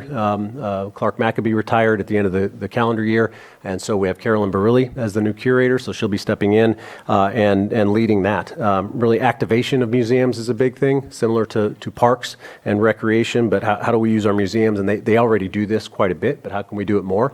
And that is, what programs can we offer at the museums? Countywide Museums Master Plan, similar to the Parks, Recreation, and Trails Master Plan, pursuit of a master plan that will guide our efforts over the next 5 to 20 years even. Where do we want to take our museums? And then last on there is a Heritage Commission. There is a Heritage Commission on paper, but we're looking to make that, put it in place really, for historical records and also cultural and historical sites. So that'll be a big push there. To look at some of the metrics, I'm not going to read all of them, but they're broken down into the 4 main divisions that I have, and happy to talk about any of these or answer any questions that you have for me. So thank you. Thank you very much. Any comments or questions? I am not seeing any, and I'm wrong. Just a quick thank you, not a bullet point, but the North Lakeport shelter has taken quite a bit of staff time, and you have been great, and your staff have been great, and you've just kind of shouldered that extra burden without complaint. And I don't know that everyone could shoulder that without complaint as successfully as you and your department have. So I just want to highlight that. It's not a data point, it's just a point of gratitude. Well, I appreciate that. And I there are 40 or 50 capital projects that we have on our project tracker. So we, by no means would we be able to go through all of them. I don't think anyone in the audience would appreciate that. But some of the highlights are up there. But yeah, there's a whole lot more that we're doing, not just on the capital projects, but the work that the facility staff, that the park staff, that the landfill staff, and the museum staff do on a day-to-day basis is tremendous. And so I want to give them the credit. Thank you for that. Quick question for you. Do you track the use permits for events at parks? We do. Okay. We do. And I think that would be useful to know the participation of nonprofit groups in utilizing our parks, just to see if we're getting an increase or a decrease, and maybe changes that might be needed to make it more attractive for those to use it. Because I think that highlights our parks more than we can do it, because we're busy fixing the parks, maintaining the parks, and doing other stuff. Others have the ability to provide the entertainment and the events that occur. Yeah, well, and for just a point of clarity on my answer of yes, the second bullet point up there was total number of park permits and reservations. That's really on a birthday party basis. But use permits, what you're getting at is quite a bit different. So we can absolutely we can separate that out from a kind of a residential party to a public event, and we can track that. Appreciate that. And I'm actually going to make a request of my colleagues. We do have some openings on the Heritage Commission, and I know that one of the facilities that I get a lot of words about is the Lower Lake Schoolhouse, but I don't believe it's been designated as a historic landmark. I think that the Heritage Commission has the ability to create those things that then, if we designate specific buildings to be historical, then it might give us access to some grant funding to be able, or greater levels of grant funding to be able to take care of some of the issues that remain in some of those buildings. So if we could try to fill in those seats, I think you have 3 out of the 7. Then that way that commission can start on its work to create the ordinance that would allow us to designate such. Yep, and it's in concert with community development as well. They're a key player in this, and that's really to emphasize Clark Maccabee, the retired curator. This was really an emphasis of his, and it's a shame that he's not here. But he really saw the benefit of that, and he's a bright man. So I think we should take his input, and I appreciate your comments here about filling those seats. Well, let's take what he started and let's push it through the finish line. Real quick follow-up, are those at-large seats or district seats? I believe there is an at-large. It might be filled. There's district seats, and then maybe even historical, I want to say historical society committee. It's a mix of both. Okay. Yeah. And just to dovetail again, so just like I've kind of been harping all day, we do need to increase public engagement. We need to support advisory committees like this, but it does take some bandwidth, and it may involve some staff involvement as well. So definitely will do what I can to fluff it up and get some engagement, but also let's kind of keep track of staff time and energy that it takes to support these committees, because once we get those volunteers on there, it can really be hard to get them up and get that energy sustainable, and understanding what level of staff support is needed to make them successful is always useful. And it looks to me like Johanna's already looking at the list, and so if you can send that out to all of us so that we know what we can do to find people in the community that would take interest, that'd be great. There's nothing further. Thank you very much for your presentation. All right, thank you. Oh, so sorry. We talked about it. I mentioned in the beginning with the budget that Casey had given, or the the financials, about the Lucerne Harbor. And you and I had talked in the hallway about it being on track looking towards October or something like that. Yeah, basically. Yeah. Sorry, yeah, the permits are, it allows construction for dredging October through December, and so that's the target.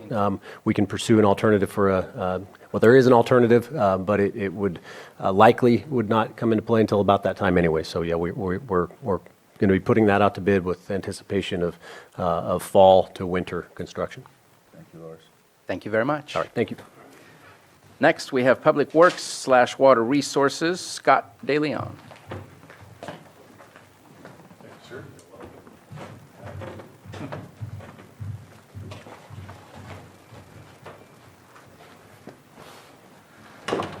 Good afternoon. Good afternoon, Board. Scott DeLeon, Public Works, Water Resources. All right. Thank you, John. It's a pleasure to be here this afternoon. I have two departments, so I'm going to claim double time. Okay, Rob? Like you wouldn't anyway. Right. All right.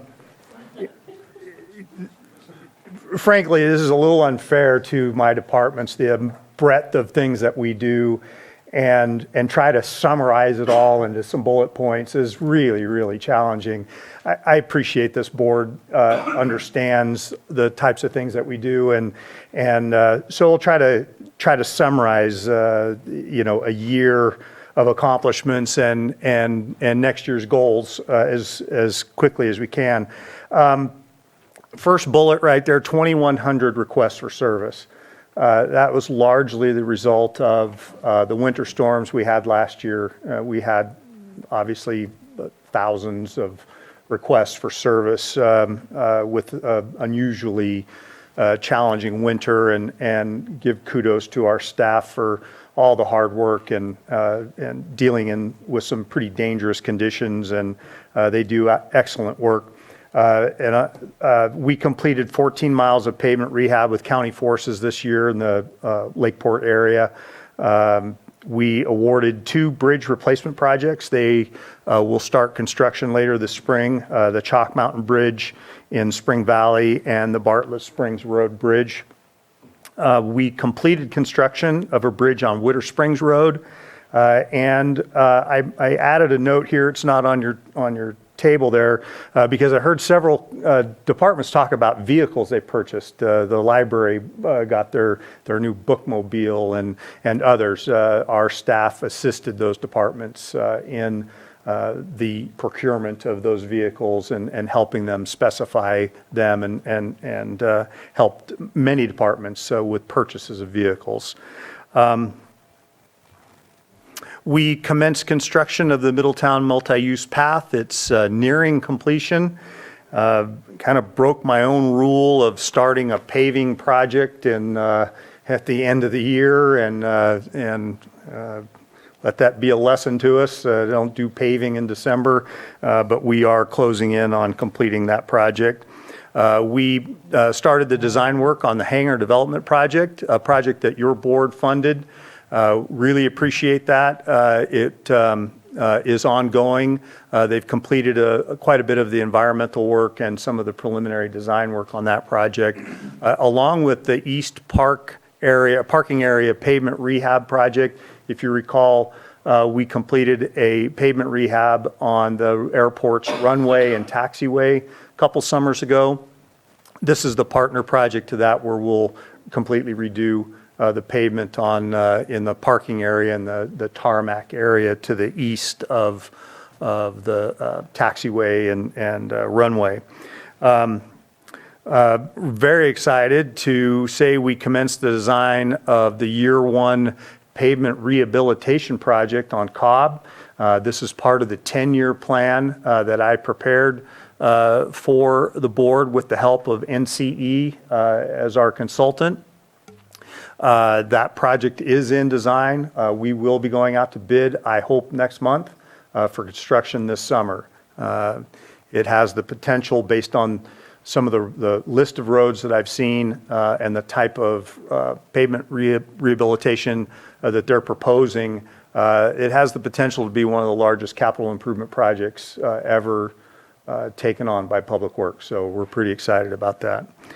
We secured some grant funding through our congressman for the Canocti Road Sidewalk Project.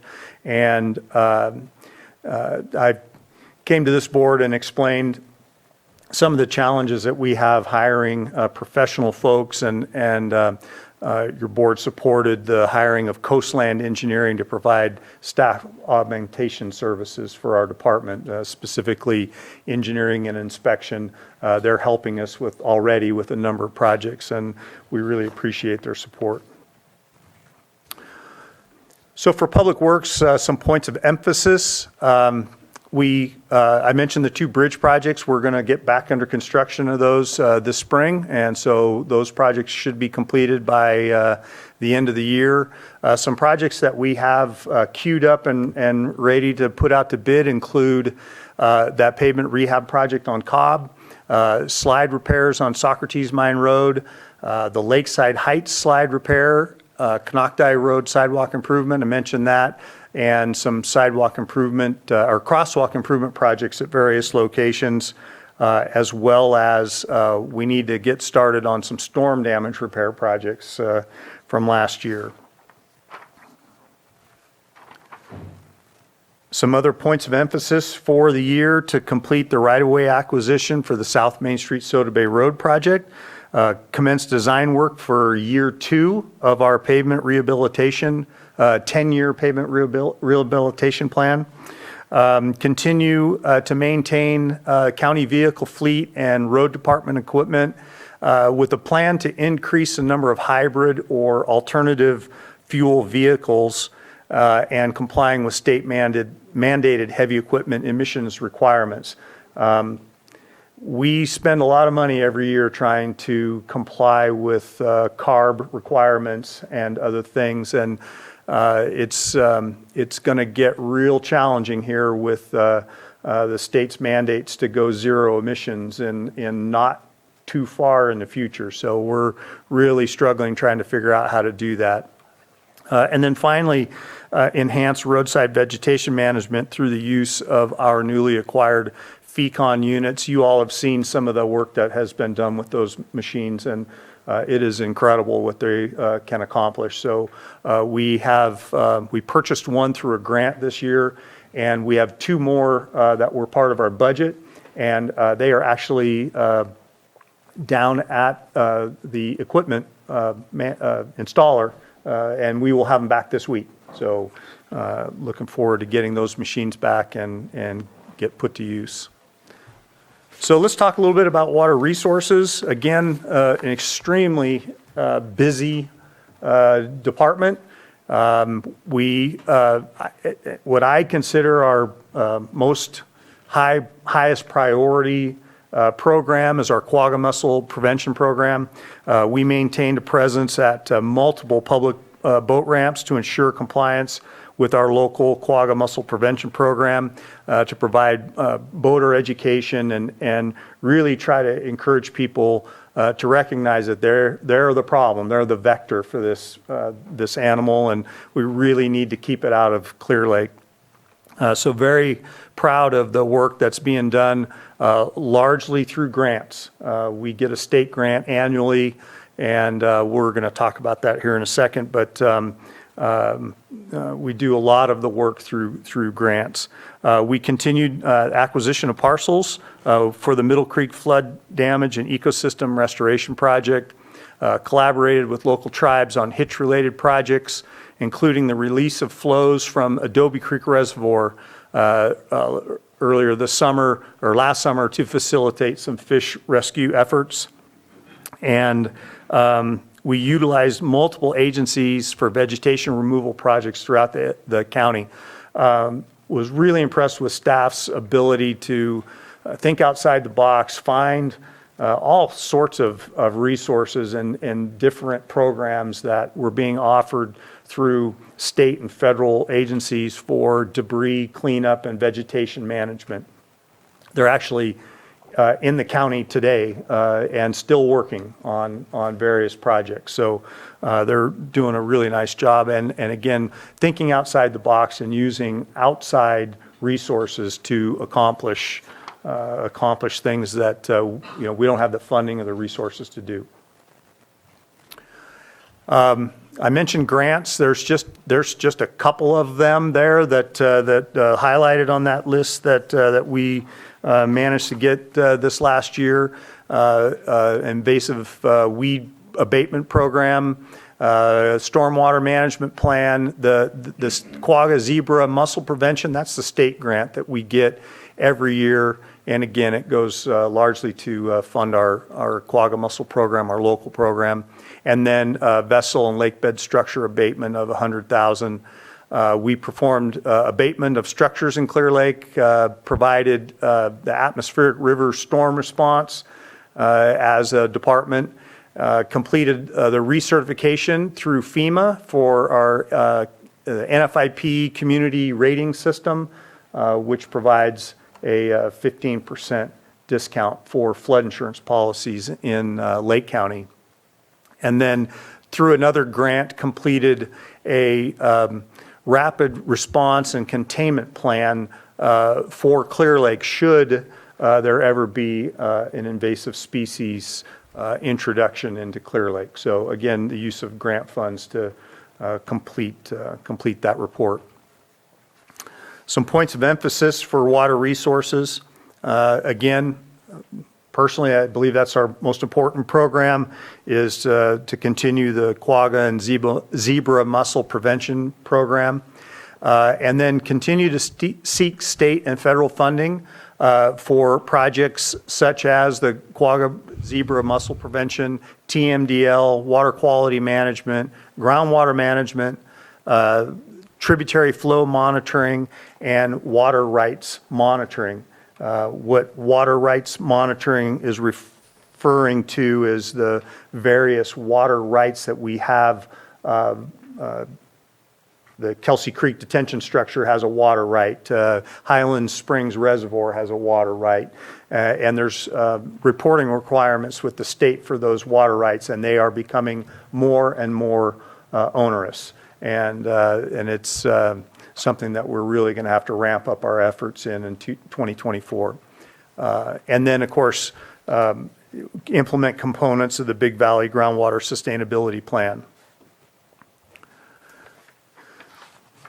Some other projects that we would like to complete in 2024 with water resources. We have some repairs that are necessary for that detention structure. Kind of interesting, we haven't really had a need to do them because we had several years of drought where we never used the structure. And then last year we had so much flow that we couldn't use the structure. So we really need to get in and get that completed. I mentioned the use of Coastland Engineering. They're actually going to be assisting us with that. And then complete the Upper Lake feasibility study and work with the community members to develop the preferred alternative to address potential flood risks in Upper Lake. That is the project you heard about a little bit this morning. That's the feasibility study that needs to be completed, and that's a top priority for us and the department for 2024.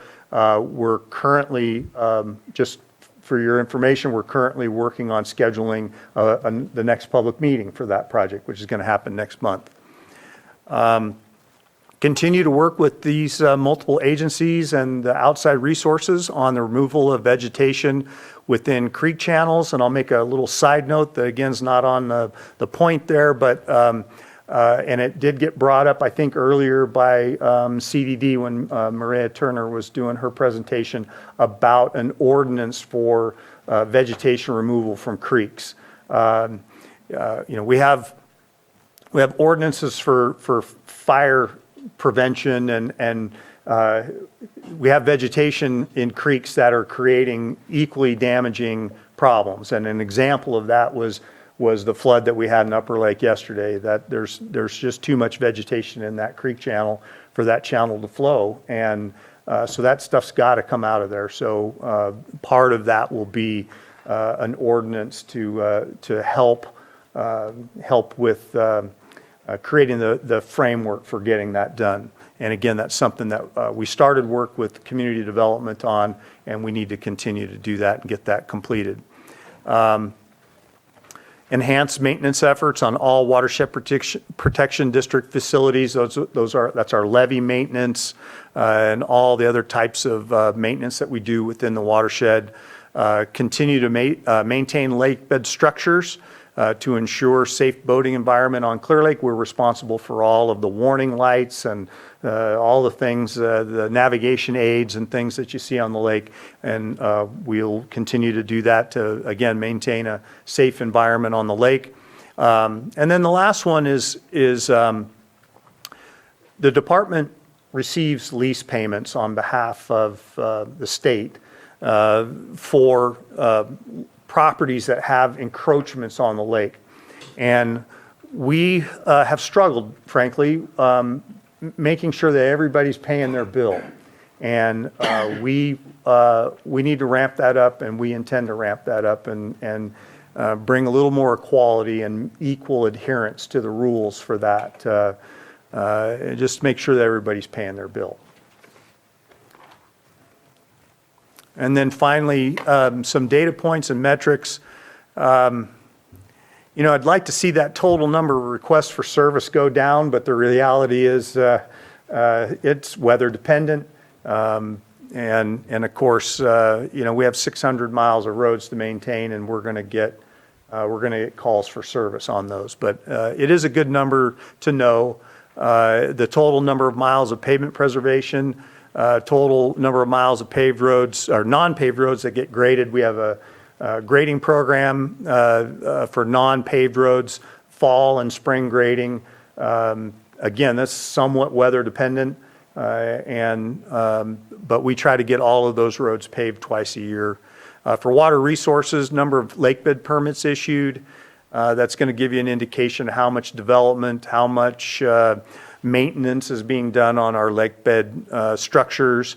Total number of violations and abatements, that's going to give you a good indication of how many people aren't following the rules and getting permits for the work they're doing. And then citations, of course, is something that follows those violations and abatements.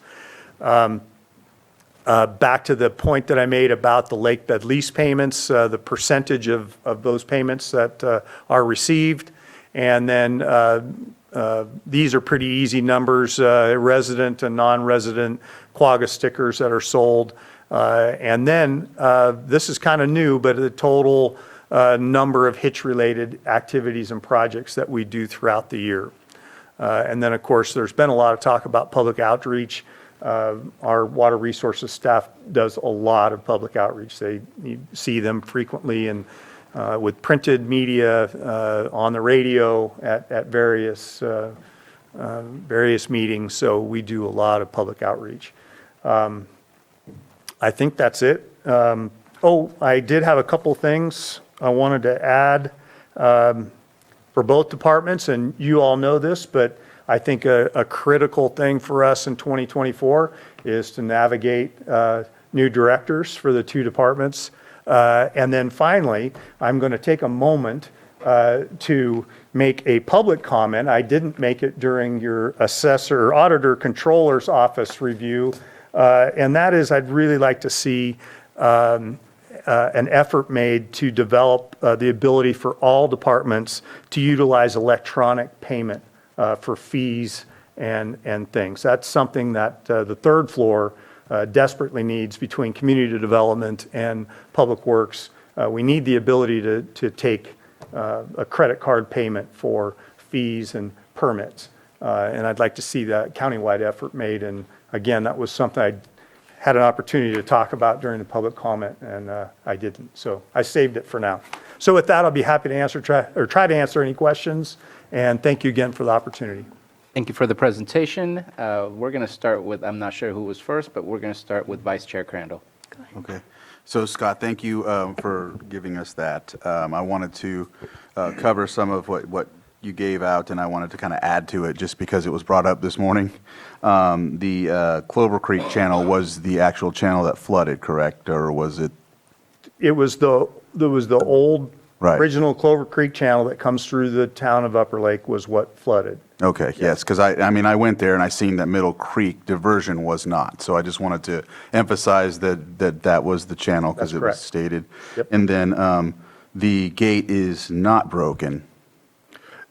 So the stem on one of the gates prevents the gate from opening in all the way 100%. Okay. The stem is bent, and so it cannot be opened completely, but it can be closed. Okay. Completely, and So- it is. So it's been stated that it's not all the way closed, however, it's opposite. closed. Okay, yeah, just wanted to emphasize that. And last year, there were right of entries that were sent to the community along the Clover Creek, the old Clover Creek channel, because those are private properties in the backyards, and so that gives the opportunity for whoever's going to partner with them to go out and do that work to clear all of the log jams and blackberry bushes. And I received a lot of messages and emails and calls from community members like, is this real?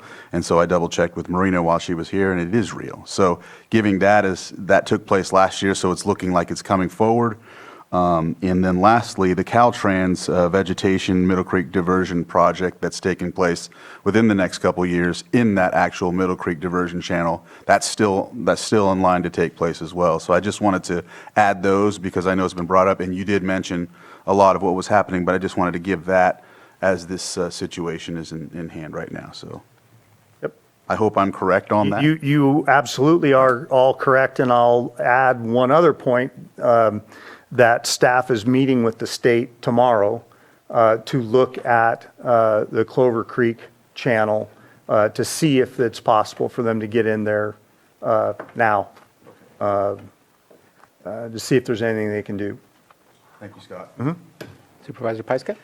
So we heard a little bit about the vegetation, the creek vegetation clean out ordinance earlier, and I didn't ask a question, but just like really briefly, what does that look like? Is it a carrot or a stick, or does it help with the green tape to allow people to do that work? What exactly is that? Well, I'm going to have to be honest with you and tell you I don't have all the details on that particular the plan that's been done. But I think it's all three. I think it's an effort to provide incentive. It's a way to get through the permitting, and I think it's all three. Yeah. Okay, thanks. Supervisor Green? Yeah, thank you for the very detailed presentation. I'm totally giving you credit for two departments on this. Starting with the Lakeport area road, specifically Scotts Valley area, and that silence you've heard for the last several months is the satisfaction of so many Scotts Valley residents and their pleasure with the road. And of course, no good deed goes unpunished, so it's the 300 feet at the very end of one road that generated a complaint. But I want to, on behalf of my Scotts Valley peeps, they do notice, and they are very appreciative of all the road work that's happened out there.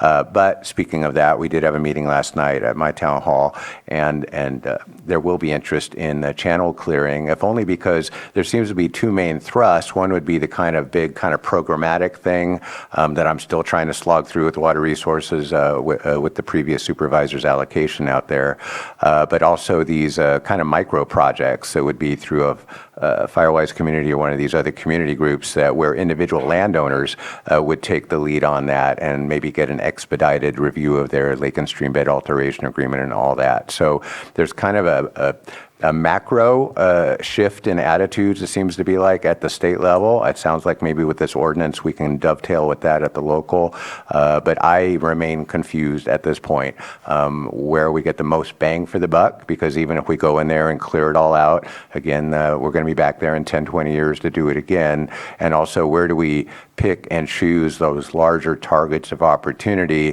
For example, they are focused on one section of Scotts Creek, but I have 10 miles plus of creek frontage, so I want to make sure we're getting bang for the buck if we do go in a big programmatic way. It is to your point, filling your job and filling the new director for water resources are going to be such critical hires, and I think your presentation here just highlights that. So at this point, I just want to shut up and say thank you for the good work that is being done. I will need to circle back with you before you leave about what's happening out in my creek channels. But thank you very much for the detailed presentation, and I feel good about where we're headed, even if I don't feel great about you singing your swan song and going out on your bass boat. Yeah. Supervisor Thank you very much for the presentation, Scott. And yeah, it's going to be a challenge. We talked about that, replacing yourself and getting the new water resource director. But the one question I had, you talked about water rights. And this is a question I hadn't asked before, but with the Middle Creek Flood Restoration Project, will Lake County be putting in for a water rights with that extra water, or is that in process? I haven't asked that question yet. You brought it up, I just wanted. There was an application submitted several years ago, and it's kind of sitting. There hasn't been a lot of movement on it at the state, and frankly, we haven't really pushed it, and it's kind of sitting there. But yes, there was an application. There was an analysis done. And I can get you a summary of that. I don't recall the exact number off the top of my head. It was That's all right. 1,000 or something cubic. It was. I can get you the summary of it, but there was an application several years ago. All right. Thank you. Thank you for your comments and questions. Real quick on Public Works, simple enough. I think we need to track PCI. We are definitely in competition between Lakeport and Clear Lake. Let's keep that competition going, and let's move forward and see what we can do to overtake some of the ones in front of us.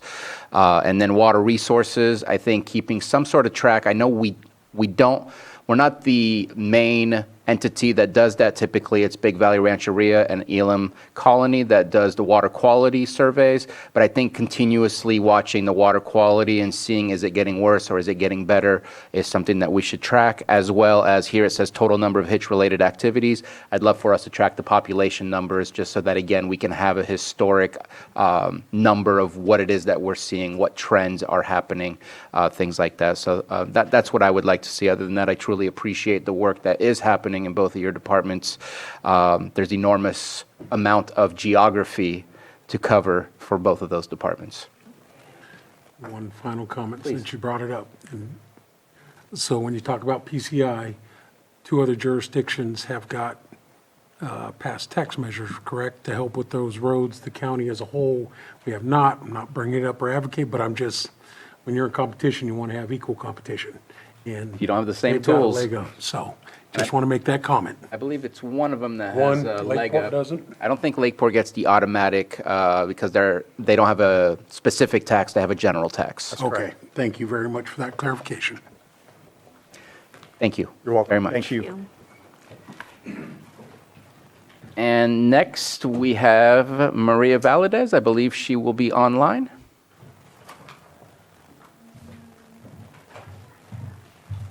See her on the list.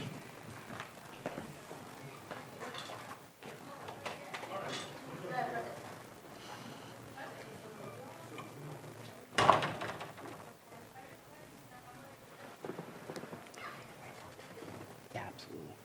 Nice to meet you.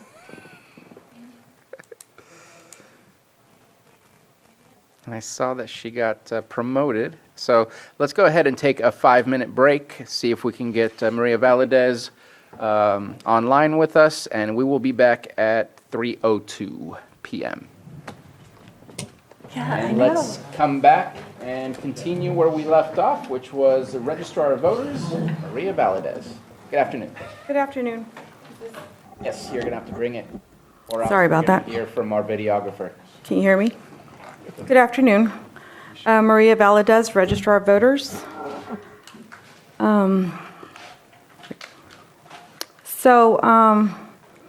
Accomplishments. I mean, I think this is hard for our department to try to break down, but this last year, because it was our first year since at least 1995 that we haven't had an election.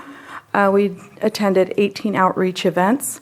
So a couple of them were at the high school, which was really nice. So we're starting to get the promote the elections and registering at the high school level.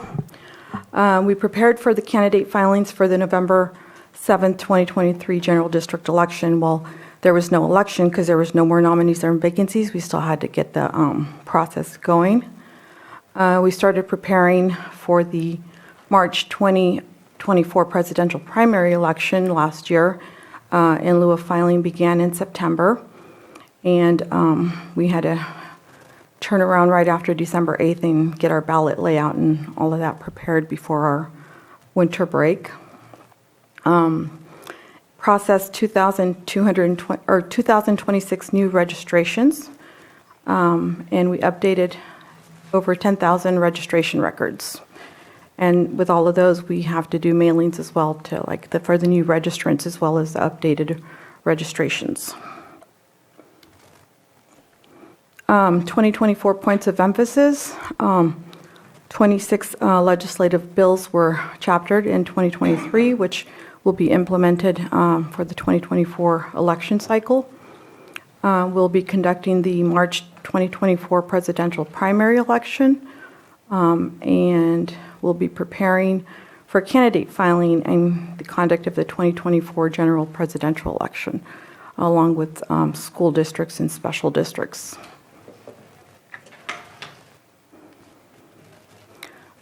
Data points and metrics.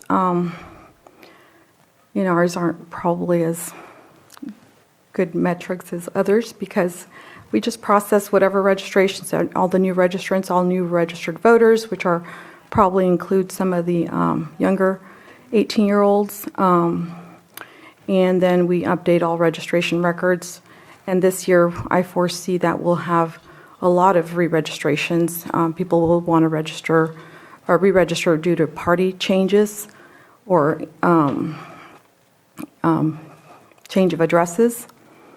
And then we'll continue focusing on public outreach efforts between the primary and the general election. So that's all for me. If you have any questions? Thank you for your presentation. Do we have any questions? Supervisor Green. Yes, never apologize for lack of data points. If the office is providing excellent service and providing our community with free and fair elections that we all can have confidence in, then let's celebrate that as a point of pride, which I certainly do, and I appreciate all the hard work that you and your staff continue to do. There was one quick question, and we talked about this briefly, but in some of the cards that go out to registered voters in years past, if they weren't returned with a signature, it was kind of a no harm, no foul. I know that law changed slightly, and I think your cards went out slightly different this year. And if you're looking at me puzzled, I don't want to put you on the spot, but it was one of the, are you still registered at this event address? It's a pre-residency requirement that we have to do prior to every primary election. So, a lot of those cards that are being mailed back, we are taking them back, updating their signature record to have a newer signature record on file. So therefore, when people vote, we have more signature comparisons to be able to compare their signature. A lot of people that register newly register at the DMV, so they use that little pen, and then when they actually use a pen, a ballpoint pen, the signature differs from what was on the DMV record. So now that we have that card that people mailed back confirming that they're still living here, we'll have an additional signature image, and we wouldn't have to necessarily So it's basically an added signature. If somebody didn't return that postcard with a signature, it doesn't kick them over to inactive status or anything like that. The only way a voter becomes inactive is if that postcard comes back with they've moved and they didn't notify or re-register to vote, but we don't inactivate voters. Okay. All right. Thank you. Any other questions or comments? So thank you again for everything. I do agree with your metrics on there. Just because times are changing, maybe knowing what percentage are mail-in versus actually going to the ballot box, and continuing to check in where resources are needed for that. And also the, what was the other one I was thinking of? The percentage of folks that are actually voting, just to see what, do we need increased outreach to get people to engage when there's an election, or are we seeing the level of engagement that we need? So those are some of my thoughts as to other metric data points that we might be able to look at. So we do have like the statistics for like how many people voted at the polls versus vote by mail, even on the our website with the statement of votes. It's listed on there. So we have been looking into a program to kind of take the statistics from maybe back to 2000 and just kind of have like them show the, you know, the movement up, down. I did notice that prior to 2020, our percentage of in-person voting was like at 28% of the registered voters that voted. So, I mean, it was already going towards vote by mail Right. since then, so. It wasn't completely new when it, after No. COVID. Yep. Nope. No, and having that historical data is exactly what I'm looking for, so that would be greatly appreciated if that was possible. So thank you very much. And if there's no further comments or questions, thank you for coming And I'd over. also like to thank my staff, because without them, none of this is possible, so. Absolutely. Thank you. Thank you. Next in line, we have Sheriff Horner, Operation of Emergency Services, Rob Howe. Good afternoon. Good afternoon. So do I have to operate my own? The one key, yes. Sorry, the arrow key. I should have been more specific. There we go.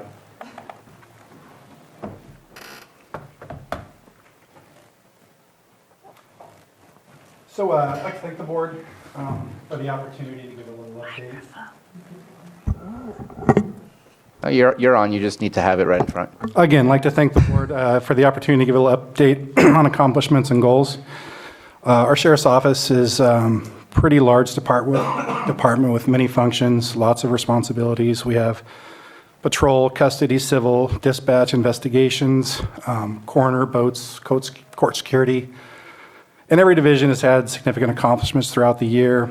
I'm proud of all those accomplishments of all of our staff members. I'd like to give them all a thank you for what they've done. With the limited time we have here today, I'm not going to focus on a whole lot of data points and just go over a few things that I think are very important and focus on those things. So my goal with coming to the Sheriff's Department was to improve our service given to our citizens by improving staffing and morale within our department. Those two obviously kind of go hand in hand. So I'm going to start off with some hiring statistics.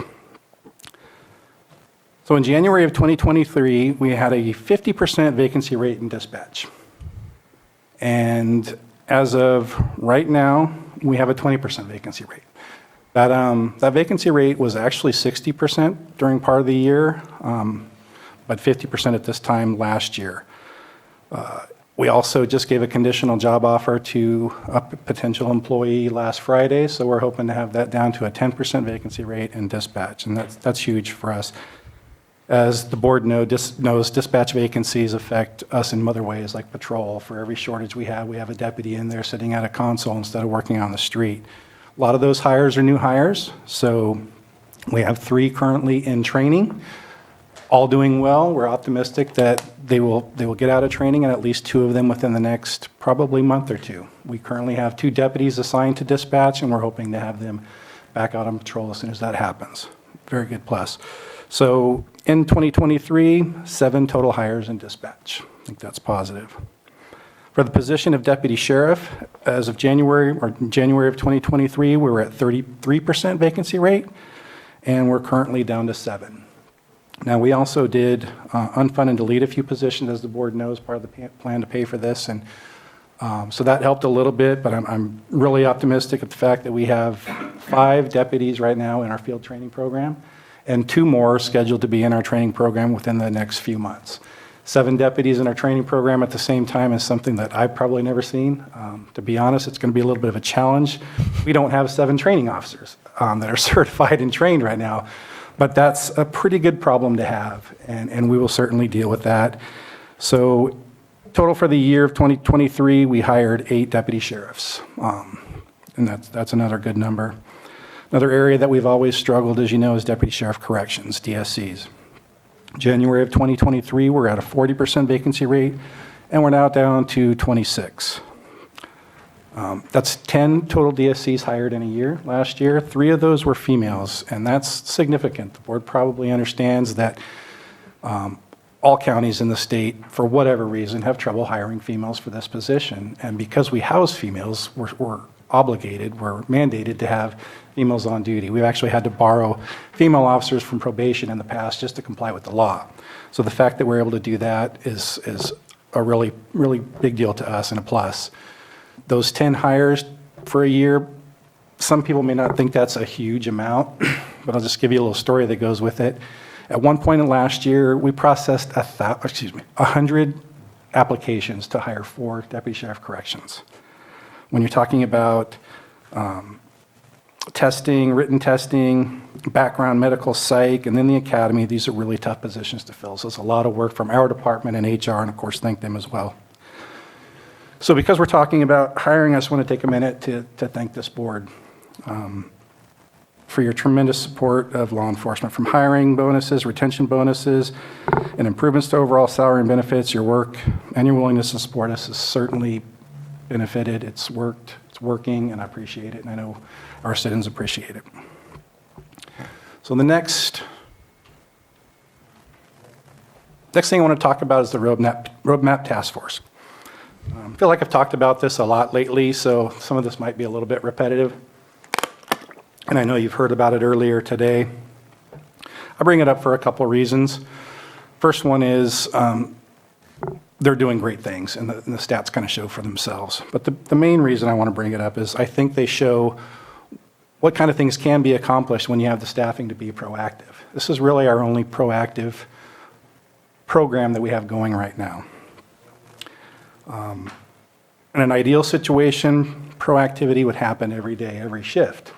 Ideally, we would have 5 deputies on, 4 covering beats, 1 cover unit, and a sergeant. But unfortunately, far too often, we're operating with 2, and one of those is a sergeant. So when you're going detail to detail to detail, then writing reports, very little time for proactivity. And this is the kind of thing that can happen with that proactivity. In 2023, just keep in mind, obviously the roadmap task force is us working with code enforcement.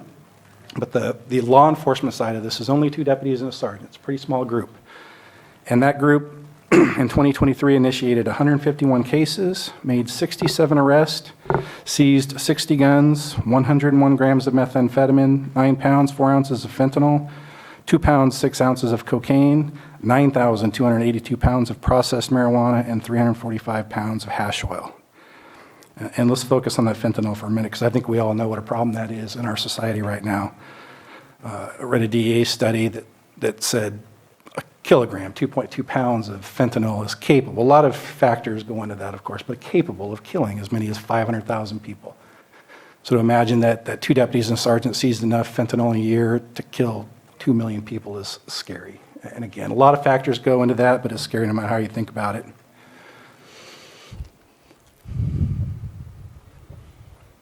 So goals. I only wanted to go over a couple. We obviously have a lot of goals in the department, but again, for time's sake here, we're only going to go over a few that I've really covered today. Maintain and boost our staffing level. Kind of goes without saying, with all the success we've had, we've got to keep the people. I would really love to be back here before the board soon, telling you that we're fully staffed, that we don't have any vacancies, and then trying to begin that conversation of adding positions, allocations back to our budget, and I think we can get there. I'm, again, very excited and optimistic about the success we've had.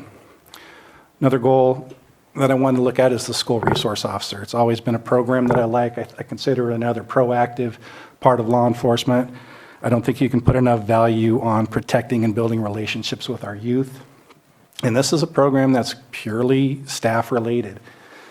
Historically, school resource officers have been paid for through contracts with school districts. They really have no or little to no draw on general fund. Just a matter of if we can get our staffing back to a position to allow that. And that's, I'd love to have at least 4 positions by this time next year.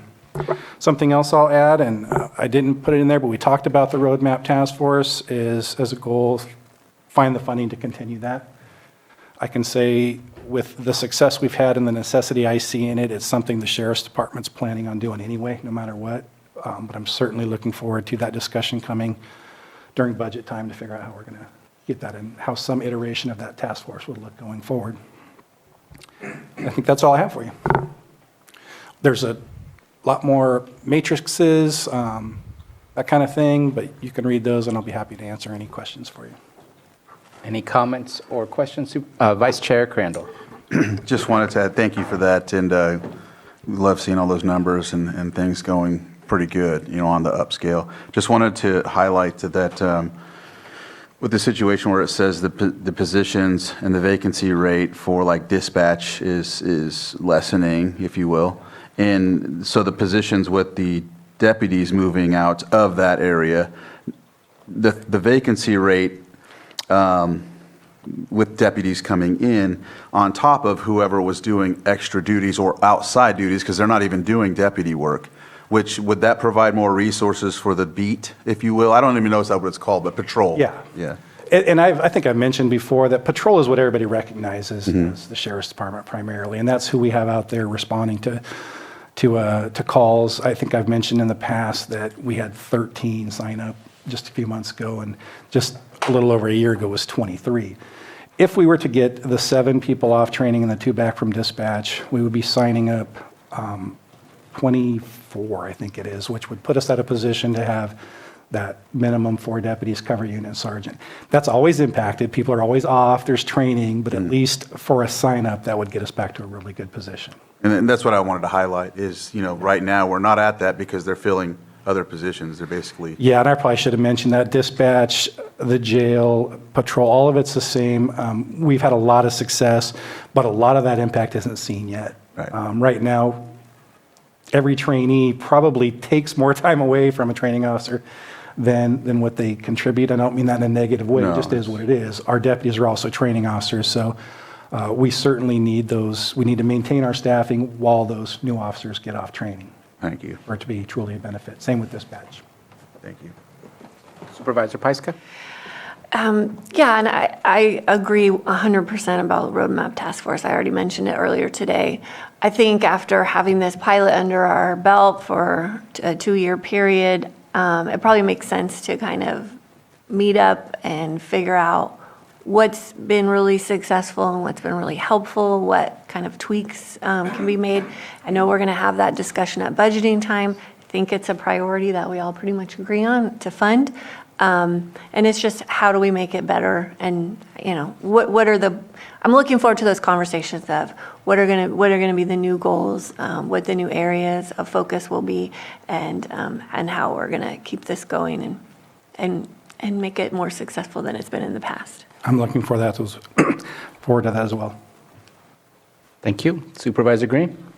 Yeah, thank you for the presentation. I too will be looking forward to the next iteration of Roadmap Task Force, if only based on some comments we received from the community earlier. I was not here when the original task force was created, so I did see a lot of deliverables and metrics, if you will, as far as weapons and drugs seized and stuff like that. But there are any number of conditions, homelessness included, where there may still be need for direct intervention that falls well short of a weapon seizure or something like that. So how we prioritize those goals, and certainly in terms of geographic scope, being able to serve all our districts with some level of equality or equity, whatever you want to call it. I look forward to that discussion very much, and I also appreciate your outreach this morning on the folks who were speaking up. Also, I can do this offline, but I have not had the time or opportunity to get out to the jail facility. It is in my district. I'm very interested in getting a tour at some point of the jail Anytime. operations. Yeah. And like you, this task force preceded me. It was already going, and so the guidelines were already there. So I'm very much looking forward to the talk you're talking about, where we can figure out what worked the best and where we go from here. Supervisor? Yeah, I'm excited when we have that conversation come back to the board. Pilot program was the conversation we used in the beginning. Lake County Task Force sounds a lot better than doing the whole thing, but, getting started, the return on investment, just in some of the numbers shown here, and this isn't the code enforcement side of it too, which came earlier with CDD. It wasn't broken down in that way, but all the work that's been done over there, so, yeah. And great to hear those numbers moving in the right direction with dispatch, jail facility staff and everybody, so excited to have those conversations. Doing a state of the county in February, so those will be some good things to report. Have a lunch Absolutely. club. Yeah. Absolutely. Good job, Sheriff. Thank you. Thanks. Now, very good numbers. Appreciate seeing the staffing issues being a little bit alleviated, not perfect, but at least alleviated. I know that I will never forget Officer Beesgrove. He was all alone in a creek bed in Clear Lake Oaks, and I know that I had a conversation with your predecessor and said, how do we make this never happen again? Yeah. How do we add more staff so there can always be somebody right there? I think he stayed alone for 10 minutes before somebody finally showed up to assist him, and that to me is scary. If that can happen to one of our law enforcement officers, how are we supposed to feel as community members in our communities? And so making sure that you have the staffing you need to provide the safety measures that law enforcement provides to communities is important to me. Officer Hill, I haven't even thought about it until you mentioned SRO. That was my officer from when I was in high school a long time ago. That relationship lasts forever. And I didn't even have great engagement or interaction with that officer, but I will never forget he was always there. Having SROs is an important part of what we do here. I know you and I talked about it when we did the unfunded. Obviously, there was no other choice, but supporting you and getting that back on board is absolutely something that I'm looking for this year. Love all the numbers, love what's going on. I know that you do have an annual report that the sheriff puts out, and I hope that we can utilize some of these metrics in the sense of seeing the difference between previous years and this year. It usually provides just the numbers for the year, but no comparison, and seeing if we're moving forward, if we're going down, things like that. So I'm hoping that we can, again, look at trends and look at multiple years at a time rather than just 1 year, because it's hard to tell, are we doing better, are we doing worse? We can certainly do that. Obviously, this is where all these numbers come from. And my last request is, and I know Vice Chair and I have been there before, please let us know when you do swearing-in ceremonies. I feel it's important that I can take part in being there and saying welcome to the team. Thank you very much for being here to protect our communities. But if you could please share whenever there is a swearing-in ceremony, we will make sure we have some Board of Supervisors that show up. I think it's important to let them know that we're happy that they're here. Maybe that helps out. Maybe I scare them away. I don't know. Let me know. But I think it lets them know that we care, and it's not just a job. It's important to us a lot more than just a job. No, and I'll certainly do that. We obviously do our swearing in on an individual basis, but we are planning kind of a mass swearing in with a lot of new people. We're trying to find a good time. We've had people away for the academy. We want everybody together, but we are planning that, and you'll certainly be invited. And you want their families to be there too. Of course. Absolutely. So thank you so much. Sure. Yes. Follow up on that. We have had that happen right here in the chambers a few times, which I thought was pretty unique. I'm just putting it out there. I don't know if you have an opportunity, but it happened right here. Some local folks, Sheriff Brian Martin brought them in, and they did the swearing in and all their stuff right here. I don't know what introducing them. So I'm gonna throw it out. Certainly one of the thoughts was to have it here. We're figuring out just how many people we're talking about. I mentioned how many people we've hired and their families. We might actually have to have a bigger venue, but we will have that. We can make something happen. For sure. Thank you very much for your presentation. Thanks. Appreciate it. Next, we have Social Services, Crystal Marketan.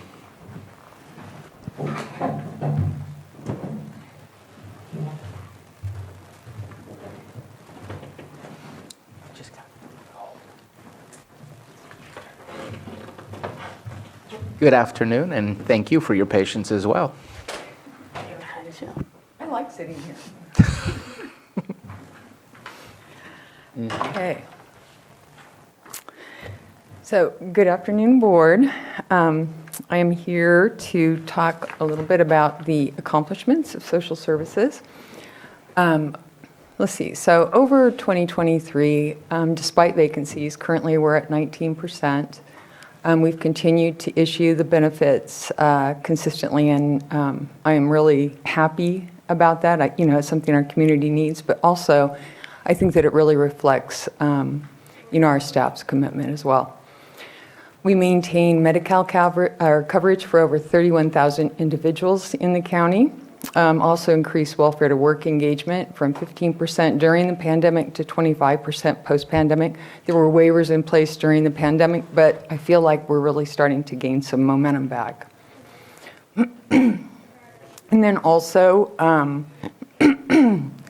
this community, as well as many others, were hit with CalFresh skimming and scamming. And we had a high 1 month in July of $110,000 stolen, and through training and, or customer education, I guess is what they're calling it, we were able to reduce that to less than $700 in December. It's huge. Oh.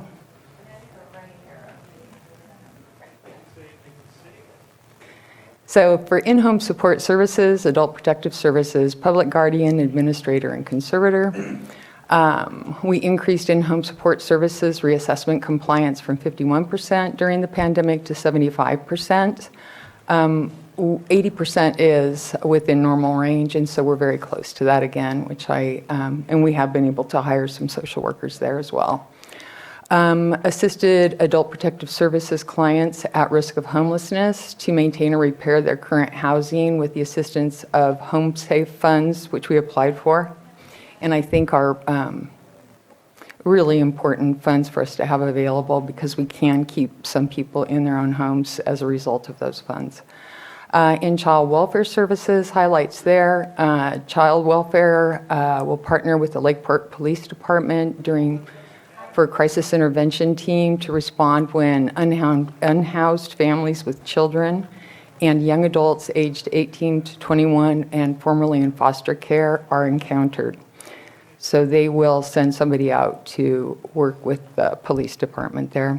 And then we also certified 18 new county resource homes, formerly called foster family homes, allowing for the least disruption to the children entering foster care through more regular parent-child visits and the ability to stay in their school of origin. So that's really huge. We used to place quite a few kids outside of the county. Administration, housing, and area agency on aging. We equipped all staff with a laptop and virtual private network to accommodate all approved work schedules and attract a broader group of applicants. We created a hybrid conference room at Anderson Ranch to facilitate group meetings with geographically distant parts of the county and state. Developed and began execution of plans for worksite consolidation, allowing for a considerable reduction in leasing costs. That's going really well.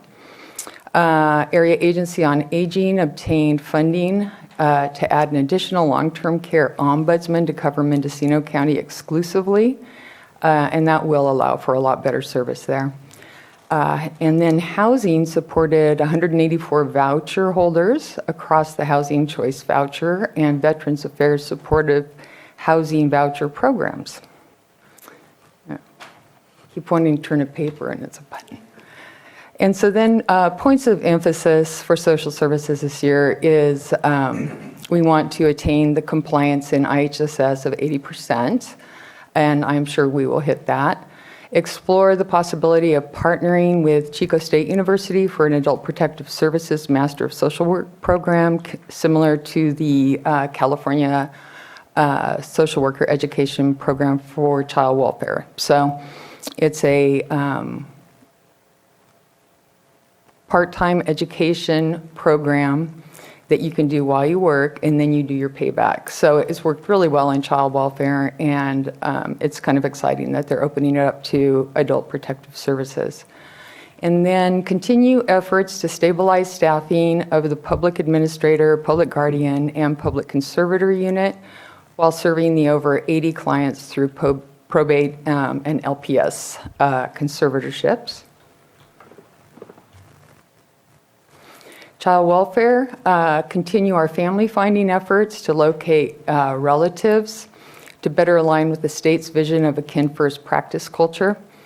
Child welfare will maintain collaborative efforts with local tribal representatives through attendance at regularly scheduled meetings in venues conducive to open dialogue and problem solving. Eligibility staff will attain compliance with Medi-Cal recertifications by completing all overdue reports and maintain timely processing. And Employment Services will successfully implement Lake County outcome and accountability system improvement plan, something that was a structure used in child welfare to set performance goals and now has been adopted by Employment Services also, and that's statewide. And then we will expand our welfare to work shared practice and processes offered collaboratively at Career Point One Stop in Lakeport to meet client needs on the North Shore. We're already in the process of that. And then revamp a grant-based on-the-job training program and implement by January of '25. Pursue future opportunities such as a basic guaranteed income pilot program, which for me is kind of exciting. The results we've seen thus far have been good. And then complete building consolidation efforts to best assist our clients and reduce administrative costs. I think that's it. Oh. Okay, so we do have a data points. Okay, so these would be the proposed data points. And do you want me to read them or? There's no need. We should have already Yeah. been able to take a look at those, and we see them right there. Right. And I do have, I had I'd asked Matthew to copy a couple of data tracking sheets that we have, and I'm happy to share those with you, and you can determine which of the data points you actually want, because we have many. And I think some probably are not as interesting or as, really relevant. So I'll leave those and then just ask if there are any questions. Thank you very much for your presentation. Are there any questions or comments? Supervisor Green. And just again, I am always stunned and amazed about the breadth of the programs that fall under your portfolio, if only because it caused me great confusion when I worked there initially. And also, how do we keep you supported? How do we keep these various programs going, staffing up, consolidating your workspace while increasing flexibility? I do see on the conservatorship stuff some care court overlay, so I didn't see anything broken out specifically for onboarding care court as we get closer to that. I know we just delayed implementation, but it's a super complicated subject, and it will cross departments and levels of expertise. So any quickie thoughts on care court and how well we're doing on the way to that? Well, we haven't really started we're aware of care court certainly, and have done, have read everything that's come across so far. But I do think it's not, immediate for us. What's immediate for us is to fully staff what we have right now. And because I'm aware that care court will require more. And so we have one social worker and one supervisor, need 2 more social workers in PA, PG, PC right now. So we, down the line, care court-wise, would probably need even another social worker. So that's, we're just trying to deal with. As a support for the LPS stuff, the LPS filings? Okay. Right. And then I guess I can follow up with county council later, but there's going to be an added overlay of more court hearings and more complicated court hearings that also involve your department and his. So, all right. It's definitely a more involved process. So, not to put you on the spot again, but within your department, it kind of baby steps, or do we have an interdepartmental kind of task force taking an early look at care court and how that implementation is going to roll out in the next year or two? I don't think, I have not been told there's any interdepartmental task force. We'd certainly be amenable to participating in one if there was. I think, right now, people are still kind of reading through, what's available literature-wise and so on. And some counties have already, started the care court process. It'll be really interesting to learn from those counties, I think. And then, try to adopt some of the best practices when we implement. Yeah, in particular, I think Glenn County is the rural in that first cohort and probably the closest county in our size and funding. Right, So yeah. that might be a good county to do some outreach with. Right, thank you. Okay. Thank you for the questions. We did just participate in a care court conversation, again, with all North Coast counties involved, and Glenn County as well as Orange County, who are in the first cohort, spoke to their experience. Glenn County so far has had 0 referrals for care court since they've started. We don't implement until December 1st of this year. I would suspect that a collaborative effort and group meeting will start occurring just to get the pieces in place for how it is that we're going to take up any referrals that come up. That way we're not building it as the referrals come through. Right. But we will be learning from the experiences of the other counties in the first cohort. Everyone is recognizing that there's a whole lot less referrals than what they were anticipating. Even down in Orange County, I think they had 200 referrals and only a handful, 2676, I remember 6, Yeah. actually went through and have court mandated efforts. So, Yeah, we'll take this offline, but part of that may be the very narrow criteria. oh, it's very narrow. It's narrow, even more narrow than what I initially thought. And so. And it would generally take out-of-county resources for us to even segregate that, right? So the level of care needed to reach the diagnosis. So anyway. Yes. And I think that we'll be coming back with further conversation for the board to recognize, maybe even during budget time, to discuss what's it going to take to make sure that we're prepared for the needs of care court. I do think it is resource heavy, though, in terms of compared to what we have available here. And that's the challenge for small counties in implementing pretty much everything, right? But I am going to get a copy of the Glenn County model, and I'd be happy to share it. So. Absolutely. So one of the things that I know I'm always looking for metrics might be an impossible metric, but I'd love to know how many people utilize the resources that are available to them through your department and are able to, I hate to use the term graduate, but get out of a situation where they require these supportive services to keep them plenty of food, keep them in a house and things like that. So just always looking for that metric to see where our successes are and how to amplify that success.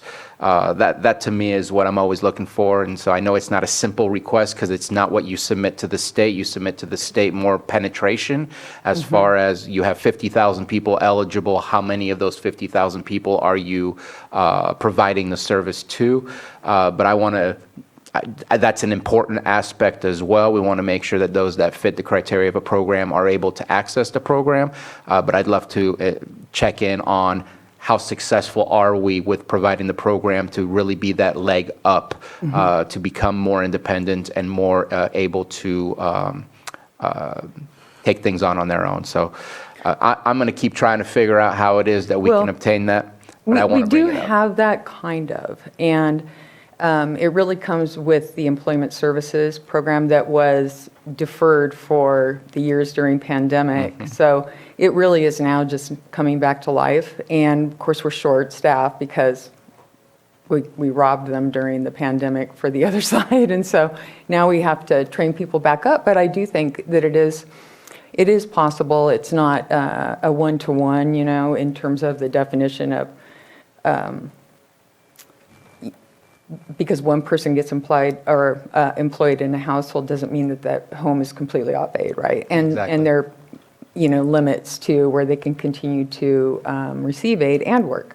But I think that, ideally we'll start, looking more at data like that as we roll forward. And employment services, I mentioned here, is currently undergoing an internal evaluation of their program, which is part of that whole process that I talked about with child welfare has done for many years now. And so I think out of that will come a good plan, for us to be able to see more of that activity, would be my hope. And I appreciate that. And you mentioned it's from 15% to 25% right now with the, I can't think of the work zone, the employment services. yeah. What was the pre-pandemic number?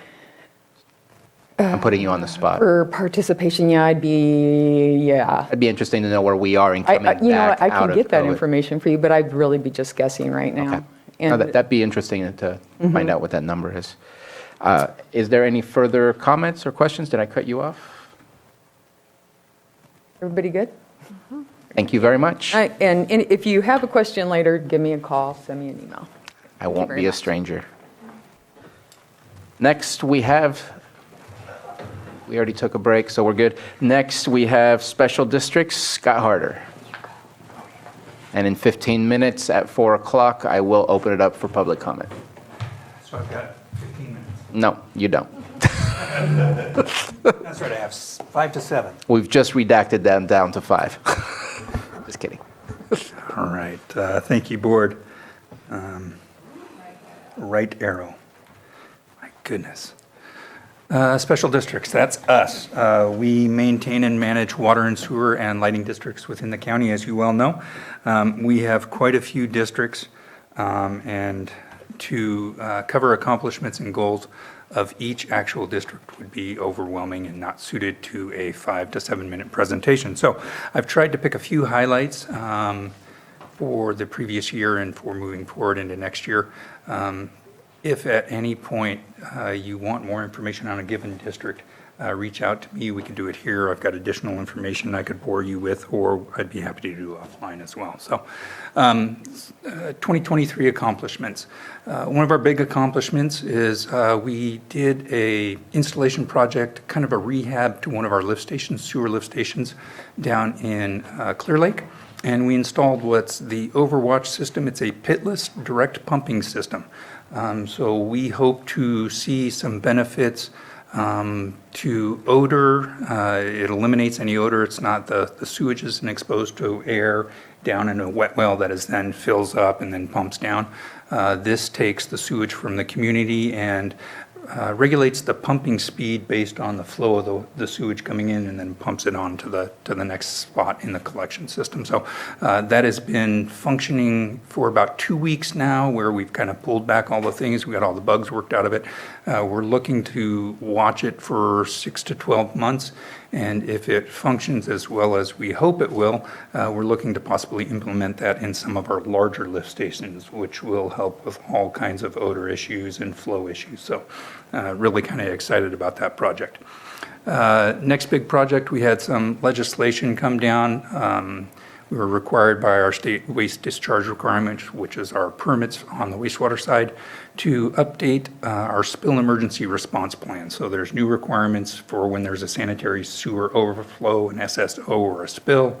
There's new reporting requirements, there's training requirements. So we brought an outside consultant in and revised all of our spill emergency response plans for all of our sewer districts. We have those documents filed now with the state.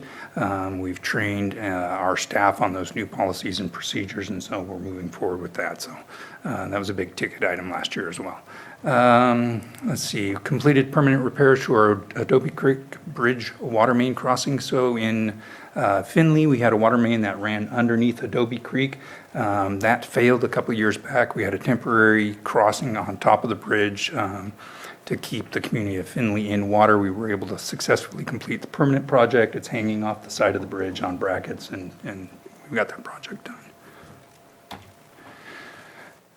Quail Trail water main. So out in Spring Valley, we did a water main replacement on Quail Trail. That project has been completed with the exception of paving. As you're probably aware, PG&E is undergrounding. They've got a fairly aggressive underground project within Lake County. I think they're looking to do either 23 or 33 miles of undergrounding of their facilities within Lake County. One of those portions is along Quail Trail, so we didn't want to pave that and then have PG&E come in and trench cut it and dig it all up. So we're trying to coordinate that with them, and hopefully we're going to work it in such a way that PG&E will pave that back. So that'll be good. Replace the clarifier media in all 3 of our Trident packages at our North Lakeport Water Treatment Plant. So that'll help us. We've got some new updated clarifier media that will help with water treatment, hopefully help us be a little more efficient in production of water during the summertime when the lake condition gets kind of foul. We have initiated and we've got the process going. We've got a consultant on board. We're working on rate studies in 3 of our districts. One's a water district, Spring Valley. Northwest Sewer District, and Kelseyville Water and Sewer District. So we are doing analysis currently. We've got some draft studies underway right now. We'll be moving forward with a public hearing, 218 process, and engagement for all 3 of those districts through the coming year. Another big project, we completed the fiber optic cable connection project for our administration building. One of our neighbors dug through our previous fiber optic cable, and we were on a radio antenna to the courthouse, which provided kind of spotty service for about 18 months before we were able to get new easements and that project completed. We've been talking public outreach. We do a lot of public outreach. Our staff, both our admin staff and our field staff, we visit local high schools. We've been to multiple local high schools. We've gone to the local junior colleges. We've been there at career days. There's a big Earth Day festival and celebration that Calpine puts on down at the Middletown Center. We participate in that. I've done the Judges Breakfast. I've done Ogle Steele's radio show. So we've got quite a bit of public outreach and really try to keep our face out there. Let's see. Points of emphasis for next year moving forward. One of our big focuses is going to be upgraded odor control units for 3 of our major lift stations. So Lift Station 1 and Lift Station 2 in Clear Lake, and Northwest Lift Station 2, which is up in Nice. They've got some old antiquated odor control units and technology at those lift stations. We're looking at all their alternatives so that they are not creating nuisance odors. Lift Station 2 in Clear Lake is down on Lakeshore Drive. It's right across from a restaurant. Lift Station 1 is out near the senior center, and there's some residential development going in. So we really want to try and get a handle on squashing the odor issues that are currently happening at those. We've got roof repairs needed at our electrical mechanical building in Clear Lake. We've got a couple of wells we're looking at, one in Spring Valley, one in North Lakeport, and one in Soda Bay. Source redundancy is required by the state by January 2026. So in those 3 water systems, we're looking at additional source groundwater. We've got funding for most of those, and so we're working through the process of siting either a test well location and putting in a test well, or drilling an actual production well. So we're working through that process this coming year.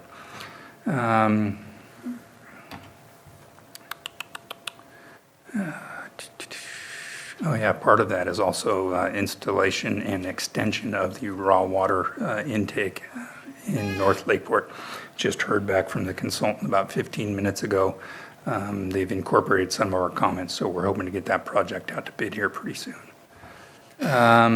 Replace the SCADA system, the SCADA computer, and the programmable logic controller for County Service Area 21, North Lakeport.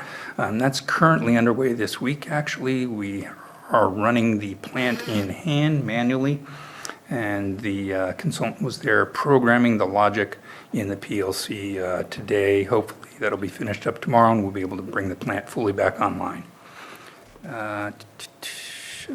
Class and comp, we've been working with HR since last October on our CMOM. So that's the Capacity Management Operations and Maintenance Coordinator position. We had that position filled about 5 years ago. The individual retired, and we have been unsuccessful in multiple attempts to backfill it. So we're working to kind of retool the requirements, retool the job description, and the compensation associated with it. Hopefully, we can get that position filled, but that helps with a lot of our sewer compliance. As you can imagine, water and wastewater are highly regulated industries within the state, and having that CMOM position filled will allow us to kind of better meet our needs. We're juggling it between management and staff, those duties currently. Last but not least, we need a new roof. Lars talked about the facilities maintenance plan countywide. Our county admin building or our special district's admin building is one of those buildings that has a need. So we've got a consultant on board with that. We'll be looking to get a bid package out here pretty soon so that we can get that re-roofed this summer. There's the list of metrics that we've got for you, and I've got actual numbers if you're interested. We've got it broken down by district. I don't even have that here with me because that gets way into the weeds. If you're interested, like I mentioned, I can provide that offline. But to kind of give you a 30,000-foot overview, I've grouped them by water, wastewater, and lighting district. So for calendar year 2023, we have 3,661 active water system accounts. We had 10 new connections in calendar 2023. In that year, we issued 1,475 service requests. So that can be anything from a water main break or my water smells weird, or can you come turn it off? I'm going on vacation for 2 months. Any of those sort of things, we'll issue a service request when a customer comes in. May seem like a lot, but we are in a service department. We interface with the public, and that's kind of our main priority and our main job. On the wastewater side, skip that. Delinquency. So delinquency as a percentage of total billing. So that's kind of an interesting metric. We can kind of track how our customers are paying us and how many of them are behind. So on the water side, it's not bad at all. It's 0.8% delinquency as a total percent of billing. Wastewater side, we have 11,606 total active accounts. Last year, we had 11 new connections. We had 461 service requests issued. Those can be, my plumbing's backed up, and we'll go out and investigate whether or not it's on the private side. Well, we won't investigate on the private side, but we'll determine whether or not it's on the public side. If it's on our side, we'll clean the lateral if that's what needs to be happening, or if the main line looks like it's not flowing, we'll get that flowing. If our side looks like it's functioning well, we'll advise them that they should contact a plumber and our system is functioning well. 461 of those service requests. Delinquency as a percentage of total billing on the wastewater side is a little higher. It's 10.6%. On the water side, if you don't pay your bill and it extends to a certain point, and you get the water turned off. So that tends to keep the delinquency down. People are incentivized to pay their water bill. On the sewer side, if you don't pay it, then if it gets to the end of the year, then it rolls to tax roll. So. One of the other metrics we're tracking is sanitary sewer overflows. That's the state's term for a spill. So in calendar year 2023, we had 12 of those. And those are ranked in differing categories. There's category 1, 2, 3, or 4. One's the most severe. Category 4 is almost inconsequential. So in that year, we had 5 category 1s. Those are either of a certain volume that it's a lot, or it made its way to a drainage course. So it either got to a storm drain or it got into the lake or creek. We had 1 category 2 spill, 5 category 3 spills, those are pretty insignificant, and 1 category 4 spill, which is even smaller. Lighting district metrics for calendar year 2023, we have 642 lights total that we manage throughout the county within 10 differing districts. We had 7 new lights installed, and we had 9 service requests issued. So, any questions? Thank you for your presentation, and I have Supervisor Pryska. I just have a question about the full service, full circle. Yeah, full circle, and where we're at with HAB funding. We are prepared to issue the RFP. We're still ironing out with, gosh, that is coming through which federal, EPA, I believe, source to make sure that we're in compliance and we have the green light from them before we issue the RFP. It's still in process, but dealing with the federal government sometimes is not very quick. Right, and that's just for feasibility, correct? Correct. That is to revisit the 2004 feasibility study, the preliminary design report. One step in a much larger process. Correct, yeah. Absolutely. Supervisor Green? Yeah, thank you for this presentation. Also, thank you for any number of annoying meetings with me where I'm just asking questions, dumb questions, but they're not so dumb because one thing I don't see up there is a priority right now, if only because you don't have current board direction or current funding to pursue this, is the provision of water on South Main Street and the Soda Bay Industrial Corridor. I want to thank you for the provision that we did, at least as recently as 4 or 5 years ago, do a feasibility study about that. And I know a lot has happened since then. I know the complications of spinning up a CSA are crazy. I know spinning up what the city was doing with its annexation. So I know it's not a priority and I'm not going to make it one, but I just want to communicate to you. I thank you for the information that has been provided on that subject. And I do hope to be able to meet with you and some of our city and fire partners to further explore what we can do, because it's really interesting to see all these things going on for wells that serve North Lakeport, and knowing we still have no practical ability to provide water for purposes including fire protection in one of the most important industrial sections of our county. So that even if it wasn't listed as a priority for you, I just want to signal publicly it's going to be a priority for me in my last year in office that we move the needle, whether through the county or whether through the city or through some other process. Certainly. And happy to keep meeting with you guys and seeing what we can do to move that forward. As I said at the beginning, it's probably not listed as a priority because, I've got 4.5 pages that I had to summarize down to 2 slides, so. It's not something we're not aware of, but it just didn't make the 2 slides. There's no project, no current direction, and by the way, we do have a road widening project there too. Yeah. So it all kind of connects together. So I appreciate you got plenty on your plate. I'm going to be working hard to add a little bit more. Not a problem. Thank you for the presentation. I appreciate the metric of the delinquent amount as percentage of total billing. I think that's really useful for us to know how things are going and your revenue stream that you rely on. One of the things that it shows the sewer overflows, does that account specifically for overflows that end up in a body of water? Or is that just overflow in general? Yeah, no, it's any sanitary sewer overflow that is caused by our system. Because I'd love to see it split, because I know it can be, especially you go to the water board, you could find those specifics.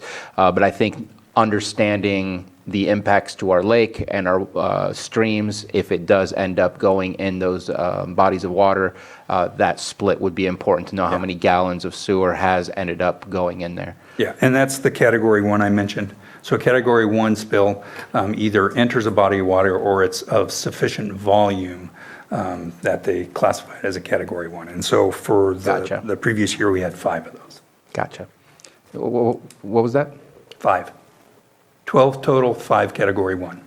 So we didn't account for the spill that occurred in March? Oh, yeah. Thought it was more than 5. No, 5. A number of 5. Not the number of gallons. Not Okay. the number of gallons, yes. No, that spill was much larger than 5 gallons. That's why I was asking. Okay. Yeah. But I appreciate all this. I think that we need to keep tracking those things. And also knowing the age of your infrastructure, I think is something that I would be looking for, not as a metric, but as a further conversation at a later time to better understand when did this get created, when was the last time it was upgraded, because every quarter mile is a different quarter mile than every other piece in the infrastructure in this system, and it'd be nice to kind of get an understanding of where we are, especially as we talked with Lars Ewing about our capital improvements for our facilities. do we have that set into our capital improvement plan for special districts? I'm not sure that we're allocating a certain amount every year to do those types of upgrades until we know it's absolutely needed. But I think it helps us to budget for future issues because infrastructure is quite a large number when it comes down to it. So that's what I have for you, unless there's anything further. Thank you very much. All right, thank you. Have a wonderful day. Second to last, we have our treasurer tax collector, Patrick Sullivan. Oh, CA Parker. Yes, Chair, you mentioned you were going to do public comment at the top of the hour. Hey, reminders are always welcome. No one on Zoom right now. No offense to you. Just keep coming up. We have a hand up. You asked and you shall receive. We have Betsy Kahn. Thank you, Mr. Chair. Thank you for all this great stuff. I've been really compellingly watching this all day. I did send an email to all of you, including Scott DeLeon, about the question about the water right that Supervisor Simon asked. I can tell you that Mr. DeLeon did not start his employment in the Department of Public Works until May of 2010, so he was not involved in that whole thing. I have a considerable amount of information on it, but I provided you with the essence of that. Thank you. Thank you very much. And we did receive that email. At least I know that I saw it. Haven't had the chance to read through it yet. And that is the only hand that we have in the Zoom room and no one else in the chamber. So let's go ahead and move on. Mr. Sullivan. All right, good afternoon. Thank you for having me here today and providing the opportunity to speak. I will try to keep this fairly brief as I roll through my presentation. Thank you. All right, so I want to touch on some of the highlights that our office has accomplished in the last year. We had a lot of plans to upgrade our systems and try to modernize a lot of our practices, automate a lot of different areas where we could increase efficiency. One of the requirements behind this, it was a huge lift for our staff, so I would definitely praise our staff. We are, as all departments are, short, and they did an incredible job. We began by upgrading all of the software and hardware that was necessary to complete a lot of these updates we needed to do. We did significant upgrades in the area of property tax and payment processing. That ultimately allowed us to implement the Check 21 electronic check deposit process. That was a pretty large undertaking for our department. It required working with our vendor, RT Lawrence, as well as our operating bank, which is Wells Fargo. And this took us to the next level, I think, in terms of check processing. Previously, we used a manual process to deposit checks. We would have them picked up from the county building and ultimately delivered to a bank where they would be processed there. We now are able to make use of the scanning equipment we have in our office already. And through that, we're actually scanning everything in office and then automatically transmitting it to the bank. So theoretically, if you were to come in the morning and hand your check over at the counter, we could scan it, and at the end of the day, it can transmit to the bank and it's deposited in our account. So we're now able to do same-day processing. That component goes hand in hand with the lockbox system we set up, which is also through our vendor, RT Lawrence. We use the Megabyte software system. RTL, the nickname for our vendor, and Megabyte actually have the ability to work together. And so that lockbox system, which was a very large undertaking to get underway, but now it is in operation. And that's where everyone saw on their tax bills that the checks would go to the location in Whittier. That has been a huge success for our office. That has diverted tens of thousands of pieces of mail. We were able to stay up to date on processing. Most of the time, we've been able to remain within a few business days, especially if people were to send their payments to the lockbox center. Even a lot of people still chose to bring payments into the office. But even for that, because we didn't have the backlog, what we had in the office was manageable and we were able to work through it. One of the other projects we accomplished was the continued restructuring of our banking. We've made a lot of upgrades, especially in terms of security and fraud protections. The structure of our accounts, we're starting to work on things that will help with electronic payment processing. We have updated our banking structure to ensure that all funds are invested, and I know I've touched on this in investment reporting before. But we made use of sweep accounts so that essentially at all times the county's money in the treasury pool and all the district funds are earning a return. And that has also enabled us to work out better costs with the bank, and I think it's been a success. So it's just an expansion of that. We've utilized other programs in a way that we haven't before, or for the first time. We're making use of CAMP, or the California Asset Management Program, CalTrust. These are JPAs that offer a higher rate of return and meet our guidelines. We're still using the Local Agency Investment Fund, or LAIF, to a limited extent. We worked with Chandler. We've continued that project with them that your board originally undertook to continue to build our portfolio and sort of make it the highest performing asset that we can. We did implement that additional liquidity portfolio, which, like these other methods, has allowed us to ensure we're always earning a return and a return to a higher level than before. We conducted our Chapter 7 tax sale, started out with 1,000 properties for an auction, which for our office is a huge undertaking, and that was a success. We began processing Chapter 8 sales for the city of Lakeport and Clear Lake. We've initiated a process to utilize new enforcement mechanisms and court collections. That's a division that's probably the lesser known division of our office. We have Treasury, tax collections, and court collections. I don't know if everyone's as familiar with court collections, but we're making a lot of changes there. We're going to be using a new third-party agency, and we've begun steps to set up a tax intercept program.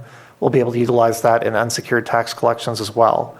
And this is going to help us recover a lot more funds, especially from entities or persons that we were not previously able to. We've begun a transition with probation to reconsolidate court collections. It has been a little confusing over time. It would require a flow chart to figure out which case, once a criminal case is adjudicated, the financial enforcement would either go to the treasurer's office or probation, depending on the type of case.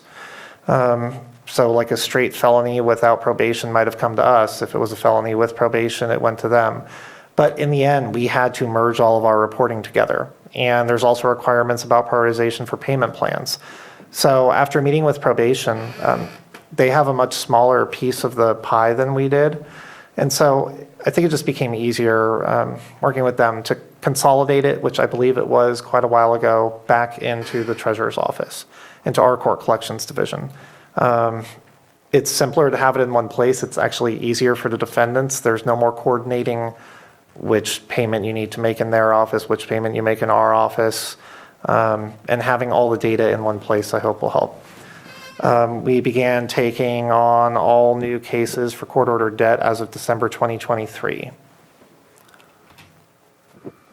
So our goals for this upcoming year, we did purchase and have begun implementing the megabyte tax sale module into the sale process. That's hopefully going to save us a lot of time. The project is not as developed as we had hoped, so it's taking more work to implement, and the size of our data is a problem. But ultimately, I do think it will save us a lot of time, and so we're working on that now. We're continuing the rolling annual Chapter 7 sales, and we're still trying to work on Chapter 8s on the side as well. We're going to hopefully be able to expand the capacity lockbox program. Right now, we just use it for secured. There's a potential to use it for supplemental and unsecured payments as well, which will free up more of our staff time. We plan to pursue new enforcement opportunities for transient occupancy tax. We're probably going to go back to a software program like what we had before, but there's some more advanced platforms that we may be able to utilize. There's a little bit more competition in the market than there was back when we first started. We're going to continue and grow the county's investment program. We'll continue to coordinate with Chandler Asset Management on that. Even though we've taken on all the new cases for court-ordered debt coming out of the criminal justice system, we still have to deal with the cases that are already in the probation system. We both have a software called RevQ, so we're working right now with IT and the vendor to transfer all of that over. The other thing I should highlight, victim restitution, the financial enforcement for that will be consolidated with us, so I think that will help there. Work on the tax intercept collections. Continue to monitor impacts to court collections at the state and local levels. There's a lot of legislation, a lot of program changes that could impact our operations. And we need to continue development of the cannabis tax program, particularly in the areas of compliance and enforcement. There's probably some ordinance revisions we'll need to do to ensure we are successful in that area. These are some of the metrics that we're looking at, being able to display in the next year. I know we're short on time. I don't want to run through all of them, but as far as the presentation goes, I'm happy to answer any questions or comments the board may have. Thank you very much for your presentation. Vice Chair Crandall? Not really any questions, Mr. Sullivan. I just wanted to highlight and remind you of our, last week we were in Sacramento and there was other counties with RCRC that were, we were discussing some things after the meeting. And Mr. Sullivan was there on another, what was it for? The Treasurers Association. The Treasurers Association. And so I was telling them the great things that he's done. And they were like, really? And I think they didn't really believe me until I called them over and said, hey, tell them what we're doing. And they were really impressed. So I just wanted to tell you, I already was impressed. But they were like, wow, all the different things you did just within that year. So just wanted to give him a kudos on that and let you guys know he's pretty popular. Well, same thing happened at CSAC when we were bragging about you. Well, thank you. Tax collector is usually not popular, so I'll take it while I can. Until April comes around. Yeah. Any other comments or questions? Supervisor Green? I just want to balance that with your hate of the cannabis GPA. It's a mixed bag, but I appreciate everything you do, and we're getting nothing but glowing reviews in and outside our county, so thank you. Yeah, thank you. I do appreciate the Chapter 8 sales that you're working on with the city of Lakeport and have already accomplished with the city of Clear Lake, and I think there's more to come. One of the metrics that I want to look at, if possible, is what is our property default rate? Are we decreasing it? Are we stagnant? I think that's to kind of look at what the future is for you and your team as you continue to do the Chapter 7 sales. What does that look like? And I would hope that we're going to get better and better as we continue to progress economically and go through the tax sales that you're currently going through. That's one of the things that I would like to see out of this. We definitely have that data, and I could try to incorporate into this. My fear would be that potentially should be a separate item to go over because it's a lot to cover. But yeah, we definitely do have that available. Okay. No, I appreciate it. And if there's no further comments, thank you for your brevity, and we'll move on to our last item. UC Cooperative Extension / Farm Advisor, Mr. John Harper.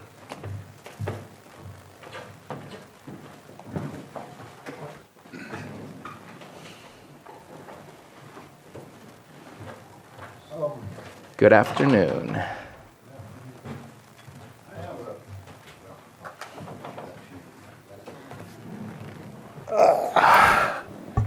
Hello, my name is John Harper, and I have been a livestock and natural resources advisor for both counties, Mendocino and Lake County, for over 32 years. And in July, I retired from that. And I've been county director now for quite a number of years too, off and on. And where we're at right now is we're interviewing for a full-time county director who will be a full-time administrator position. And so I wanted to, first of all, I should thank the board because it's always a pleasure in all those years that I've appeared before the various boards. You're my favorite, to tell you the truth. So, and I really want to thank you also for the support you've given us. It means a lot. The fact that our last budget, you granted our request for an ag technician for Lake County, which we haven't had for 12 years. This will greatly help our extension program. So we're really grateful of that. I'm also grateful, and this is part of the funny part, whenever you hear from the University of California Cooperative Extension, handouts are a requirement. It's just part of our show that we have to do. So I brought a couple of handouts, and part of the reason I brought these handouts is I'm now working 30% time, and so I don't have a whole lot of hours to do things. And so the presentation format, to keep it down to the 5 to 7 minutes, was quite a challenge given the diversity and huge amount of effort our advisors do. So I've given you my Cliff Notes so that you can read about what each of the 11 programs that we've offered to your constituents and the people of Lake County. And so I just wanted to make sure you had copies of that. And in preparing for this, it's always fun to, especially when a county like Lake has already come up with their 2028 vision. And so in reviewing, how does the University of California fit in with like the local communities? And one of the things that I gave you is actually UC Cooperative Extensions, ANR's, their vision statement. And it aligns very well with, your particular 2028. But in looking at each of the 10 priorities that you guys have come up with, I see that we touch about 8 out of those 10 in the programs we offer. So I just wanted to go ahead and mention that. So now let's get to the short version so we can be brief. Again, our accomplishments are presented there. I think your staff I have to thank for whittling my Cliff Notes that I gave you down to these bullet points. So that was very wonderful to have them do that. So they cherry-picked some of the things out. Of course, the supported growth and development of Lake County Prescribed Burn Association is so important to this county, because we've had the most burns of almost any county throughout the state. And so update on the recruitment of a Mendocino Lake Cultural Burning Advisor. I'm happy I'm on that committee, and we have narrowed the applicants down to 3, which we will be interviewing in February. So there's progress on that. So that's going to be a really important thing. One of the other things that was picked out, and you'll see it in the Cliff Notes on Dr. Klebson Goncalves, he was able to detect a brand new pest that was going to be attacking pear trees.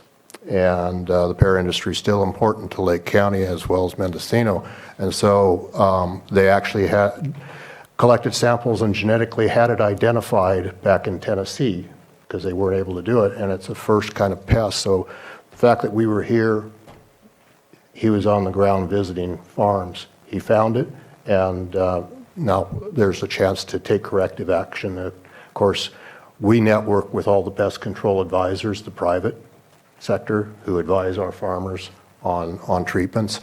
And so they held several meetings on that to get this word out so that we think we're going to be able to stop it. So this next year, in 2024, we're going to be monitoring that and make sure that... Pest. Yeah. What is the pest? Yeah, the pest is a borer, and it is called a... Oh, it's in here? Pardon, yes, it is on my Cliff Notes under Klebson's summary. A flat-headed borer. Yeah, it's a flat-headed borer, but they finally identified it as a Pacific flat-headed borer, and the Latin name for it is there, so I'm not going to try to pronounce that for you. But anyway, that summarizes some of Klebson's accomplishments, and that one was a big one, which is summarized here. Oh, that's huge. Yeah. And then, of course, the assessment of the multifactorial tree mortality, that's Dr. Michael Jones has been involved in that, as well as the development of the Lake County Prescribed Burn Association.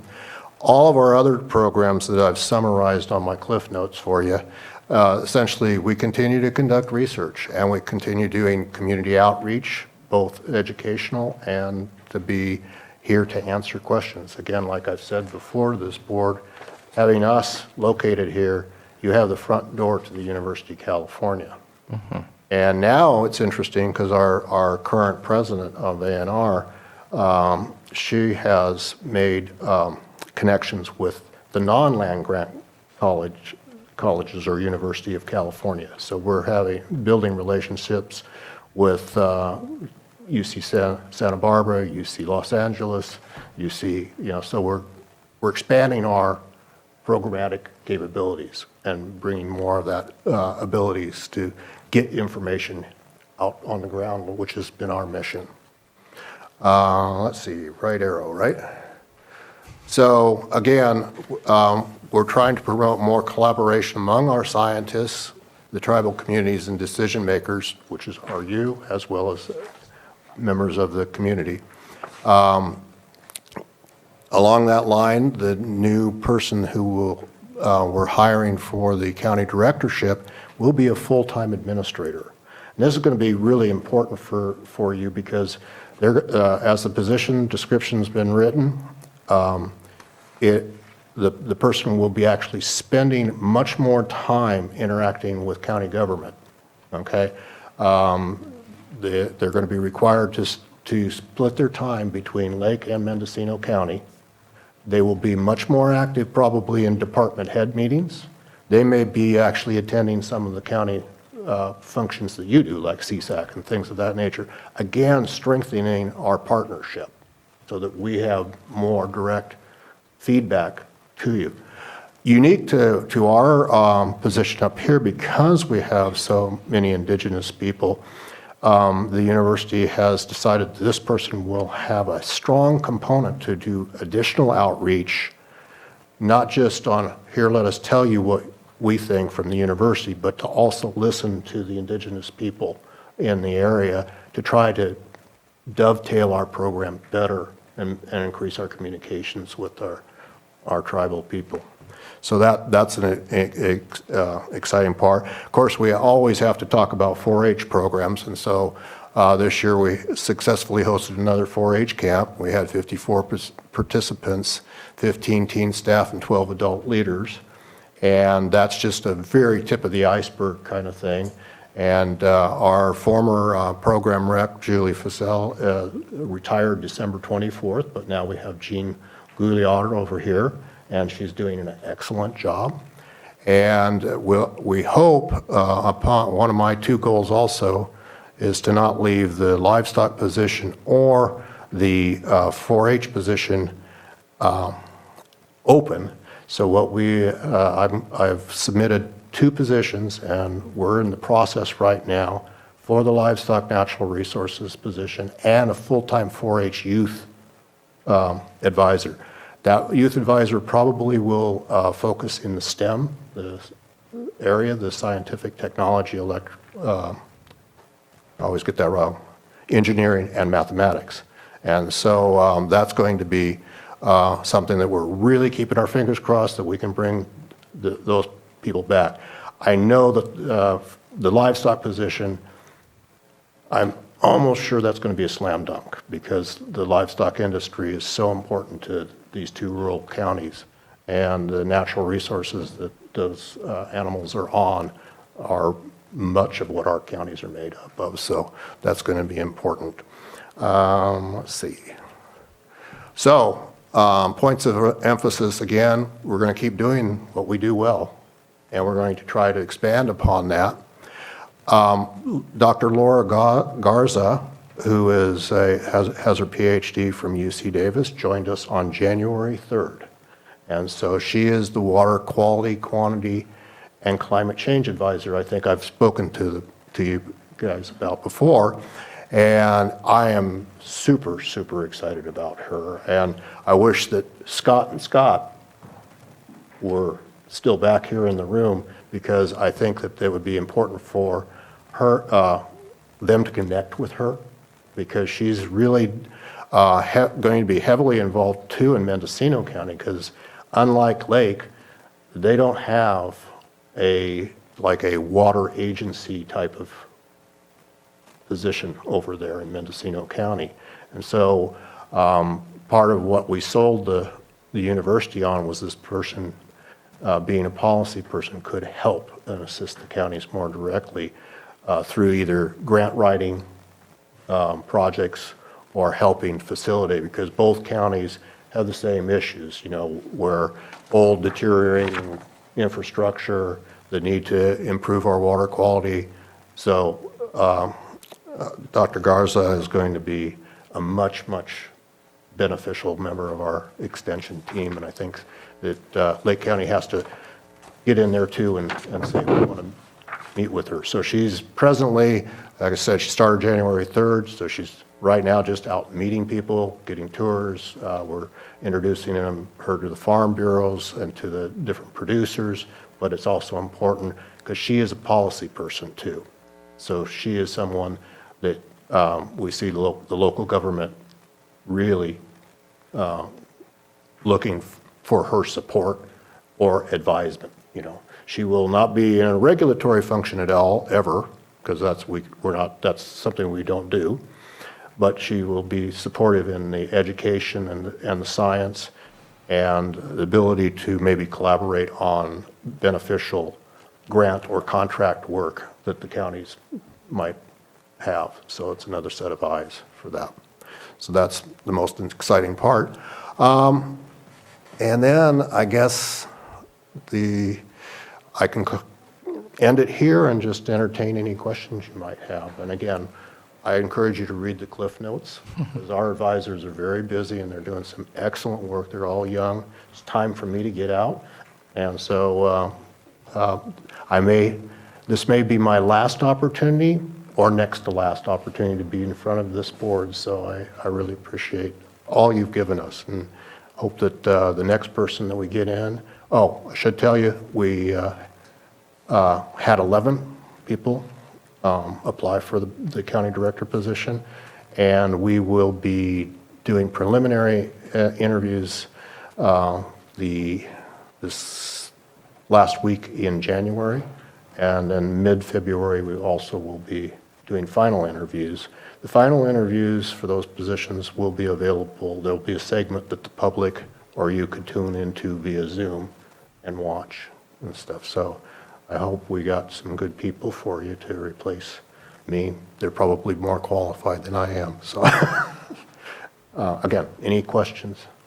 Thank you very much for what you do, and appreciate the knowledge that we can tune in and listen in to see what's going to happen. I think that's important to all of us, so that's very appreciated. And the information, there definitely had to be some dwindling down to make it fit within the 5 Well, your to staff 7 is minutes. excellent. I mean, they got it down to the requisite number of slides, and I forgot to set my watch, so We're was I good. over time? We are good. Okay. Supervisor Green. Yeah, thank you. If this is the last time, I want to bend over backwards and thank you. You've been very patient in our conversations, even again, as I've kind of been stumbling in my understanding of how you support us and what we can do to support you. And is it ground up? Do we get to lean in and say we maybe want to emphasize some of these things?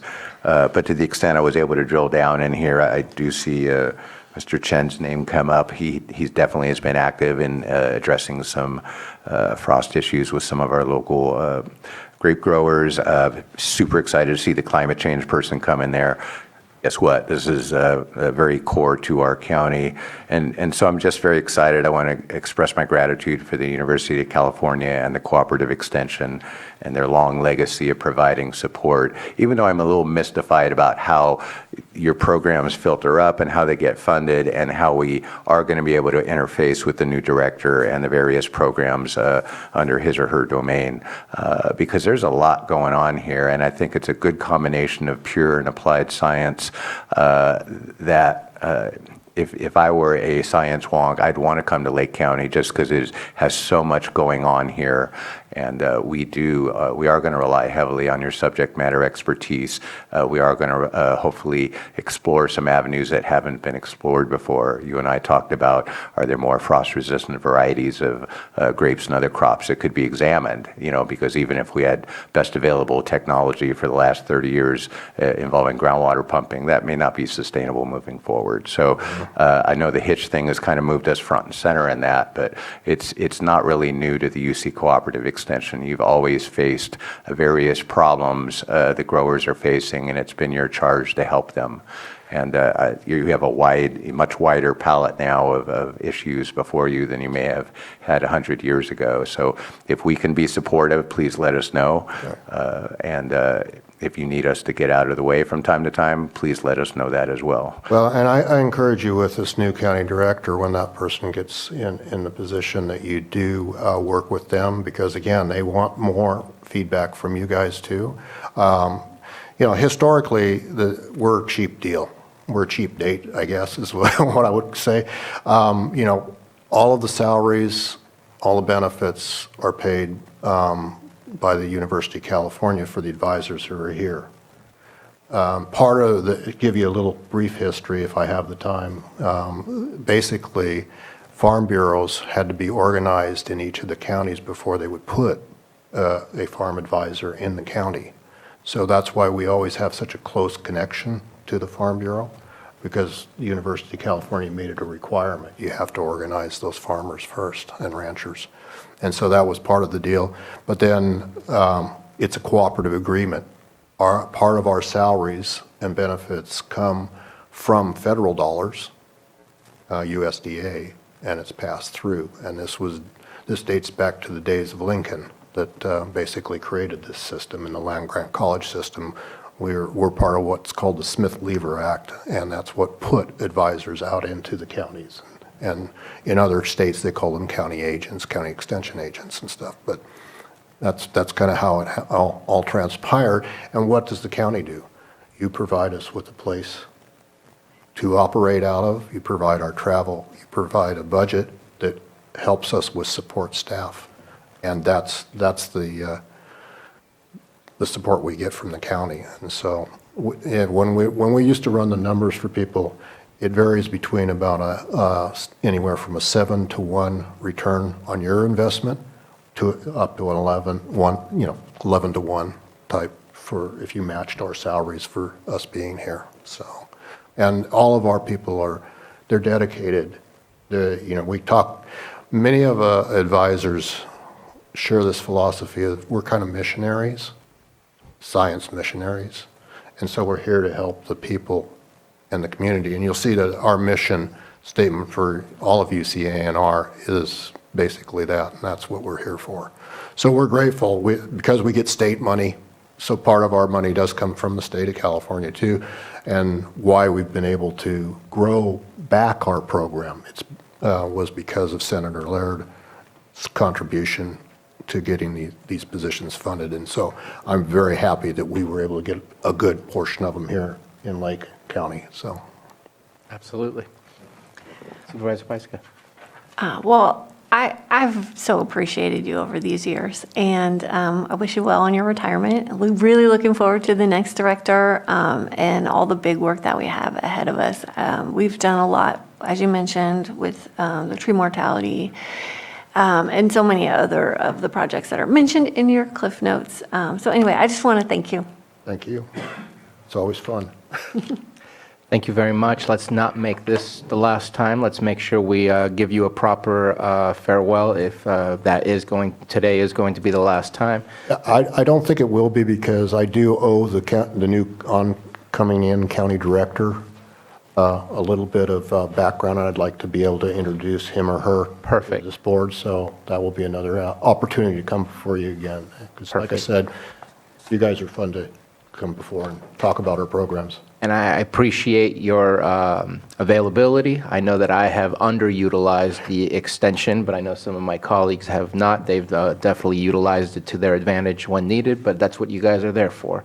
And definitely appreciate hearing of the efforts made by your team to prohibit a potential, I'm not going to use the word outbreak, but I guess something could be along those lines. But so important to us to maintain a safe and secure agricultural platform, and that's very important for us to keep doing that. And so appreciate hearing about that. Just makes me appreciate the folks that work in that department that much more. And I forgot to mention, not only will the county director have a public section that you can listen to, but the new cultural burning advisor will also. So I'll make sure that we keep you informed of when they do their public presentation, so that you can sit in and listen to that too if you have the time and opportunity. Perfect. Are there any other questions or comments? Thank you so much. Thank you. Does anybody need a break before we move on? Let's take 5 minutes. Let's go ahead and take 5 minutes. We will continue at 5:43 with item 8. Mr. Chair, just to clarify, would that be 4:43? Did I say, yeah, 4:43, 5 minutes. I don't know what I said, but thank you. Let's go ahead and come back into session. And we are on item number 8, 2024 legislative priorities. I am going to guess Mr. Rothstein is in charge of this item. Good afternoon, Supervisors. Matthew Rothstein, Chief Deputy County Administrative Officer. Consistent with your board's direction late last year, it's our intent to establish a more consistent presence in Sacramento in 2024 and advocate for your board's legislative priorities. You will be aware a draft set of legislative priorities was attached to today's agenda, and this is intended to be a one-page high-level summary and can be updated as the year progresses. Priorities currently listed include water reliability, pursue efforts to ensure sufficient groundwater and surface water quality and availability for all beneficial uses, including agriculture, municipal, and environmental purposes, while safeguarding natural, cultural, and economic resources. And the word economic has been added to that list, just for clarity from what was posted. Wildfire resilience, increase wildfire preparedness, implementing the 2023 Community Wildfire Protection and Local Hazard Mitigation Plans. Tree mortality and hazardous vegetation removal, mitigate risk to county roadways and evacuation routes, and coordinate with state and federal agencies and public utilities to ensure hazardous vegetation is appropriately managed. Fire insurance, support efforts to ensure the availability of fire insurance for property owners. Lake Pillsbury, advocate for a deliberative and inclusive process to decide the fate of Scott Dam and the Lake Pillsbury area, representing the interests of the county and its residents, including those whose lives and property will be directly affected. Housing supply, provide new housing at all income levels, establishing a housing trust and accessing state and federal tax credits. Homelessness, shelter and connect unhoused residents with wraparound services. Economic development, support state policies that enhance the county's efforts to create a favorable environment for business, including increased recreation and hospitality, broadband availability, and waste woody biomass utilization. And opioid fatalities, with partner agencies, support efforts to reduce the number of opioid fatalities. And as you'll appreciate, legislative advocacy isn't the right tool to realize all of your board's priorities, and administration and departmental staff will also continue to explore grant opportunities at the state and federal levels, for example, to fund the priorities that are established by your board. And for your awareness, we have not yet received any notice of upcoming community project funding for this year. However, last year we received word on March 1, so that's still in line. But departments are expected to be prepared to submit shovel-ready projects that fit the available community project funding categories once those are released. And we look forward to your board's discussion and further priority setting. All right, thank you very much. Just a real quick question that I didn't have when I reviewed the agenda. We're moving on to item number 9 for the discussion. Smooth transition. Didn't even know it, but here we are, number 9. Opening it up for conversation, and we have Vice Chair Crandall. Yes, the list, the priorities, I think they're right on. I just wanted to see if I can entertain adding, not adding, but just enhancing the scope, if you will, of insurance when it comes to fire, also flood insurance. I know we struggle with that. We've had a meeting, I want to say last year, a gentleman came out, one of the insurance providers, and discussed how difficult it was due to floods as well to provide insurance. So there's that, and then also, vegetation, not only in regard to hazardous for fire, but also hazardous to flood, being in the streams and all of that. So I know that there's a lot of clearance that needs to take place. I know that in discussing what we did earlier, there's also right of entry initiatives, but then there's also some where we could potentially work on clearing as well to prevent or prepare and mitigate that. I don't know where that fits. I don't want to, no pun intended, dilute the wildfire need, but I just want to see some of that tended to as well, or at least on the scope, if that makes any sense. And that's really it for me. Yeah, and that's certainly an example of something that we can discuss with the folks from Nielsen Merksimer, and each of you will have meetings coming up. So we can discuss those priorities, and if there is an appropriate priority to add to the one-pager, we can bring it back and adopt that. Supervisor Pyska? So, yeah, thank you for adding the word economic to that resources, because I think that we have to look at this really holistically. So I think that helps a lot. I know we have municipal in here, and as I think I brought this up last month with the board, that with the state deficit, that a lot of big projects are going to be deferred, and we're already hearing that from our water companies. At least we got a report out from Cobb Water last night that the water projects that it was about $25 million worth of projects that were started after the Valley Fire through the consolidation. $5 million, we're in $5 million to that, and a lot of the projects are now being deferred.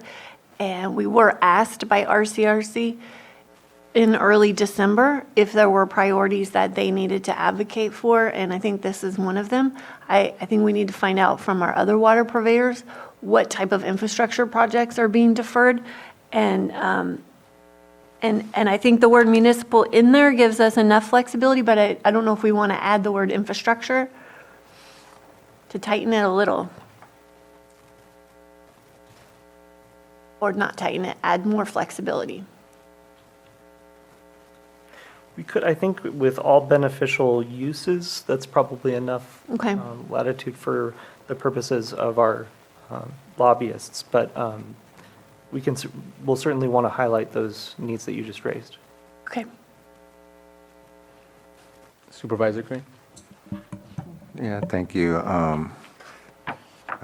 I don't know how to say it without being critical. It's sounding critical. It's not intended to be critical, but under economic development, including increased recreation and hospitality, balancing interests of sustainability, climate change, what have you, and I have had this discussion with Mr. Reckelman.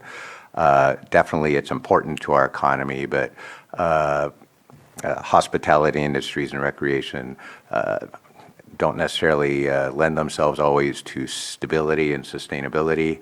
These tend to be lower paid jobs. We don't typically are able to house some of these seasonal workers adequately, and we may be ignoring certain warning signs involving our fisheries and what have you. So definitely it's an important thing on that, but if we're going to go all in on increasing that without realizing there may be some physical and climatological, is that even a word, impediments to that, I think we could potentially miss some other opportunities that are of equal importance. So if, for example, if we're going all in on broadband availability, if we had housing, we could position ourselves as a future tech center, just like I saw in the city of Fresno, which you don't equate with Silicon Valley, but when there was a concerted effort by a public-private partnership down there to really focus on developing tech expertise and tech training and stuff like that, they have quite a technology hub down there, and we just don't have any real place to hang our hats on that. But if we do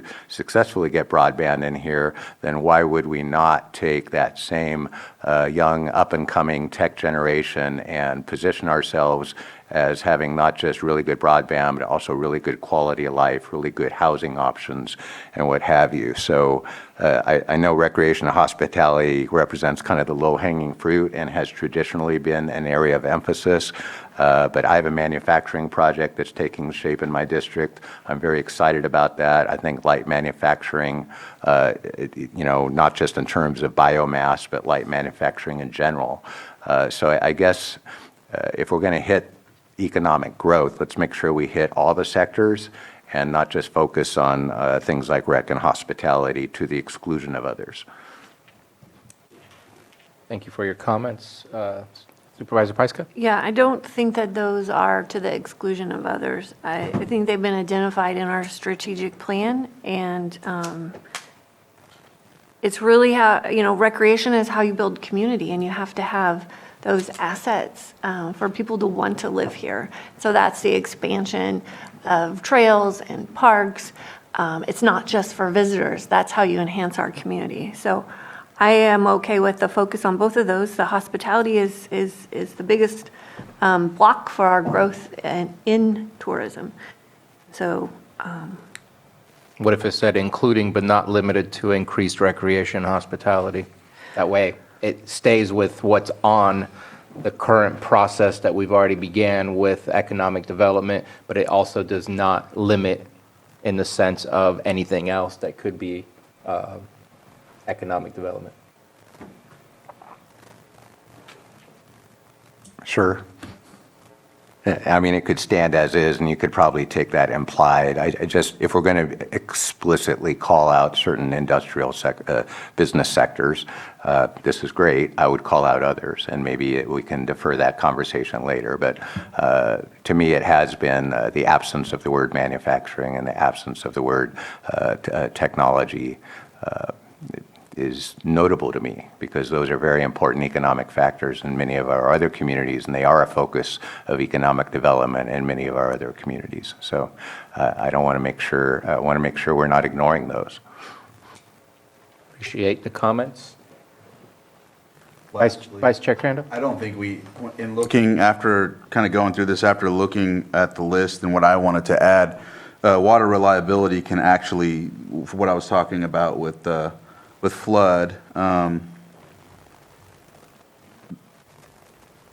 like vegetation, when we deal with it with the hazardous vegetation, it provides the opportunity for the water to flow freely through the channels, which prevents more vegetation to growing, if that makes sense. So I think we can add that in there. And the only reason I bring it up is because at the Hitch meeting with the state representatives, they talked about all these promises they were going to make to us to take care of some of this. And then also just looking at some of the initiatives that are on their radar when it comes to flood and all of that. So I know in one instance when it says reliability, collecting water and floods, I remember last year when there was a heavy flood, the governor said, well, collect as much water as you need to prevent from flooding, if that makes any sense. I don't know if it's sunset, but like just looking at those type of initiatives when they go forward to the state capitol and see what's in those types of, executive orders that we can benefit from or use. So that's it. Supervisor Simon? Yeah.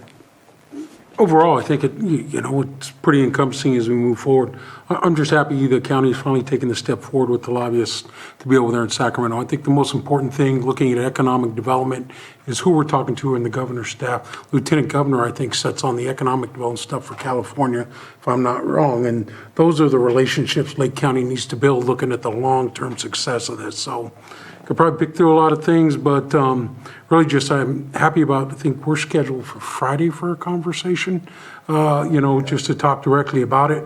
But not only thinking of the state level, also the federal level, it's state and federal, which is really important. And I know we all do as much as we can with Congressman Thompson and everything, but really making sure, as you said, steps from Lake County are in the hallways of both the state and the federal offices to make sure our priorities are listed all the time. So I'm excited about that. One thing always talking about, we were just talking about it, Bruno, 2035, you got to have all electric or hybrid vehicles.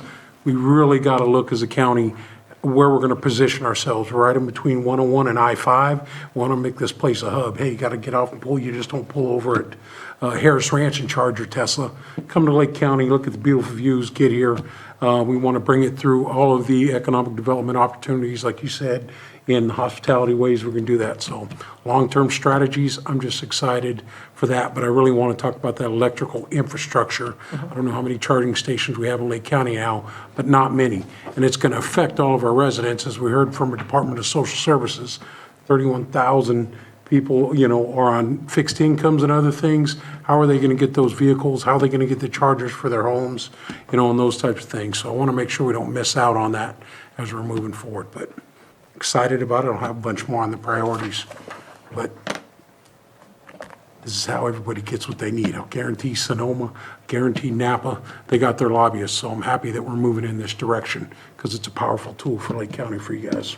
Absolutely. It's us having extended workforce in Sacramento, an extended workforce in DC.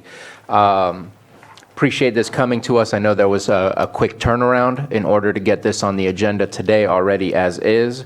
So appreciate staff putting this together after some quick conversations. There's also a quick turnaround mainly because bills are due very soon, and we want to make sure that we're talking to the right people to push for what our needs are. I don't personally. I don't feel that we need to change anything that's on there. The list is maybe not a complete list, but it's a good cross-section of all the things that we are discussing on a monthly basis that our staff is working on. What I am looking forward to is completing our strategic plan. Because to me, what we're asking our lobbyists should be based on a strategic plan, not just topics that we agree on, but what is the first thing that we need today in order to start asking for the second thing. And some of these items here on the list, it's hard to say where it fits in the order of operation of things. They're all great sounding topics. They're all stuff that we're working on. But until we have that strategic plan, this I can support, but I'm not fully in love with the way that it is until I recognize where it fits within the strategy that we have. Because strategic planning to me is not just economic development, it's also our lake, it's also law enforcement, public safety. It doesn't always have to fit specifically into economic development. And so I'm looking forward to what that looks like once we start going through the strategic planning process. But then I think it'll make it so much easier to do an annual priority list for our lobbyists where all we do is take what's on the strategic plan. Yes, we might be able to pivot just a little bit by annually reviewing our strategic plan, but at least it's already kind of written for us as we go. There is one thing, I know it speaks to water reliability. I don't know if it fits in there, but there is a large topic that's been discussed today, that's been discussed throughout our communities, and that's the word hitch. And I don't know if it should be in water reliability in the sense that we want to have water flow to help with the hitch spawning, but I don't see it in there. Maybe it's part of the environmental purposes. I don't know if that's what the hint was for. But I figure since we have a declared emergency, we have tree mortality as a specific topic, I think we need to write the word hitch into our requests of what our priorities are, and I think maybe the best fit would be water reliability. Okay, and just for what it's worth, that was intended with the environmental purposes and also cultural and natural resources. If it's those three elements, and that is something that we have already raised. Mm-hmm. But I appreciate everything else that's there. It fits in, and I'm looking forward to seeing how this develops as we progress, because we are taking a lot of what I believe are good steps. I think strategic planning should come before, but hey, if we can get some return on investment by starting this today, then let's not stop. So I think that I'm good with what it is. That was my only suggestion of what to add. I'm okay with adding, but not limited to, as Supervisor Green suggested. And it sounds, correct me if I'm wrong, Vice Chair, that you said it was unnecessary to make that change as you first offered? I was talking about adding, but then I realized you can just kind of emphasize how important some of that was that I mentioned if we just, I don't know, jumble some words or just add a sentence in the explanation saying this will help with water resiliency. If vegetation clearing in the streams, that also supports the hitch that you mentioned. And clearing for, not just for, hazardous vegetation, but then in the stream beds as well. So Supervisor Prescott? this is the starting point, because we've not had lobbyists before, and we don't have a legislative platform, and we don't have our strategic plan. And so those are all the things that we're working towards. And so this is the starting place. And we've never been here before, and this is really exciting. And a lot of these, it sounds like there's another meeting on Friday with the two of you, that we had the meeting last week, so we all have a chance to sit down with them and discuss the priorities. But I think this is written in a way that it encompasses everything that we're asking for, just to get the ball started. And then we can work in progress. Always, every day. Any other comments? And are we looking for a motion to approve the priorities as suggested? Well, do we have to give them a resolution? So are we approving it today and then coming back with a resolution? Is that what they wanted? I thought the resolution was the platform. Yeah, they haven't asked for a resolution. Okay. And this would just give a starting place. Direction. So This if is the you- board direction. If you wanted to adopt the priorities essentially as written, then that can allow them to get started. Okay. And we're having those meetings, as you noted, coming up here, and it is a living document, so it may be brought back for adjustments over time. Great. I'd like to entertain a motion in order to get the board's approval on this. It would be a motion to approve the document. Second. We have a motion and a second. All in favor? Aye. Aye. Any opposed? Motion carries. And with that, we have reached wonderful item number 10. We are adjourned. Thank you. Oh, actually, I really apologize. I did not take public comment for the end of items 7, 8, or 9, and so I will there is a hand from Betsy Kahn. I'm going to ask Betsy if we can unmute her. Is this for item number 9? This is for your water reliability issues. So this is for item number 9, so we're still kind of on there, other than the motion has already moved, but let's open up for public comment. Well, this isn't necessarily a recommended change. I just want to suggest to you that the county should attempt to create a Scotts Valley watershed restoration project of the scope and scale of the Middle Creek watershed project, since it contributes about half of that pollution to the pollution sediment to the lake. And there are so many related problems. Every one of you have touched on some of these issues, and there's a lot of material that would support the development of such a project. Just offering that to you. Thanks. Appreciate the comment, and I'm sure it's noted by Supervisor Green. Thank you very much. Thank you, Betsy. And no further hands up for public comments. The room has been deserted, so there's nobody in the chambers, and so therefore we move on to item number 10, and we will be adjourned. Thank you for your attention today, and thank you to staff. I do want to mention that without saying all of the items that we had before us to discuss everything that the county is working on, it takes the entire staff, not just the department heads that presented or us here at the board that says yay or nay. Truly appreciate all the hard work that goes into everything that happens here at the county, and couldn't be more thankful than to witness all of that is happening. So thank you so much, everybody. Appreciate you all.